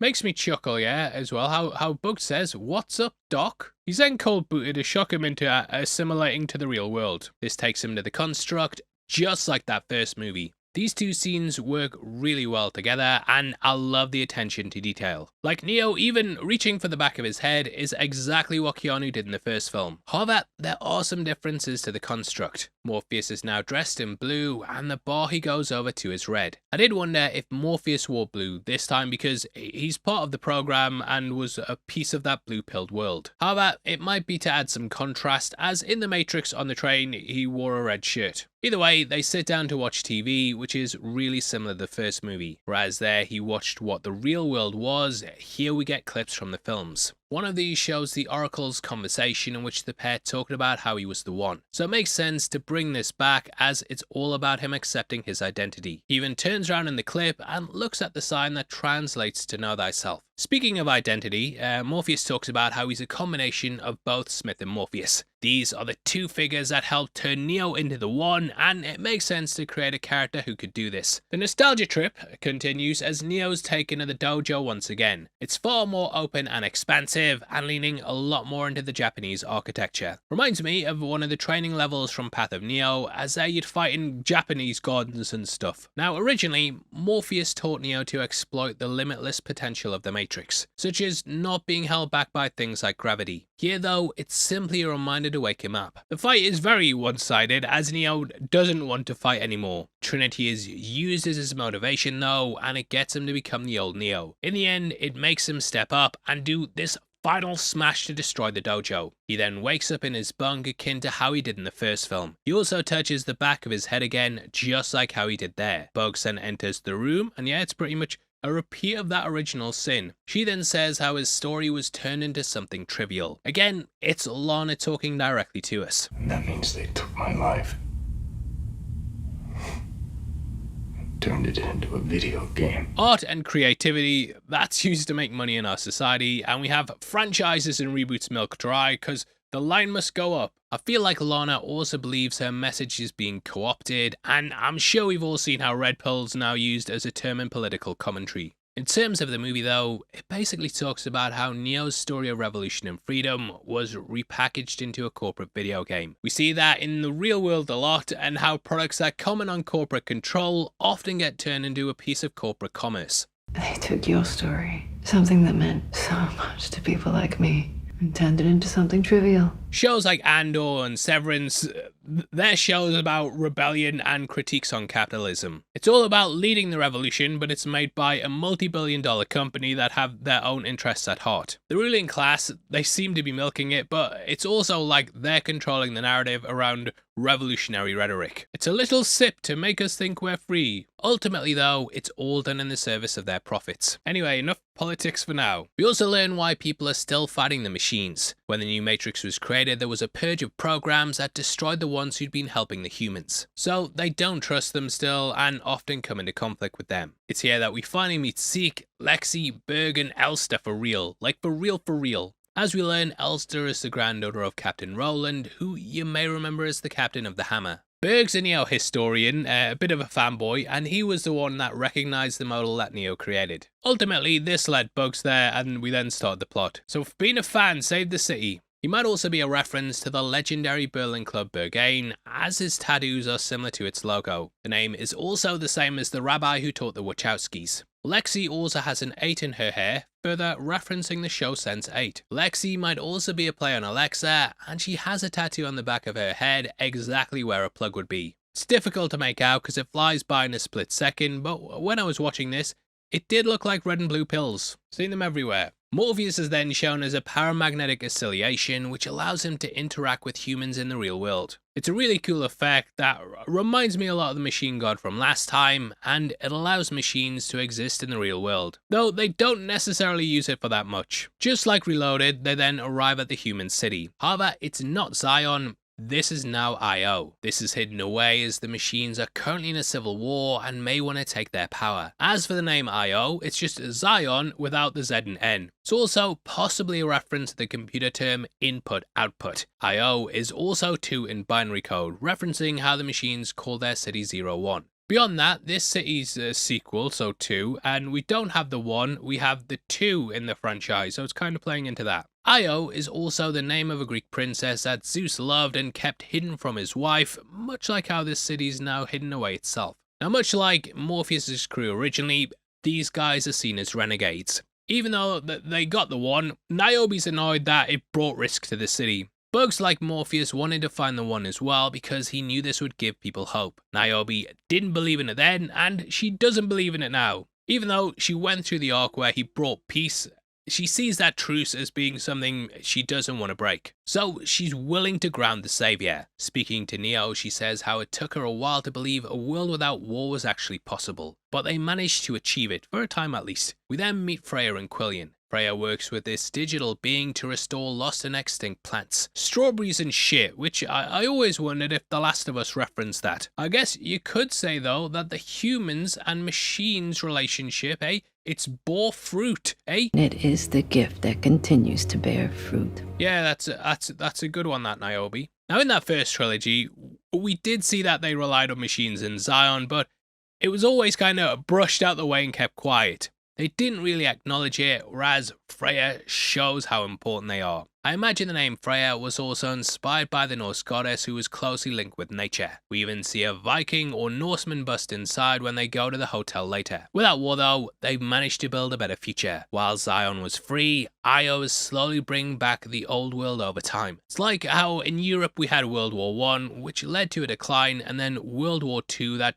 ravaged the continent. However, out of that, Europe and America started working together, and it led to a peaceful, united East and West. In most places. Fuck you, Australia! We then learn just why Niobe stopped believing in Neo. When Morpheus was the leader, he ignored the threat of the machine's civil war and the analysts growing in power. Niobe witnessed the battles firsthand, but didn't want to bring another war to humanity. Machines have sort of turned into the humans where they're constantly warring, whereas now the humans are all united together. Imagine that. I love you, Australia, I'm sorry! Now we discover that the Oracle had warned of a new power rising, but she was unfortunately wiped out. Since then, they've just kept themselves to themselves and didn't even want to find Neo. This is clearly causing some dissent though, and Shepard even says how he thinks the Matrix may have won because people gave up. Again, playing into the apathy Neo suffered from. Shepard's played by Max Reinfeldt, who was also in Sense8. Luckily though, Neo's saved, which is actually a relief to Niobe. This is because she worries that all they've built will be torn down if the machines come looking for their power supply. Cutting to the ship, we then see as Neo helps to locate Trinity. Her code is also pure blue, showing that she's happy where she is. However, Neo's code was the same. The danger here though is that she might not want to go. She must choose to leave, and they can't unplug her without killing her. Again, clearly it's Lana speaking to us once more as she voices her insecurity via Neo. He asks what if he can't become the old him again, just like a filmmaker would be insecure about making something as iconic as their original masterpiece. You will see this a lot in creative works where a creator often makes something amazing and then sort of becomes chained to it. It even hits a point with some where they deliberately try and destroy it and bring it crashing down, just to finally end it. Bug says how they have to get her though to get Neo's mojo back, so yeah, off we go. Re-entering the Matrix, the crew think they're all going to die as they're ambushed by Smith, who looks fantastic. Smith wants revenge against the analysts, but Neo has to stay out of the way so that he can take out the good doctor. Knowing that Neo won't back down though, Smith's found the Merovingian and his army of exiles. I love seeing him back, and he kind of fits a stereotype of the old guy who rants about how the youth today have destroyed everything. He discusses how people used to converse and talk in French, and now it's just an over messaging apps. His way of communicating has been stripped away, and he sees his favourite culture as being destroyed. Which again, is kind of a comment on reboots and remakes and the constant milking of franchises. I wonder what he thinks of ChatGPT. Merv's elegance and grace is gone though. He's gone from making orgasm cakes to looking homeless and has completely lost it all. When the programs were purged, he managed to hide away though, but because of that, he's had to remain undetected. We had style, we had conversation, not this beep beep beep beep. I can see why people think Lana made a bad movie on purpose as well. She might be showing us what a rehashed, soulless continuation would look like, and made it exactly how the suits would want it. However, in doing that, I feel it lacks the soul of the original. It's got all the signposted memoberries, but lacks the gravitas of that original work. Even if the sequels, even if they disappeared up their own arse with all the navel gazing, it was at least original. Merv even says how the sequel franchise spin-off isn't over yet. And on my first watch, I kind of did wish this was the end of the movie. We are getting another movie, I don't know if it's going to connect, but it's like Rick in Rick and Morty when he says, Rick and Morty forever and forever 100 years, Rick and Morty some things. Both Smith and Neo also fight in a similar style to their subway fight at the end of the first movie, complete with cuts to the real world and Neo being beat up. It doesn't really pack a punch though, and I think what happens is that, like, even if you can argue it's a bad script on purpose, things like the action just make me feel like they couldn't quite live up to it. These moments feel subpar, and you compare these scenes to the original and they just don't match up, like at all. So I guess I'm like that guy in the pitch meeting. Now Smith doesn't want to go back as he's free once again. Both Neo and Smith are opposites, and whereas Smith wants freedom to control, Neo wants to free all of humanity. Neo then finally arrives at Trinity's workshop and she dreams of the ending of the movie, albeit turning out bad, which may even highlight the embedded doubts in her from years of gaslighting. As the analyst explains, the dreams are just the result of maximizing their output. The trauma makes people produce more, and thus they seek more and more trauma. I think it kind of speaks to how mental health's been a big focus over the last couple of decades, and people are finally trying to confront their inner demons. Trinity predicting the ending also shows she has the prophetic powers of the One. Once again, they're interrupted though, and Neo's deja vu back in time. Bullet time has also been used against him here, potentially playing into how the franchise has been absorbed by the corporate overlords to control the creators. The threat here is a mirror of the choice in Reloaded, where he had to choose to save humanity or Trinity. In the end though, he managed to do both. The analyst then says how it was so expensive to resurrect him, which I do kind of wonder about. Like, what is money in the machine world? That may be energy, but this may also be meta commentary. They worked for years to bring them back, just like how Warner Brothers worked for years to bring them back together. And I'm guessing it was expensive. The analyst basically says though that facts don't care about your resistance. Whereas the architect got too tied up in the logic of choice, the analyst is coming to study people directly. He's got a better understanding of humanity and therefore manipulates us easier. He does, however, give Neo just a teeny tiny bit of hope, as he wants Neo to return home. If he simply killed Trinity, then well, he might have nothing to lose. So he saves her but says, look, just come back, we'll sort everything out. He's basically holding her to ransom though, and I do wonder if that's Lana basically saying what Warner Brothers were doing with the franchise. Illusion of choice is then shown, as they can either die to the Sentinels or return home and be thrown in jail. Either die or be locked up, which isn't much of a choice. The analyst also picks up an apple, which often represents knowledge. This was what the machines brought the humans in the Animatrix as a gift to show peace, but this fruit ends up destroyed, just like how it was there. Taken back to Io, Neo summoned a Sati, much like how Morpheus went back to the Oracle. We also see Kujaki, which is a flying robot bird, though sometimes it looks a bit like a stingray. As we learn though, Niobe is now seeking spiritual guidance. Sati appears like an oracle of old, even with the sort of well filled up with water. This is something that oracles were thought to have, and looking into it helped them see the future. This was something you might also know was adapted by Tolkien, and that's why we have the Mirror of Galadriel. We also discover that she kept the information of Neo and Trinity being alive from Niobe. This is because had she gone back to get the pair, then she might have died and risked Io never being created. So the choice was hidden from her, and like before, she was railroaded into her destiny. Neo is then given a tough choice like Bugs. Either go back to the pod and save Trinity, or watch her die, just like the analyst offered. Niobe's now basically backing their revolution and allowing them to go save Trinity. Now we also learn how Sati's father actually created the Annalium. That's essentially a play on the word anomaly and also mausoleum. We learned he transferred the plans to Sati before being purged, and it's one of my favourite parts of the movie as it actually builds on Satian revolutions and tops off the character in a nice way, brings things full circle. That was sort of also an early version of the Machine and Human Alliance, as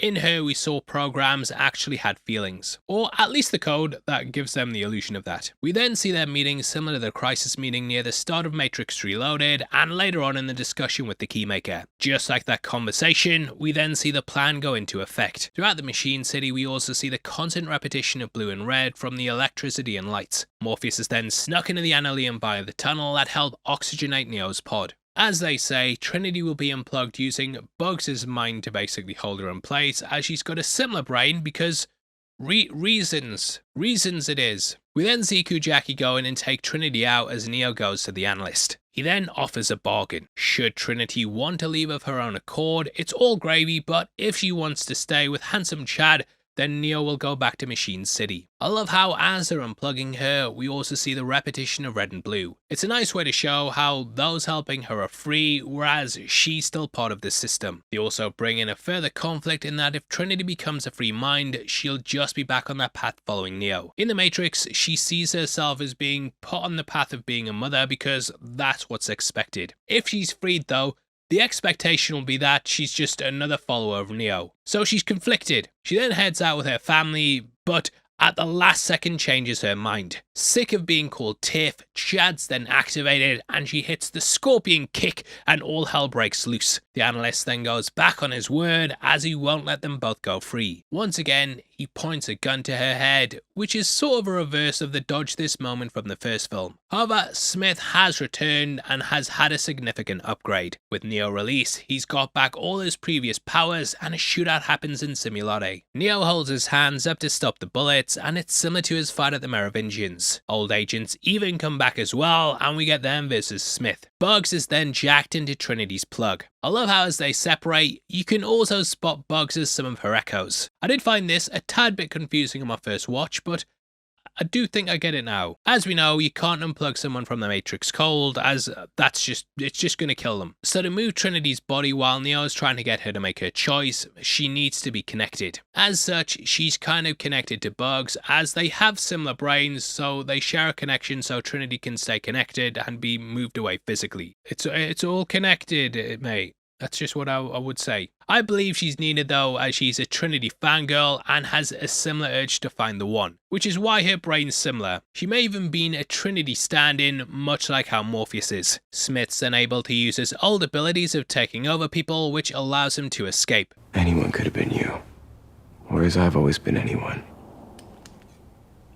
He then morphs out and Skros returns. With bots swarming the area, we also get a burly man too before the lovers ride away on a bike. As opposed to the agents looking menacing with the clones of Smith, this feels much more zombie movie-like. There's just constant hordes, and we even see a woman in bed with a bot, which then activates and leaps out the window. I do wonder if that's commenting on how online relationships and camgirls, they can often be AI or people scamming others. But that's a bit of a reach, but yeah, would you know if you were married to a bot? I might be a bot. The chase is great though, with them literally throwing themselves at the group. He's turning bots into bombs.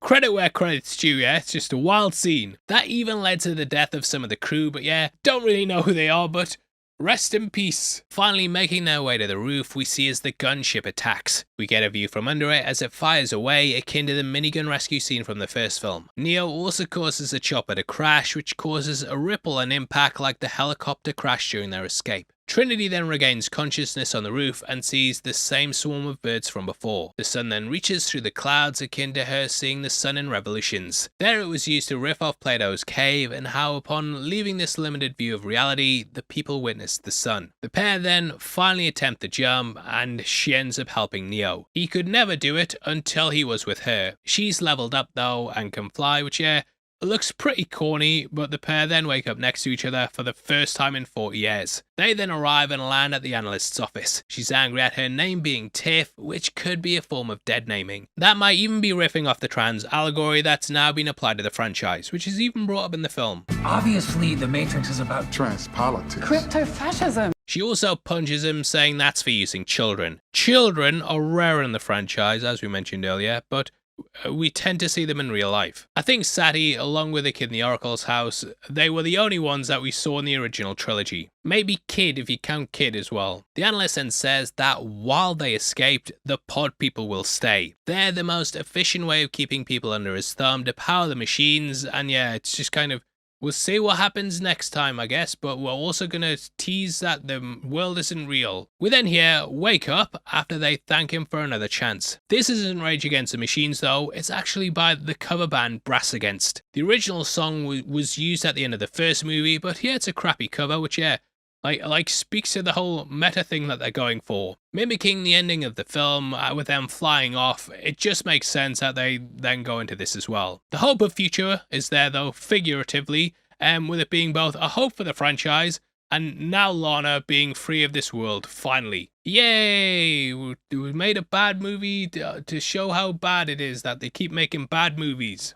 Now we get a post-credit scene, which could have been like our reunited lovers saving people from the pods, or returning to 01 to demand an end to the war. But no, we get the Deus Machina team saying they just need cat videos. People want cat videos, they don't want a new Matrix. I do wonder if this is Lana basically saying that kids today won't understand the film's complex commentary because all anyone's after is a quick fix like a cat video. But yeah, it just kind of feels like someone old shouting at clouds, and even cat videos aren't really popular these days and haven't been for a long time, so I don't know if Lana had a finger on the pulse back then of what was needed as much as she thought she did. That's kind of what I think about this film in general, like even the things like the style. You think back to those original films and they had the trench coats, the sunglasses, and basically made every uncool high schooler like myself think that made them look cool. I don't see this film really setting that sort of cultural impact, and it just feels lesser in every regard. So as a Matrix movie, yeah, complete disappointment. Where the film finds redemption though, I think, is when you view it not as a Matrix movie,